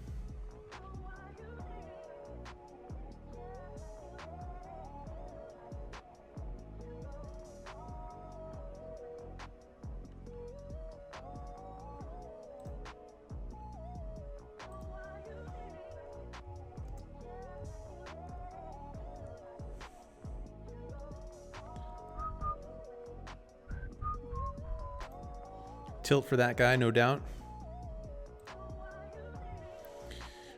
Picking up trash. Trash down here. The 6-5 offsuit.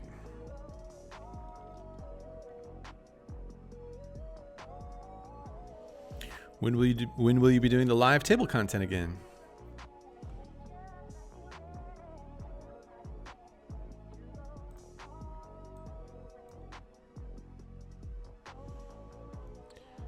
Look forward in like a week and a half or so, something like that. Once we get back to Vegas, try and fire up the vlog machine.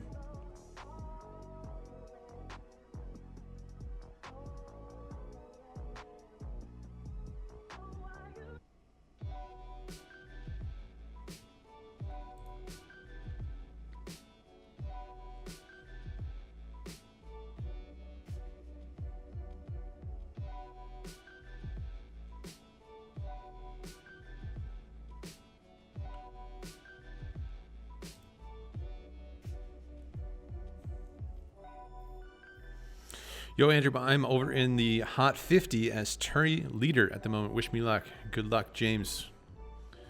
Get it. The Hot 50.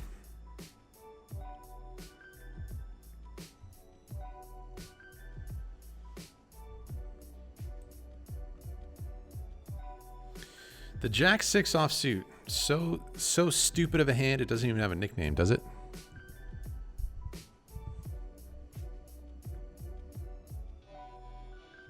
What are you supposed to do with the Jack 6 offsuit here? Try and flop a pair and then jam?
All right, let's see a flop.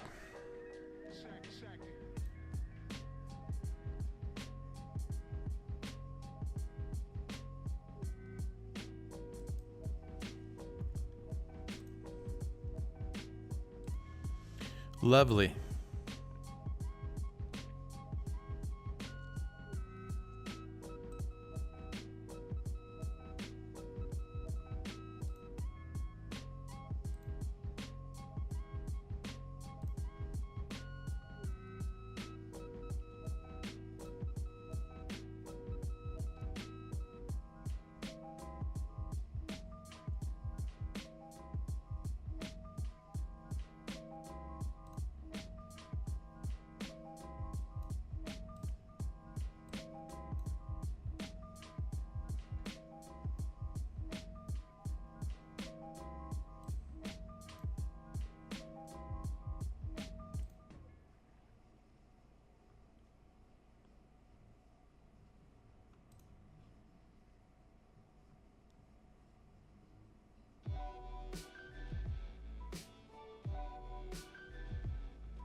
We're going to be shipping all in here. We're going to be bluffing here and shipping all in here.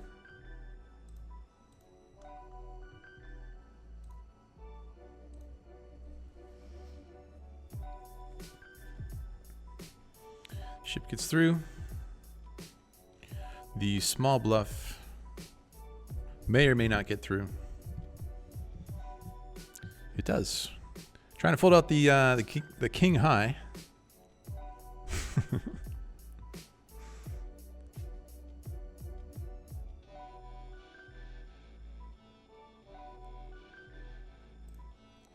Do you see more tilting online or live? Definitely more tilting online.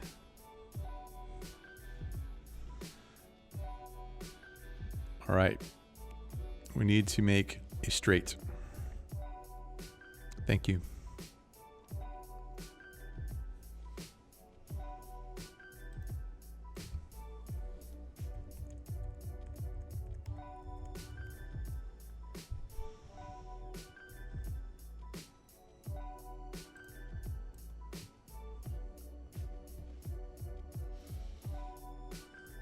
But I think you see more drunken shenanigans in the live games.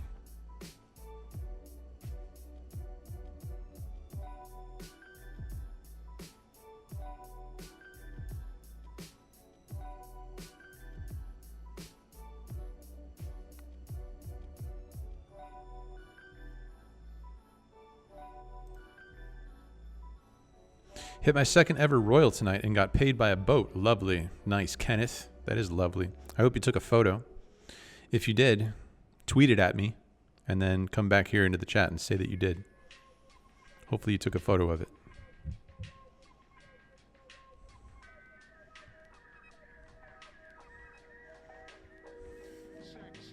Jack 6, LOL.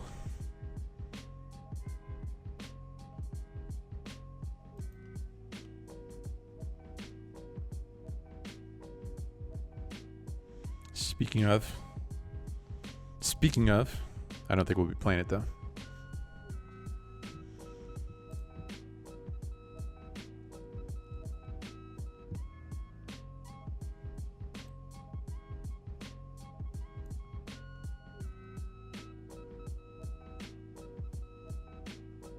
Or will we?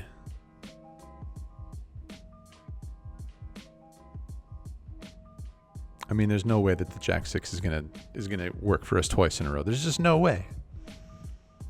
7 deuce.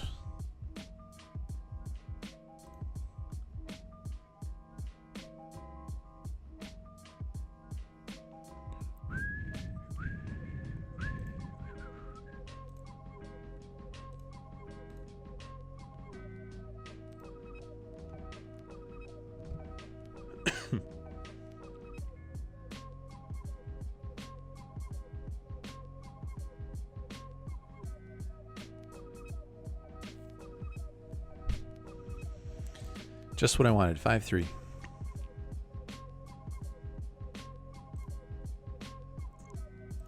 This tournament pays 80 players, but it's we have to lose like half the field still.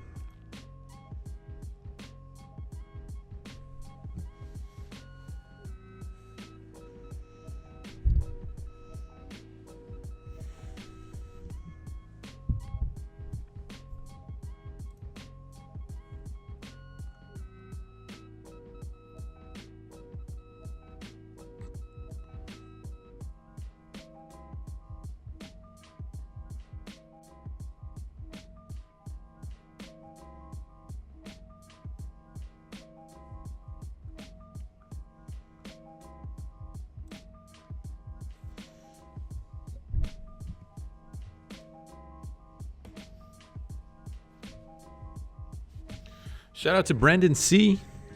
out of Stamford, Connecticut.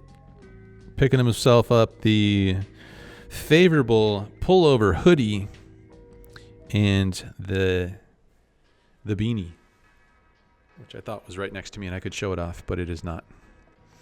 Thanks for your support, Brendan. I think you're going to love him.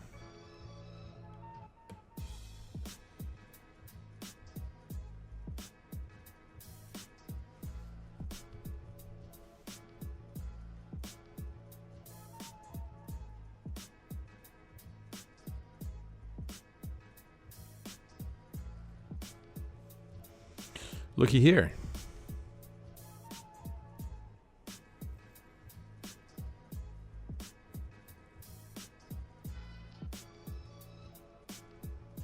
We might trap if this guy min raises. We might trap. Okay. I should just do the thing that drives the chat the most crazy.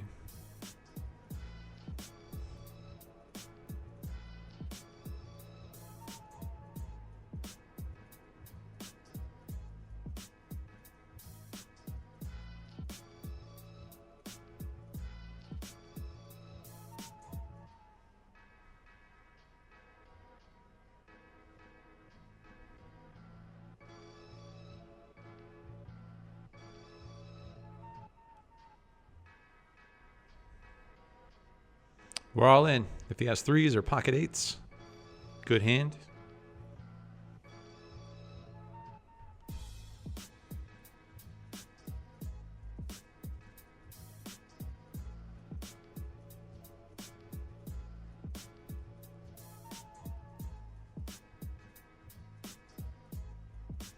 We got eights in the other tournament in the big blinds.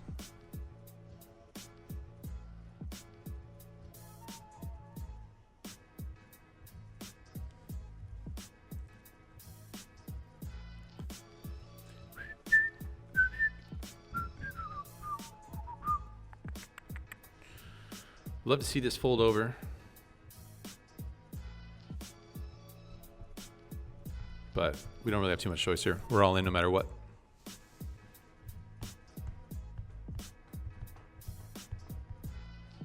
I am Veritas. Hey, buddy, we played together when you won the Spring Poker Madness in 2012. That's cool. I'm all in with eights.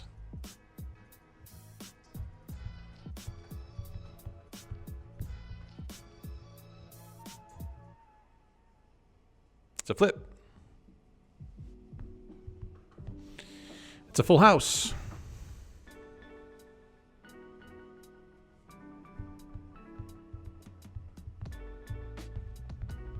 Wish you and your loved ones all the best, buddy. That's cool, man. Played together when we won the Spring Poker Madness. we're gonna have to bring that up. Let me dig into the archives for that one.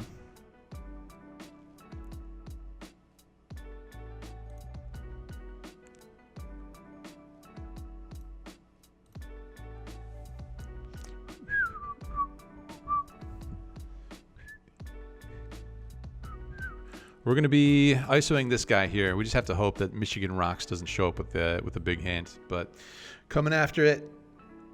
One time. Get there. That's not getting there. That's not getting there at all, actually.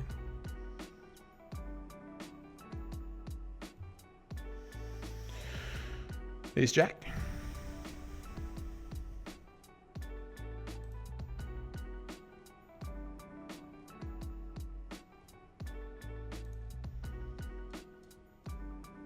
We're going to be all in with the Ace Jack here.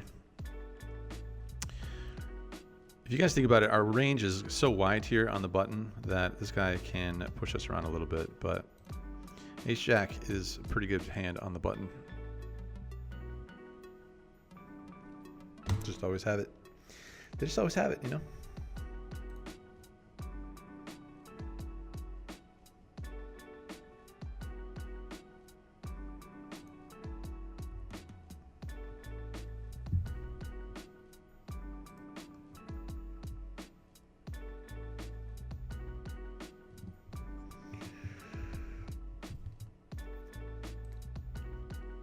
All right, we're down to our final tournament of the evening.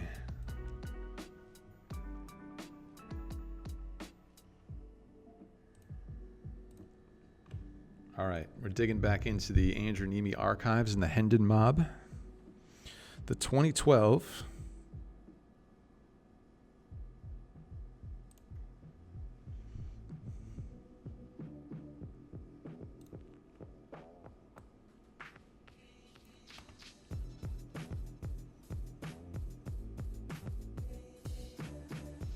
Hoops and Hold'em Spring Poker Madness.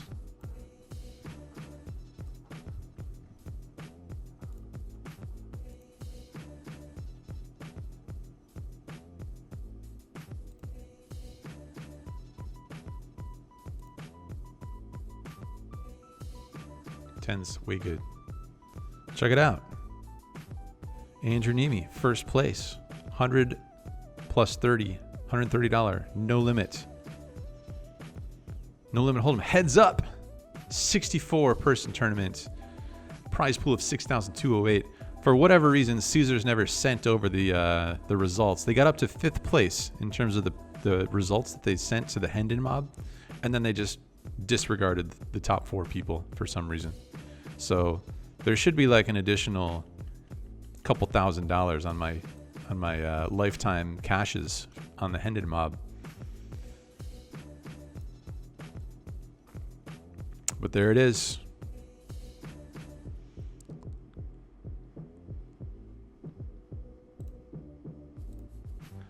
I am Veritas. Who are you?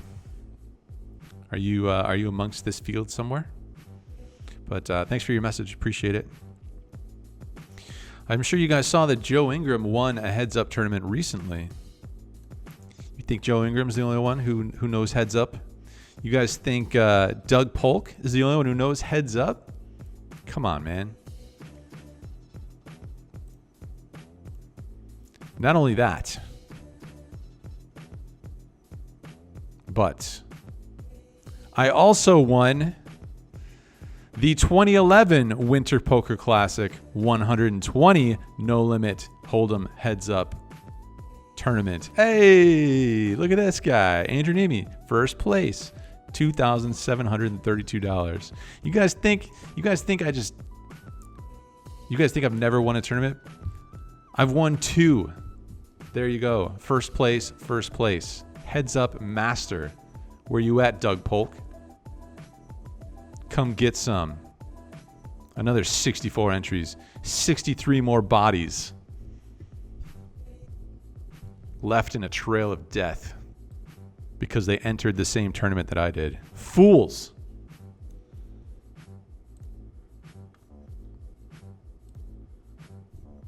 Now, where were we? Ah, yes, playing a $20 tournament. Okay.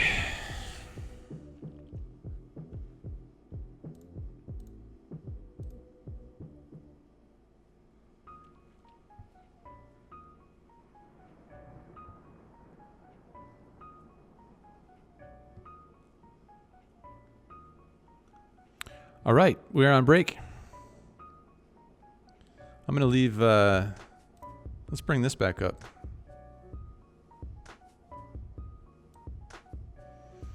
By the way, look who's in 7th place. Christy Arnett. Good showing, Christy. 7th place, not bad out of 64 players. You made it through a few rounds for $217. Good showing, Christy. But yeah, first place.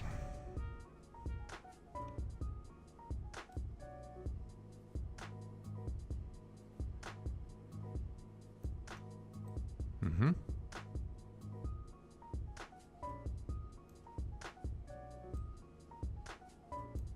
All right, I'll be right back.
All right, I unmuted the microphone this time.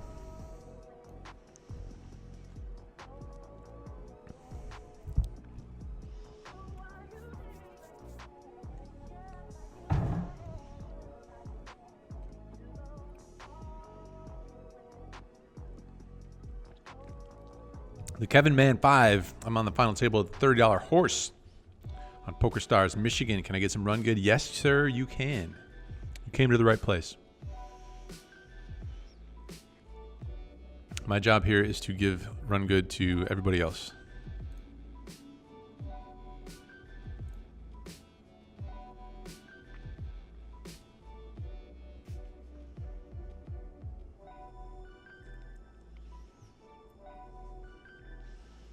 I am Veritas. You kicked me out in 13th place.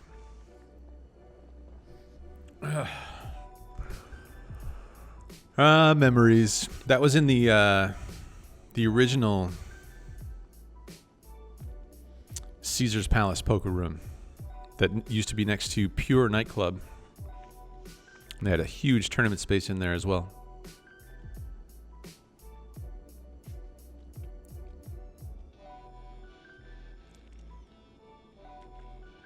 So you can play stars in Michigan without having a residence there? Indeed. That's the way it works for all of the regulated poker sites. Like if you go to Pennsylvania to play, you can play PokerStars on there.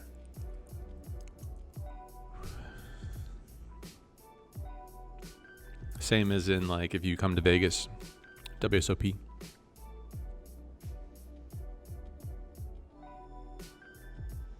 Check my Twitter. Okay, Kenneth, I'm doing it.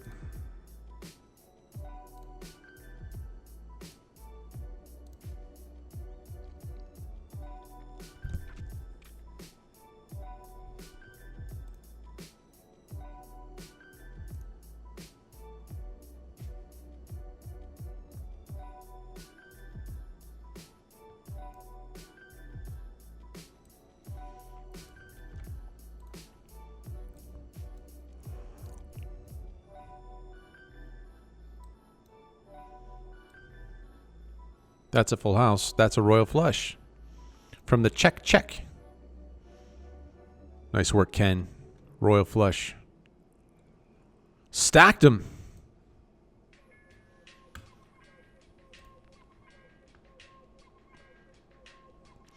Have you ever thought about going to Macau like Tom Dwan? Thought about it a lot. Johnny Vibes went there and did a vlog from there.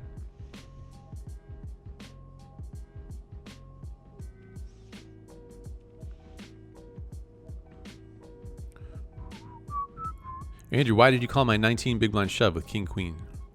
I mean, is your shoving range from the button really that narrow that king queen is going to be crushed?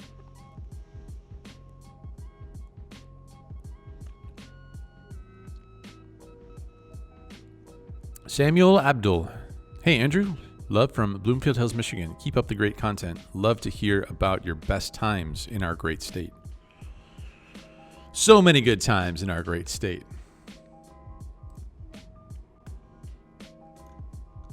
Lots of fun had in Detroit. Also lots of fun had in Windsor, which is just across the Detroit River. It was always like a, 25-minute drive from where I grew up. And when we were 19, we could go to the bars. How great was that? I'm ripping the nines. Hopefully this is acceptable to you. Cutoff versus button.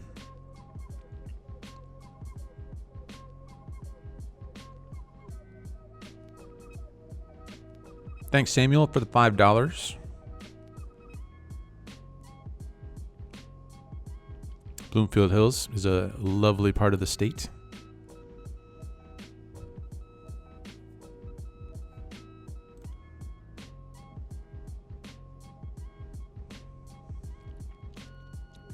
Unknown chip magnet. He made the final table or he won it all? Yes, but this was in 2011 and 2012. Back-to-back heads-up poker tournament champion at Caesar's Palace. Put the word out. Put Doug Polk on notice. Tell him I'm coming for his whole bankroll. I'm not a Vegas reg. I bounce between the cash games in Niagara, close to Toronto, and Macau, where I am now. Live poker is dead in Canada at the moment, sadly. That is sad.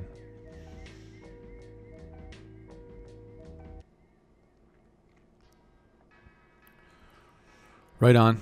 How are things in Macau now? I know things were pretty dead there for a while as well during lockdowns.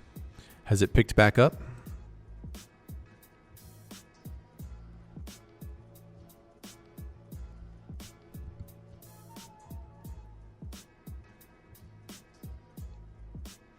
Michael Thompson currently 8th out of 24 left. 701 total entries. Nice. Get him.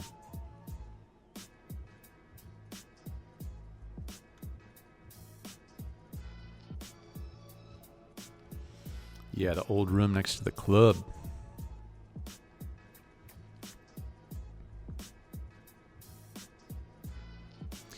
Andrew, can you recommend an all-you-can-eat sushi place in Vegas? I sure can, Scotty Drumsticks. Got a couple suggestions for you.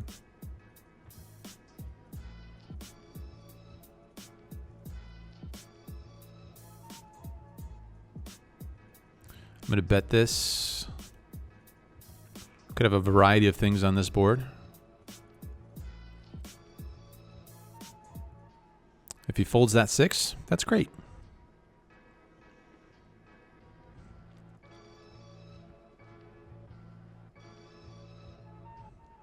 So sushi spots. We like Sushi Kaya, Kaya. That's in Chinatown. I also like a place called Yama Sushi, Yama Sushi. The one that I have been to, there's actually 3 of them now. It exploded because it was so popular. The one that I have been to is right by where I used to live when I first moved to Vegas. So it's at Flamingo in Maryland.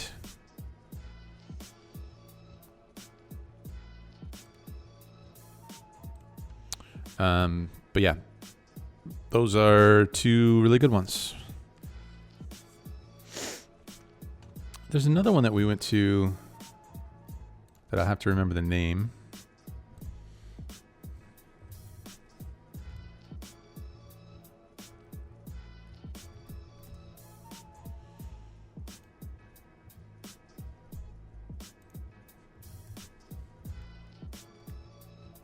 It's on Paradise.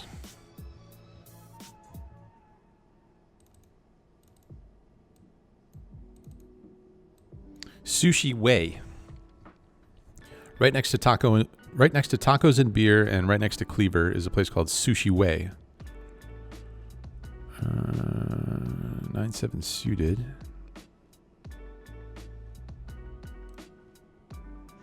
Why not open your chests? We'll do that after this tournament is a wrap.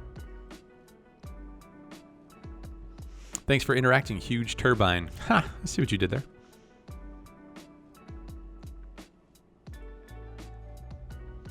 I'm in Macau right now. Cash games back home are dead. Yeah, I was curious about how Macau is doing, though.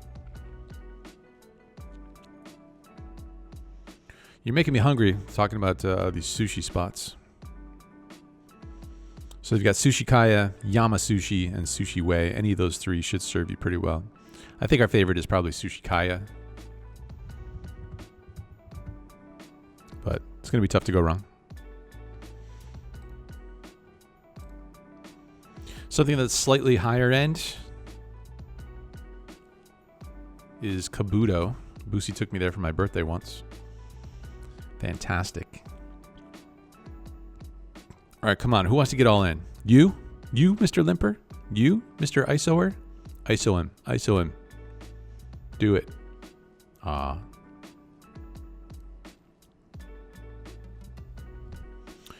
Let's go 420. Put the 0 in.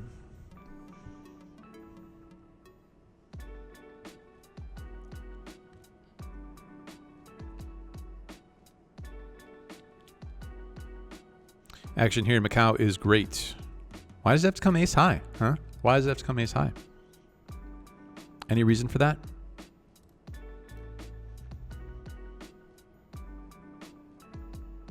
Why does it have to come a queen?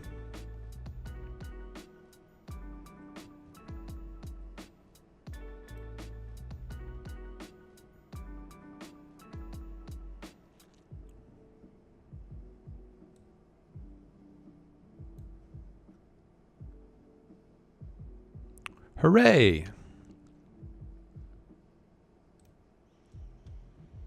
10-9 suited.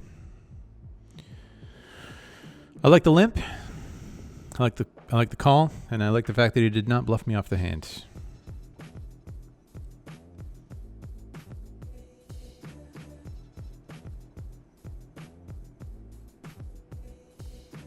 Action here, Macau is great. Reminds me of poker in early 2000s when you'd have fish go all in with anything. Asians love to gamble. Who would flop to straight? Ace King versus Ace King. That's cool. Yeah, I'll have to get out there at some point. So many places to go. Such little time. What's the most you've made in a year while in Vegas? I don't know. I usually don't get into such things. But I will say that shooting for 10 big blinds an hour over like a decent stretch of time. What's a decent stretch of time? I don't know, like a few months. Aiming for 10 big blinds an hour in whatever game that you're playing is kind of the goal. And then if you're putting in like 150 hours a month, maybe a little more, depending on, well, yeah, maybe a little bit more, but somewhere around there. That should give you a good estimate. And then there's going to be variance and stuff, so you're gonna have better years, you're gonna have worse years. I'm in the mood to watch Andrew fly a drone. It's tough to do it on a live stream. Although I think there is a way. I don't know if YouTube has the plug-in ability, but I think Facebook might, where you can fly the drone and get the live feed. So I could like live stream a drone flight, I think. But is that interesting? I don't know. There's not going to be any like, you know, nice music set to it.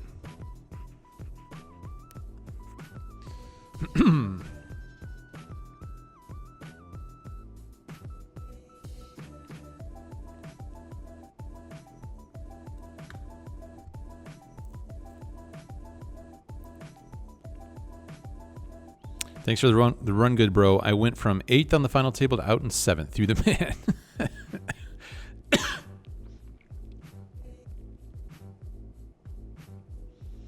Well, as long as you're happy, Kevin, man. If you're happy, I'm happy. GG, dude. Always cool to make a final table.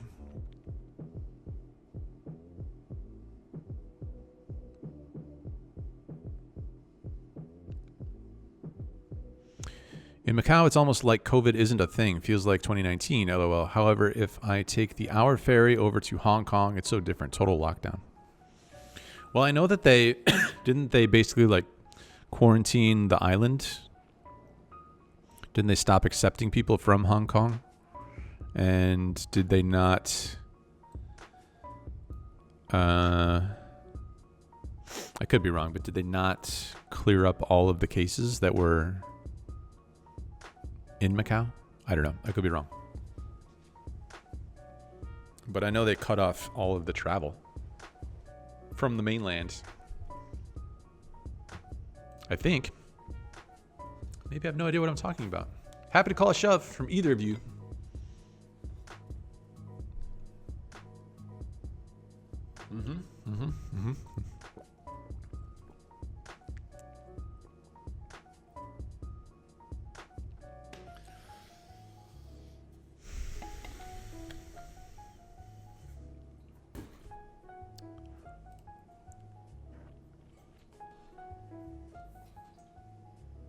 I don't know, guys. I don't know.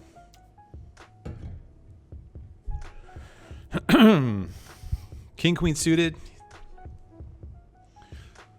The guy's got 10 big blinds and he finds ace king. I don't know, you guys. I don't know. You're welcome, Scotty Drumsticks. I like your name. Do you feel you have to play more hands because people are watching? Maybe sometimes, but for the most part, I'm just kind of like attempting to do what I would normally do, but you definitely get distracted.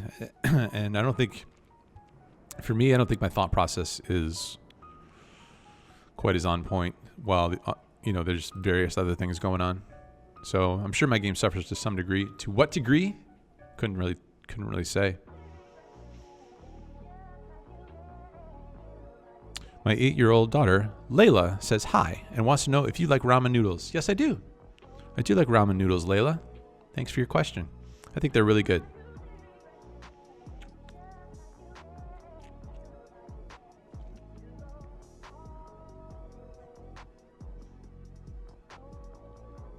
Boosie, my fiance, recently made us ramen noodles, a ramen noodle dish bowl, and that was really good. Boosie's a great chef. Is this real money? This is a real money tournament.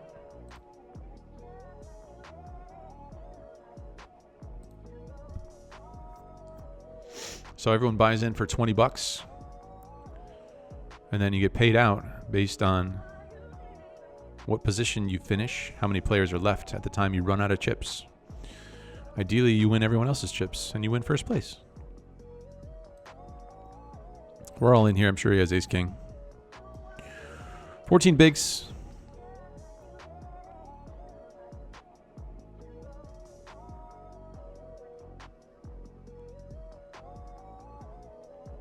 He's tanking with ace queen. Okay. Win Macau, Venetian, and City of Dreams all have wait lists every night. Action is great right now. You should come over for a week or two. I don't know. I've never been to Macau. Do you not have to do like the quarantine thing? Are they accepting Americans?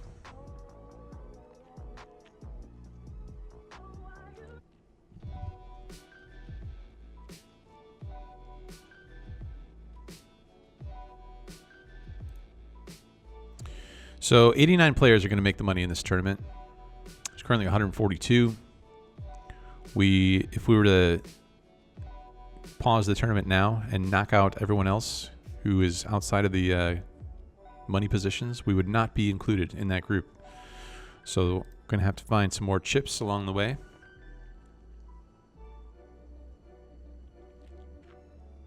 First place in this thing is 1,900 bucks. There's your top 3 payouts right there.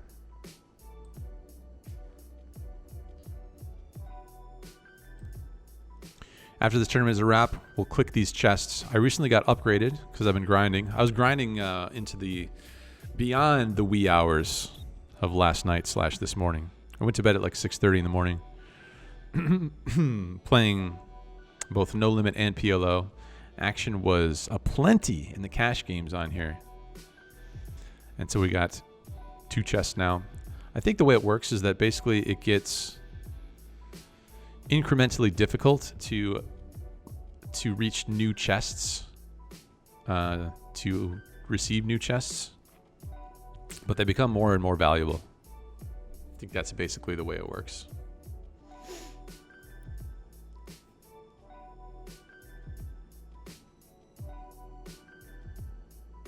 Unless, of course, the flyer of said drone played some background music. Drone audio, no bueno anyway.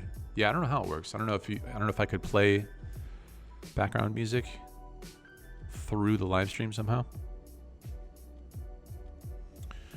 3 big blinds, gonna fold it. Good time to find jacks when you get less than 14 bigs. 6 big blinds over here.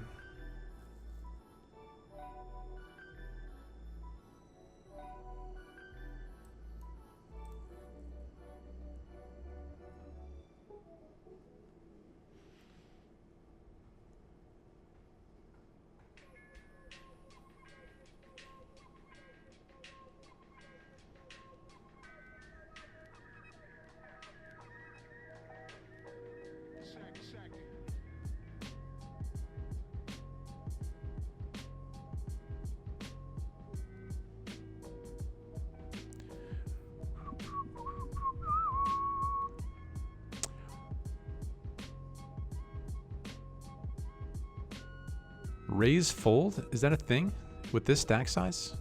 The pair?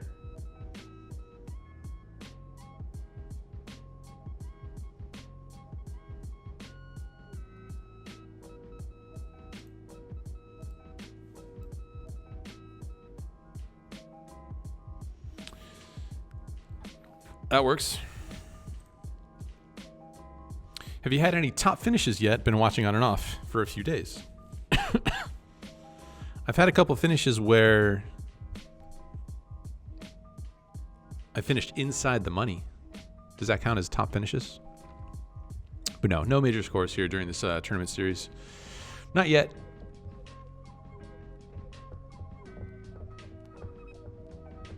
These are, I mean, I guess I played the occasional tournament.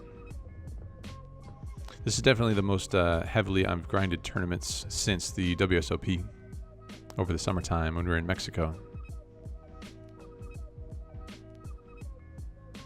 It was a pleasure playing with you, Andrew. What do you mean? You're still at the table. What do you mean was a pleasure? Does that mean you're about to bust me? Boutros.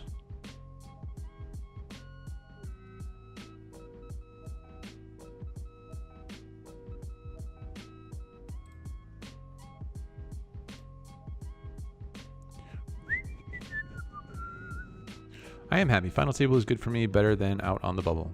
Cool to hear. Glad to hear it. Guy to your left has an Adam Morrison avatar.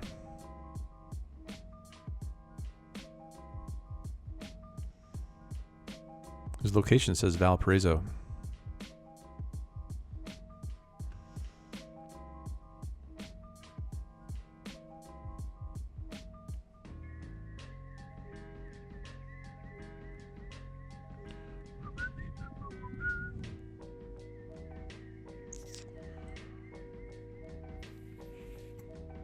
Is this the hand where you bust me, Boutros?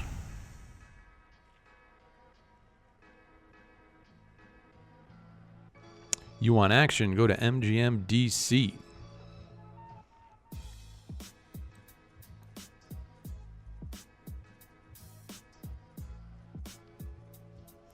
Well, we got ourselves an open-ender and not a whole lot of chips behind. So facing a C-bet, never mind.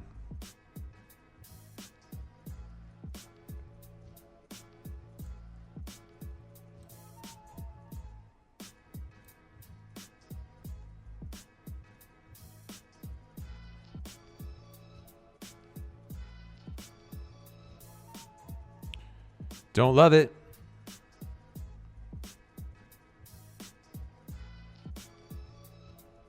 I think we're just giving it up.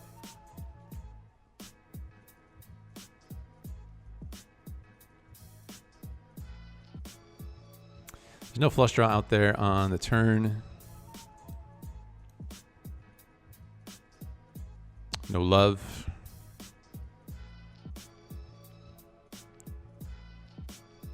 I think we'll be shipping this if it folds over to us.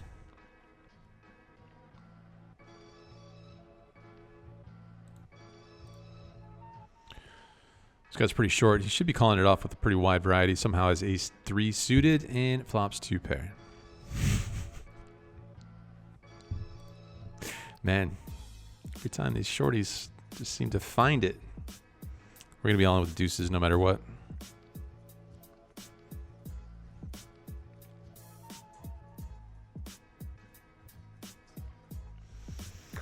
I think one of these days, one of these days we're just going to run like you wouldn't believe. Hey, Uncle Bob. Hello. Just wanted to say hi. Hey, a full house. Just in time, Uncle Bob. Just want to say hi. You're still in the D? I am. Downtown. Here we are in downtown Detroit, Michigan, playing on PokerStars, Michigan. Here until Wednesday when I fly back to the desert. Is he in the money? Not yet.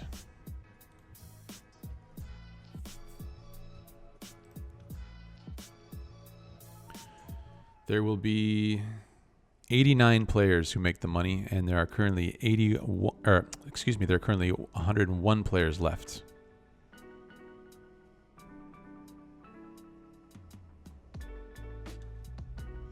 Just busted King Queen against King Jack. Back to the grind. All right, Greg, go get him. 99 players left, so we have to lose 10 players, and we're in the money. What do you guys think?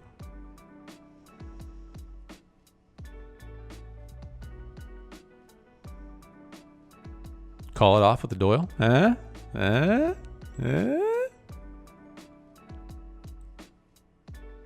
You got it. Tens. Not folding.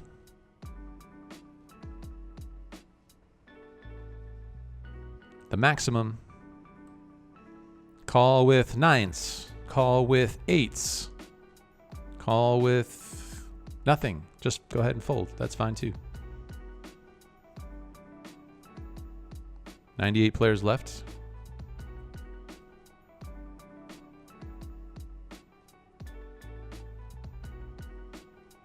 Five, four suited is just gonna be a fold. Could be a limp. Just gonna be a fold. I'll let this small blind fellow take care of this big blind.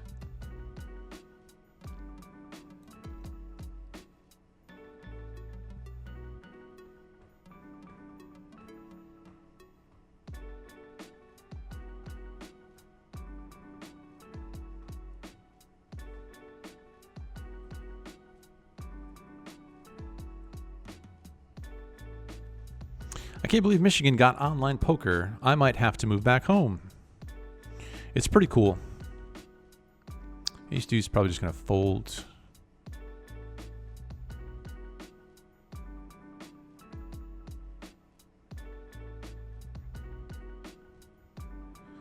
I think. Am I? Seems nitty, but. Yeah, as long as your IP is in Michigan, then you are good. You do not have to live here. So you're raising a jam. There's currently 94 players left. Loving my ace deuce fold.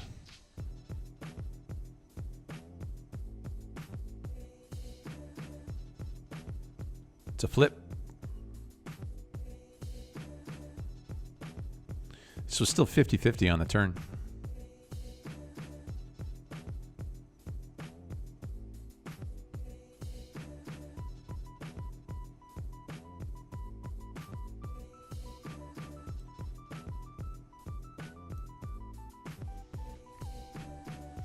I'm watching on YouTube. Are you also streaming on Twitch? Nope. Just holding it down here on YouTube. Home base for the past 4+ years.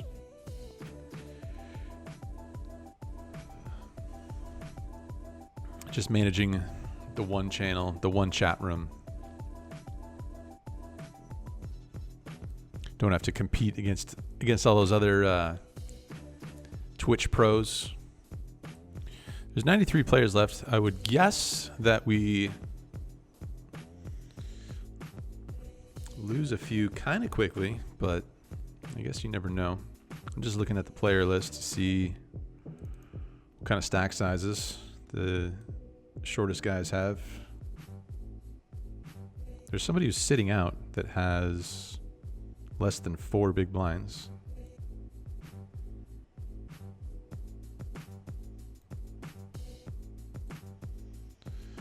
This guy, Pat's fan. The big blind is 6,000 now. The blind just went up, I think. And this guy only has 16,000. All in on my table. Down to 92 now. On this table, this guy is all in here.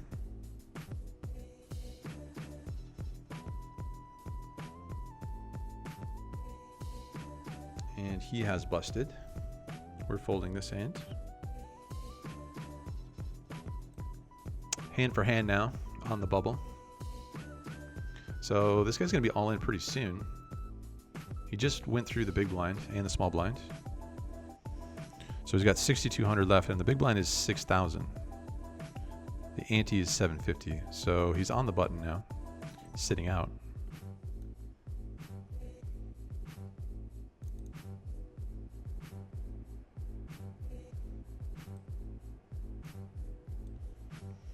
There's another guy over here, Queen of Aces. Or a girl, perhaps. 4.5 big blinds is the next shortest. So as long as that person just folds their way through, would guess that Pat's fan 7070 would bust before he or she has to. So we'll keep an eye on this. But you never know, someone might bust elsewhere. Someone who's just not watching.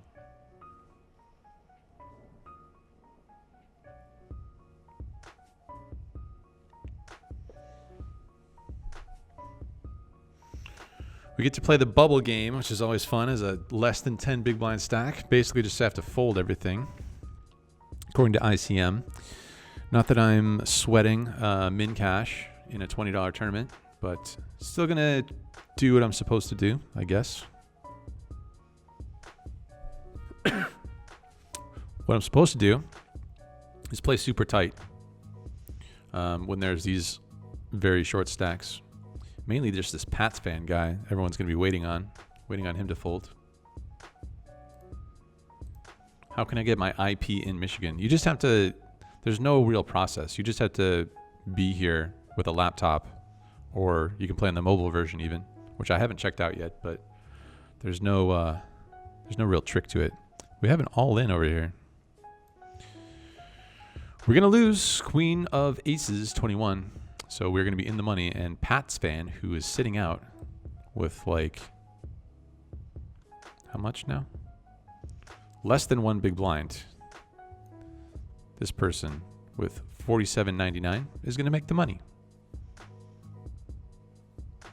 Big blind is 6K. All right, guys, we're on the board again. What do you know? We broke the curse for the MICOOP. MICOOP 49 is a cash for Team Neeme. Congratulations. My third cash of the series.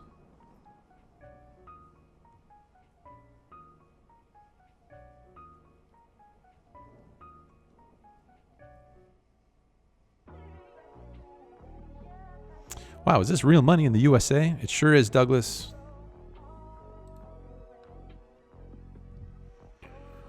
I think I'm gonna fold. We're looking for a shovable hand here. I think we're too short. I mean, I guess 8-7 is certainly possible that we could just shove that. But looking for something a little more high card oriented.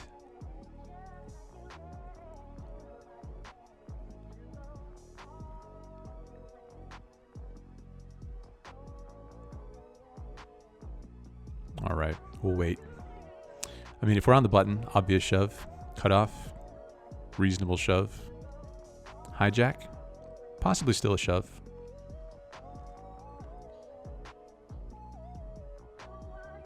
Ace king, seems shovable. Off we go. Tank it down a little bit, like we have a decision. Shipping it. Looking for action this time.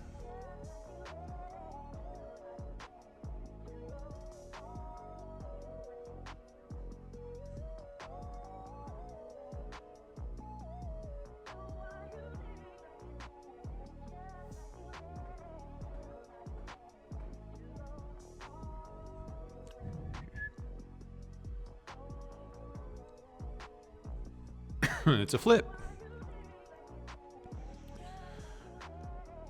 All right. Get the double.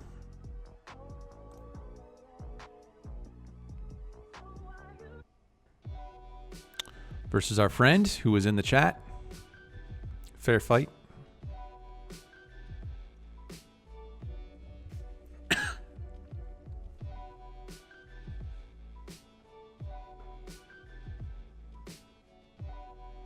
Didn't realize Michigan had legal online poker. I'm in Chicago. Hopefully it gets here too. The last meetup game you had here, you took a good-sized bomb pot against me with Better Trips Kicker.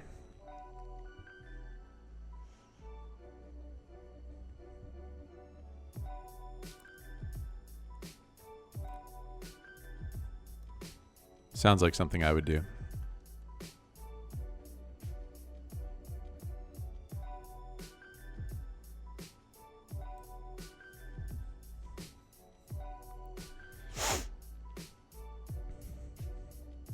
I don't understand why they have not legalized poker in the whole, excuse me, of the U.S. yet. I don't understand either, buddy.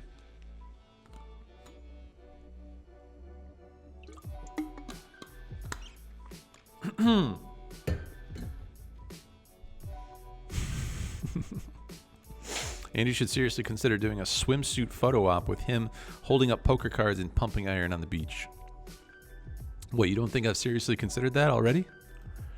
Gotta give me some credit here.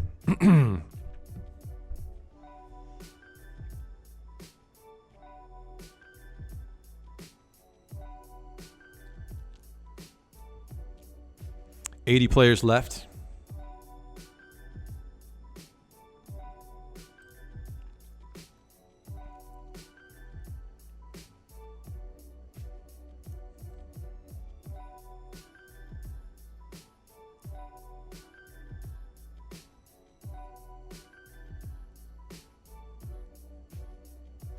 Unlucky stretch there, Boutros.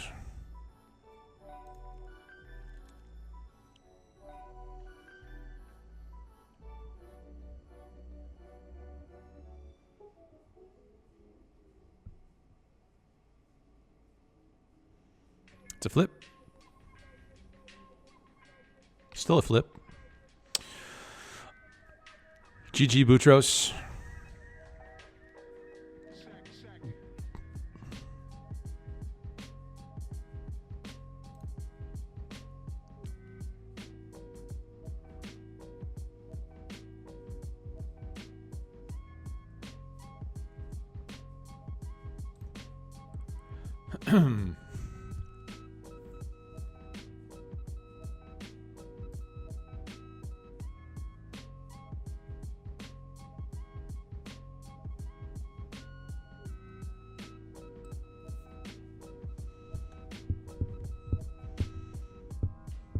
Very jammable from the button.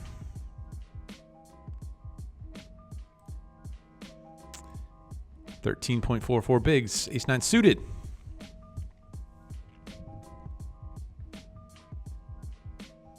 Gets it through.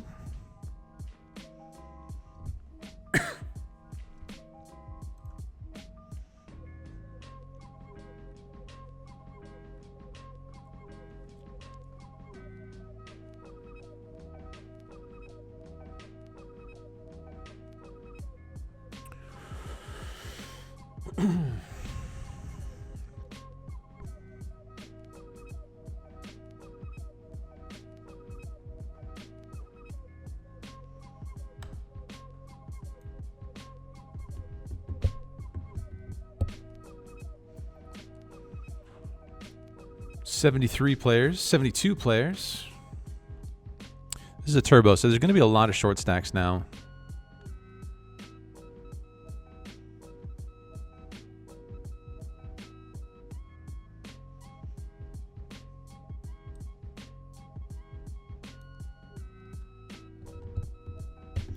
Understood, T-Berg.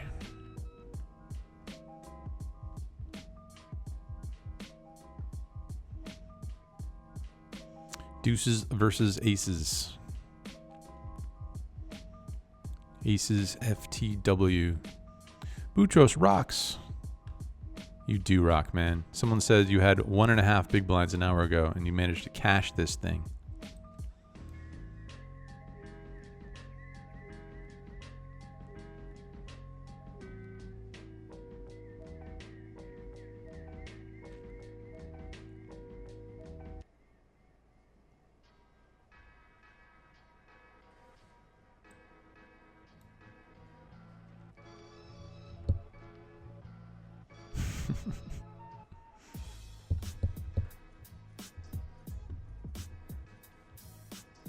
Blinds go up.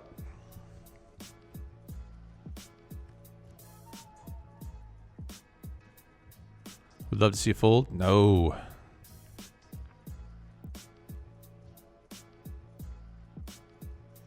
All right, maybe nitty. Maybe I'm supposed to jam it.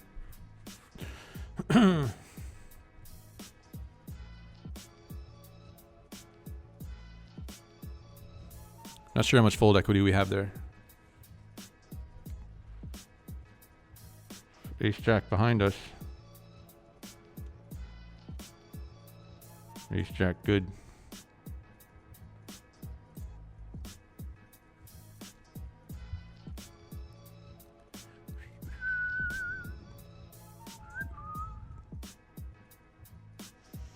Yeah, Boutros, stop spoiling.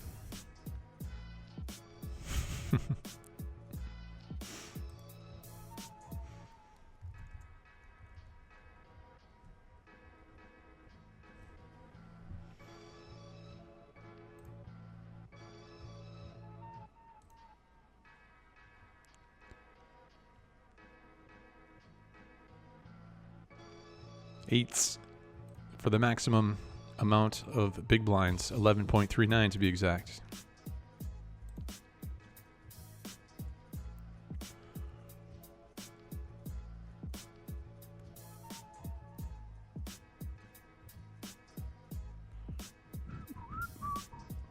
Hey, nice.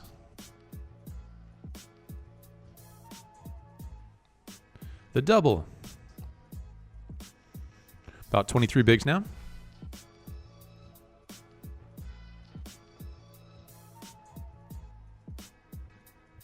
Can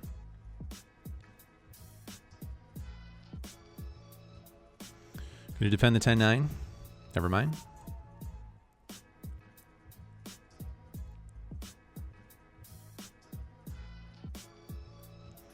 Did you just get sick of people asking you who Grandpa Ed was? I use a different screen name on every site.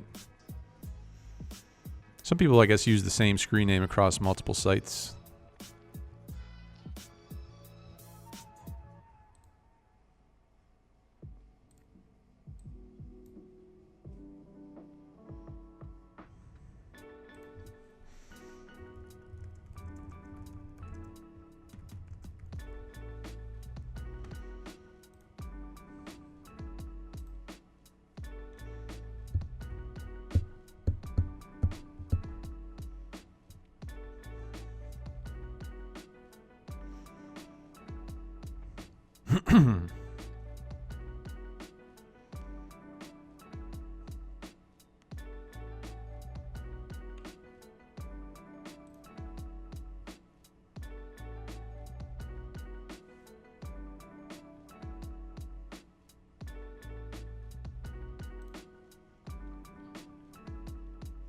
Did you watch Holtz versus Malinowski today? I did not.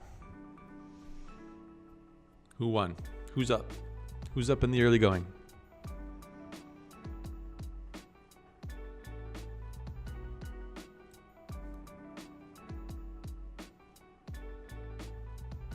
Could have the best hand here.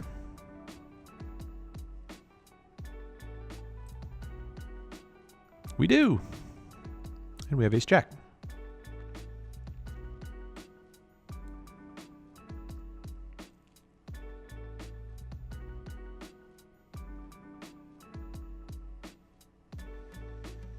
We have attained a small pay jump, by the way.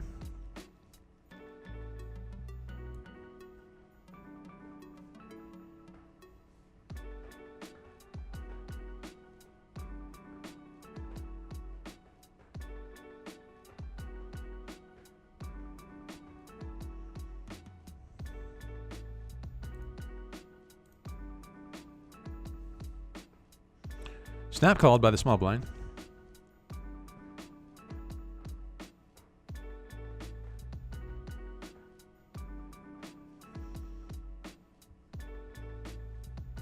Yeah, figured.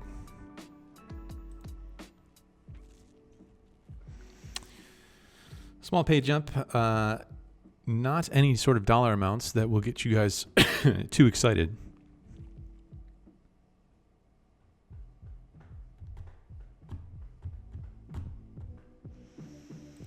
Can we see chips instead of big blinds, please? I'm gonna try and switch it back and forth.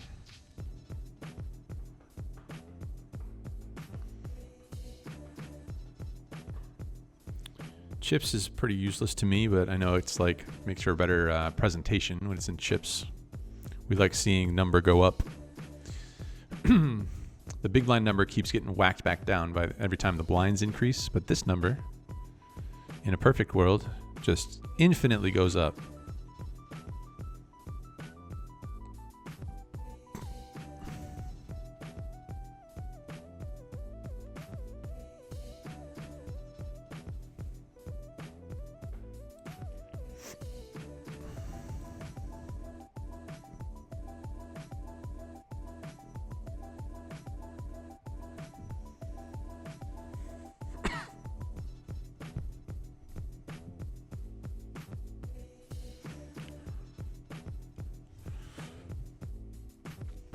I think blinds just went up again, yeah?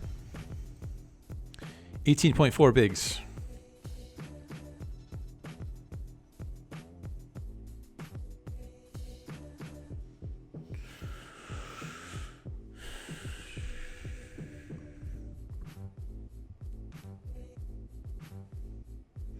What type of things do I need to learn to beat 1 cent, 2 cent online? I would, yeah, start getting into the strategy. Someone mentioned the 2+2 forums. Depends how you feel. If you want to start investing some money to increase your win rate and beat some of these guys, training sites are good. Some people will tell you that it doesn't apply to the small stakes, but I disagree. It's good to start learning that stuff. Then you can learn how to deviate from it based on how people are playing in your games.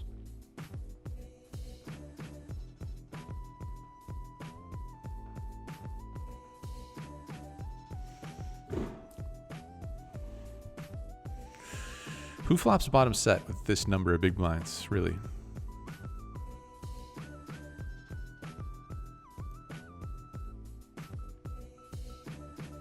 Come on, we have to get action here. We unblock everything. We don't even have a spade. Amazing. How are we on PokerStars? PokerStars in Vegas too? Well, if you look at the title of the video, it'll tell you we're in Michigan. We're in Detroit, Rock City, the great state of Michigan. PokerStars Michigan has launched pretty recently. And this is the first major tournament series. The MICOOP.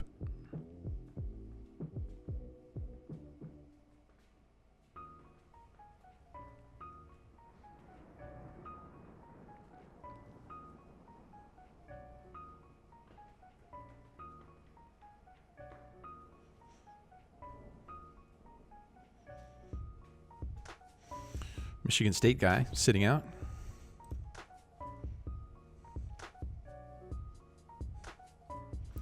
Can't call a jam, but I can call a standard raise. See a flop, see what develops. Flop a flush draw. Gonna be going with it.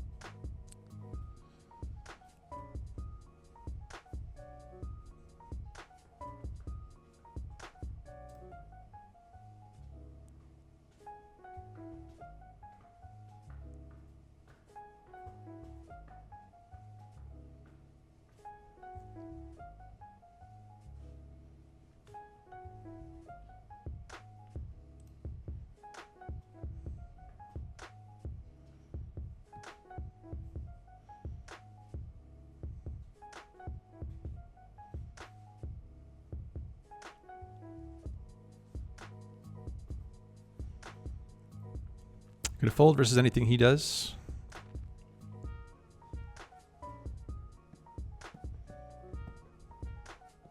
Everyone quietly root for Andrew and he can win with our combined powers. There you go. You guys can quietly click the like button. How about that? Maybe that'll give us some energy. I think that's what I'm supposed to do, right? Ask you guys to click the like button.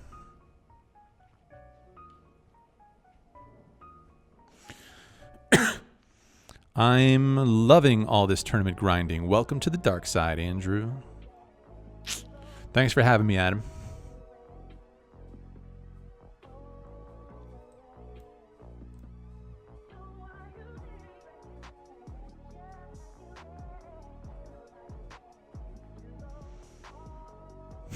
Who has to see chips versus big blind? It's just cool to see, like, how many have you accumulated since the starting stack of 25K? We've almost 10x our stack.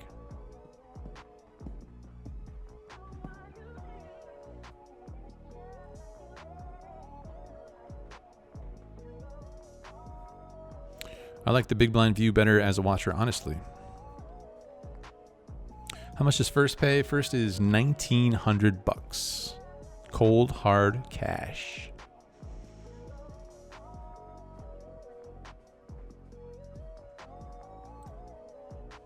Take a walk? Anytime, anytime. Happy to.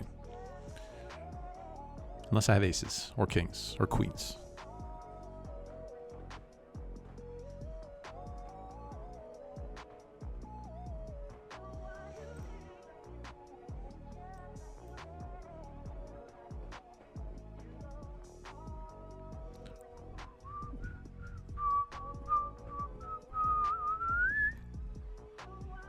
Blinds are up again.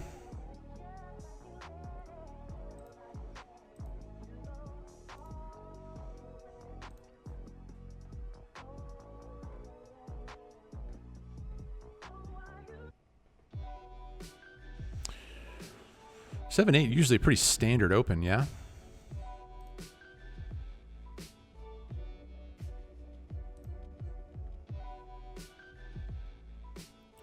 Neeme has been an inspiration in some kind of way to me. Anyone else feel that at all? Kyle. Cheers, buddy. All right. 49 participants remaining in the $20 turbo with $1,900 awaiting a winner. There you have it. Open them 2 crates in the top right, says Dylan. Don't worry, Dylan. Those are going to get opened right after this tournament. Dustin knows. Crates at the end of the stream has been the tradition thus far. I reward you guys for sticking around through thick and thin with crate opening watching. Did Andrew make the bubble? We made it to the bubble and beyond. Currently 49 players left. There's going to be another pay jump in 2 eliminations.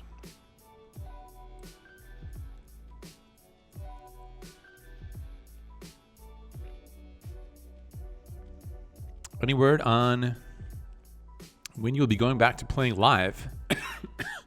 Yeah, I'll probably go back. I mean, I've already started going back. I got 6 sessions under my belt recently. 6 sessions. 2 of the No Limit variety at the Bellagio. And 4 of the Pot Limit Omaha variety at the Aria. Lucky for you, bro. I got a deuce. I'm going to fold show 1. But don't try it. Don't try it again, because I'm going to call you. So, yeah, 6 sessions, and I go back to Vegas on Wednesday. So then, like, maybe that following weekend,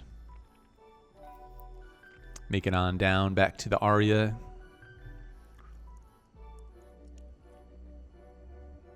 Film a thing or 2. Is this microphone on? Yep, looks like it's on. Test, test, test. Mm-hmm.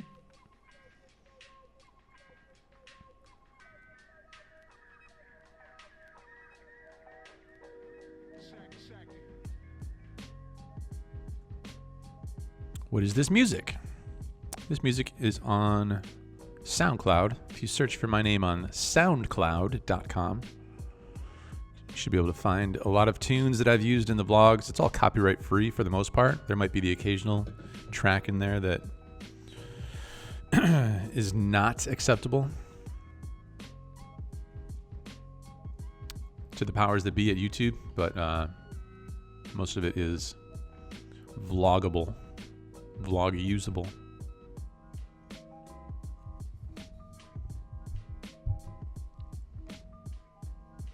Folding the 6-9, nice. Mm-hmm. All right, we made another little pay jump here. Currently guaranteed $54. Next pay jump comes when there are 35 players left. But we're more interested in finding a hand here. Getting some more of these chips. Shout out to Michigan State University. That's where I went, you guys. And look at me now, playing $20 tournaments. Is that giant microphone spendy? It's really not that big of a microphone.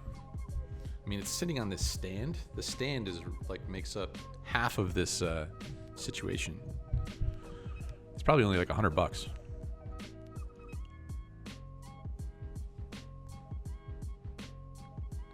I could definitely do better than this microphone.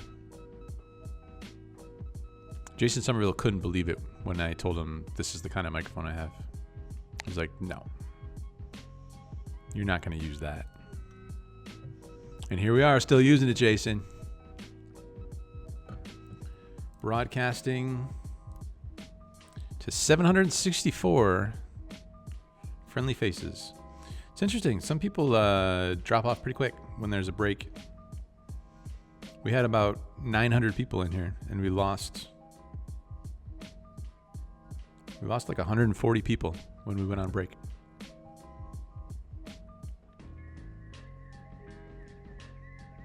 King 5 is a fold.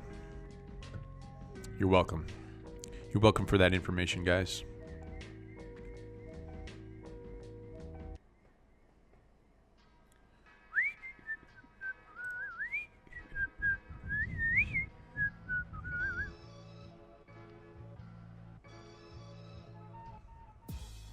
Three nights. Can't decide Aria or Bellagio. I have comps at both. I would choose the Aria if I were you.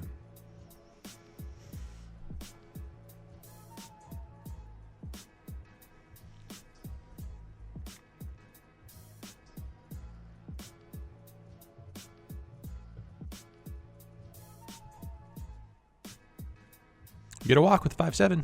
Love to see it.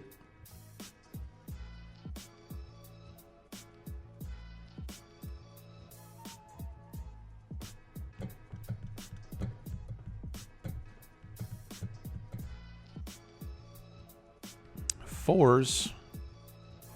Going to shove these if it folds to us, which it does not.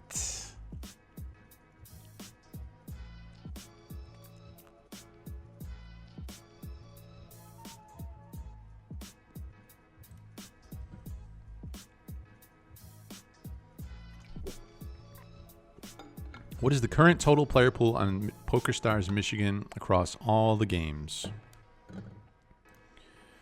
So the number says up here, it says 1,930. Number of players at our tables right now. I don't know if that's unique players or if that means like if I'm sitting at two different tables, do I get counted twice or do I just get counted as one person? I do not know. That's a question I will have to ask somebody over at Stars so I can deliver the answer to you. But seems like a pretty good number since this is just in Michigan.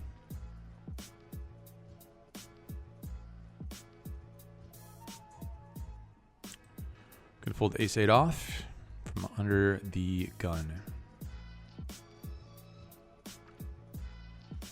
I would go Bellagio. Last time I was at Aria, it was dated and mediocre. Interesting. I'm surprised by that. Maybe Bellagio. I think Bellagio just redid a bunch of rooms. But Aria has always felt like more modern to me.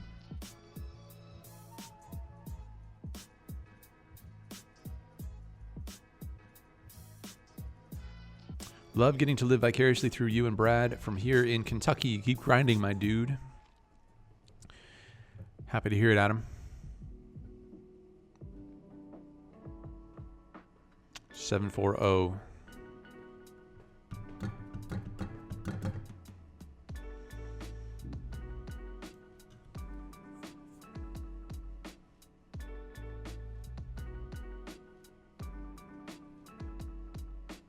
$530. No problem. Last Sunday there was 5,000 at one point.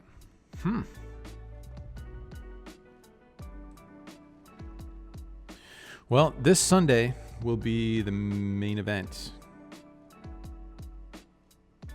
The $300 MICOOP main event. So it'll be interesting to see how many people are on the site this coming Sunday.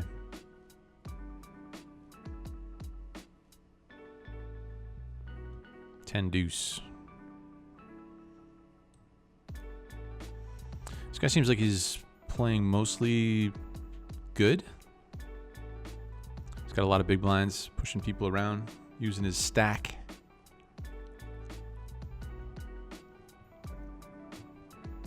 Been a fan for years, Andrew. Thanks for the pointers you have given along the way. Glad they've been beneficial, Zach. I think we'll be ripping. All right. We're ripping the birthday hand, ace 4, the suited variety.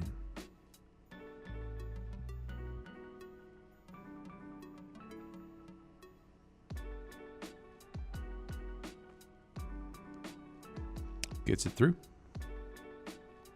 King Jack. A limp from the ultra short stack.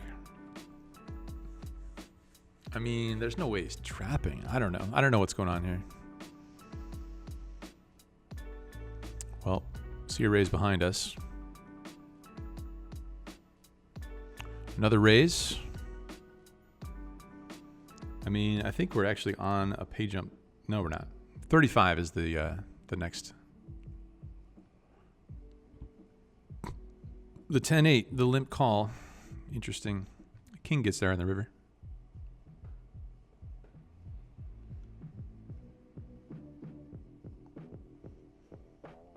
Setting us in, can't call with a deuce in our hand.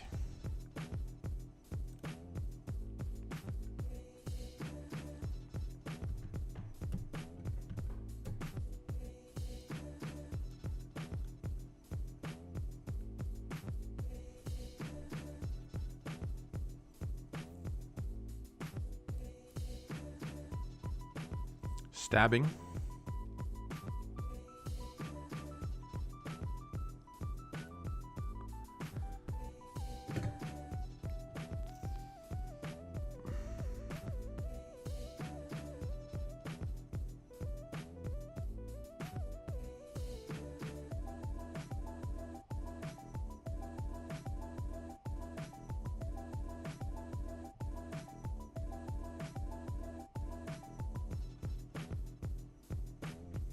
My wife wants to visit the Upper Peninsula. Is it worth visiting? Any casinos or great night spots? I don't know what you mean night spots. It's pretty rural. So if you guys like hiking, it's worth checking out. I went to a few breweries up there, so there's that sort of thing. There's probably also like four-wheeling, or if you go in the wintertime, there's like snowmobiling. One of these days I'll stop saying like, if that person is still here in the chat. Fold to 8-4.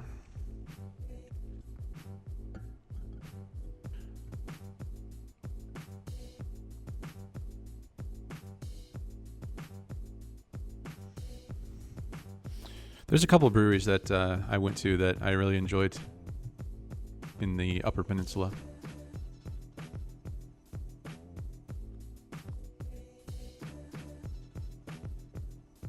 People have very short attention spans these days.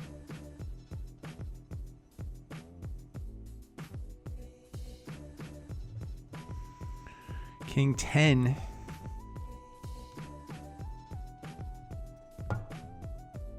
Take a walk.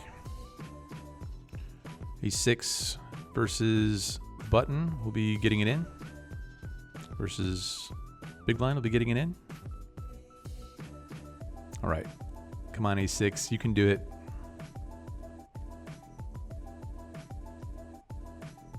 That works too. Sixes.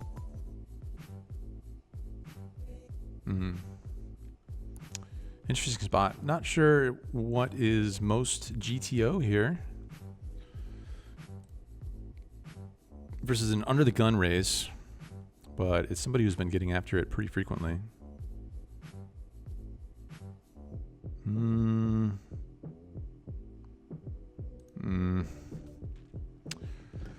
There's a bunch of different options on the table there.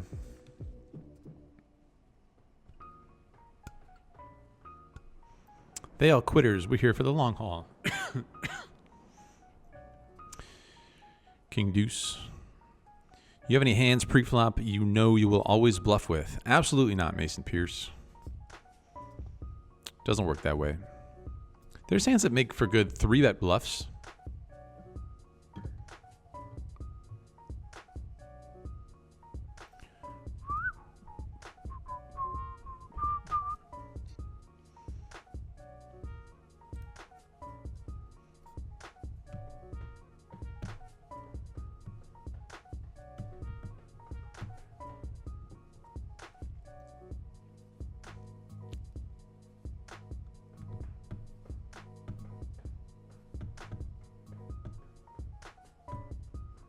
GG, bud.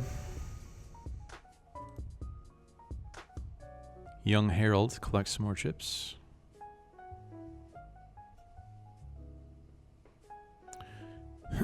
Do you ever not raise with King 10 off in the hijack in a cash game?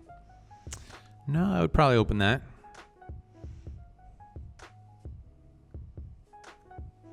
If it's all really good players behind me, then maybe I'll fold. And if it's like all not really good players that have already folded to me, maybe I'll just avoid it. We have attained another small pay jump. We are guaranteed $67 in the MICOOP 49.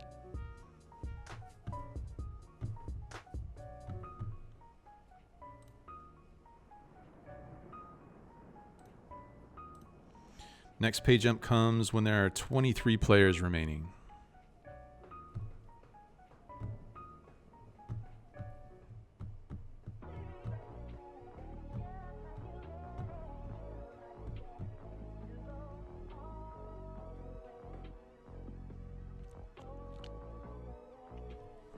What stakes PLO do you like to play? On here, I've just been playing the 50-cent dollar. Playing on a limited online bankroll. I did play the 1-2 PLO, and it went less than ideal. So I've been hanging out at the 50-cent dollar.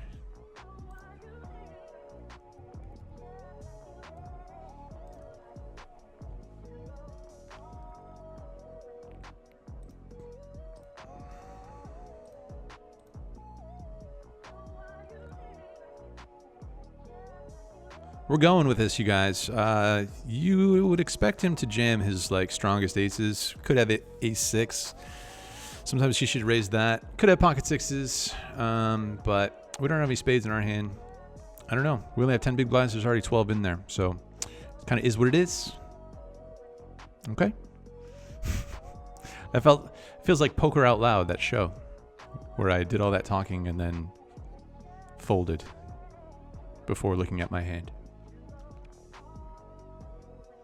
The UP has the Island Casino, formerly known as Chip-In Casino. I played my first live tourneys there as an 18-year-old. Drove up from Green Bay because Wisconsin was 21 for casinos. Ben Adler, still going strong. I'm at the bar. Shot time. If I say no, are you not going to? I'm not going to say no. Don't worry. Don't worry, Ben. I'm not going to say no. Thanks for the $3. Shout out to Benjamin Adler, everybody. Man, short stack, but 7-3 suited. I mean, it's 7-3.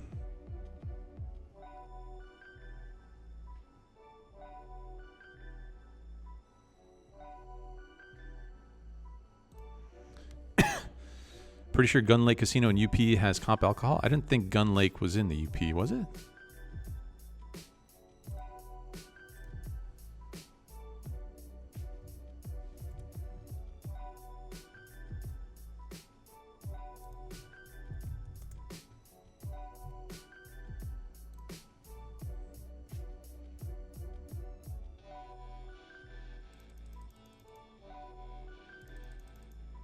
Gun Lake Casino is not in the UP. What do you want about, mate? King, queen.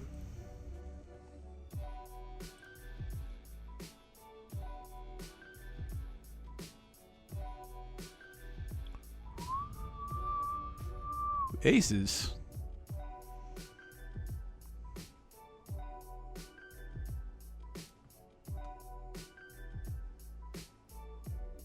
The snap folds. Pictured Rocks is epic. True story. Look into it.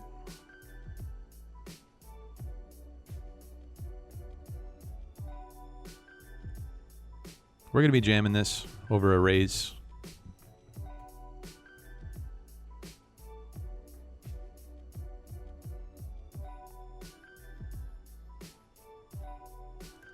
Good luck, ace nine suited. We need an ace. We got the ace. I forgot to mention we need to dodge a queen. 32nd place. Good hand, good hand. That is going to be good for $67.86. We are on the board. We got on the board. That is sort of the story. All right, chess time, you guys. You've waited long enough. It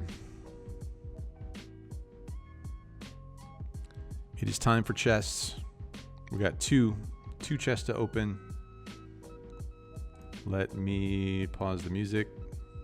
That's what we do when it comes to chests.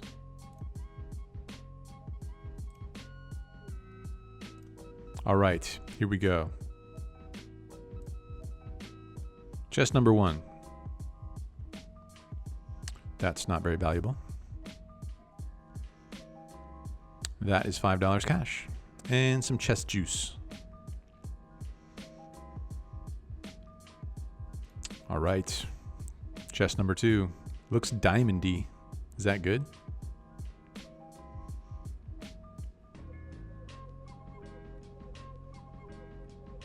$15 cash, you guys. Cash money. It's banded up. Greenbacks, US greenbacks. I think that's the biggest reward we've gotten so far in our chest opening adventures. Guys, that was a long stream. We've been streaming for 6.5 hours, just about. That's a long one. Glad we got on the board. We broke the curse of many bricks in a row. Tomorrow, we'll be back. We're going to do it again. Let's see what's happening. Poker Lobby. MICOOP. March 6th. That's today, right? Yeah, it's after midnight. Let's see here. 6 o'clock my time. There's an 8-game, is that right? An 8-game tournament. I have no clue what the hell I'm doing. Maybe we'll play it. No promises yet, though. There's 2 other MICOOP tournaments that are of the no limit variety, though. They're both $50 as well. One of them is a Zoom tournament, so that's kind of fun. I've never played a Zoom tournament. I don't think. Maybe. No, I don't think I have. That's a $15K guarantee. And there is a $50 Turbo Saturday Speedway thingamajig. That's a 10K guarantee, but all these tournaments have basically been doubling the guarantees as far as the prize pools go. So tune in then. I mentioned it before. I'll mention it again real quick for those of you who have just tuned in. I am posting my VODs from these streams on this channel, Andrew Neeme 2. If you would like, you can subscribe and click the notification bell if you're so inclined. Let's see how many subs we're at now. 1.14, 1.21 gigawatts. That's how many subs. Perfect. But I'm posting them in their entirety, so you can see 4 hours long, 3 hours long. And then to switch it up, give it a little change of pace, I'm adding some classic vlog hands in the mix as well. There's 2 of those up right now. Go down memory lane, watch a hand in between full episodes. Check it out. Andrew Neeme 2 right here on YouTube. Would love for you guys to subscribe. Guys, good run in that last tournament. Ran into the ladies, ran into the queens. Big blind versus button. Seems kind of standard.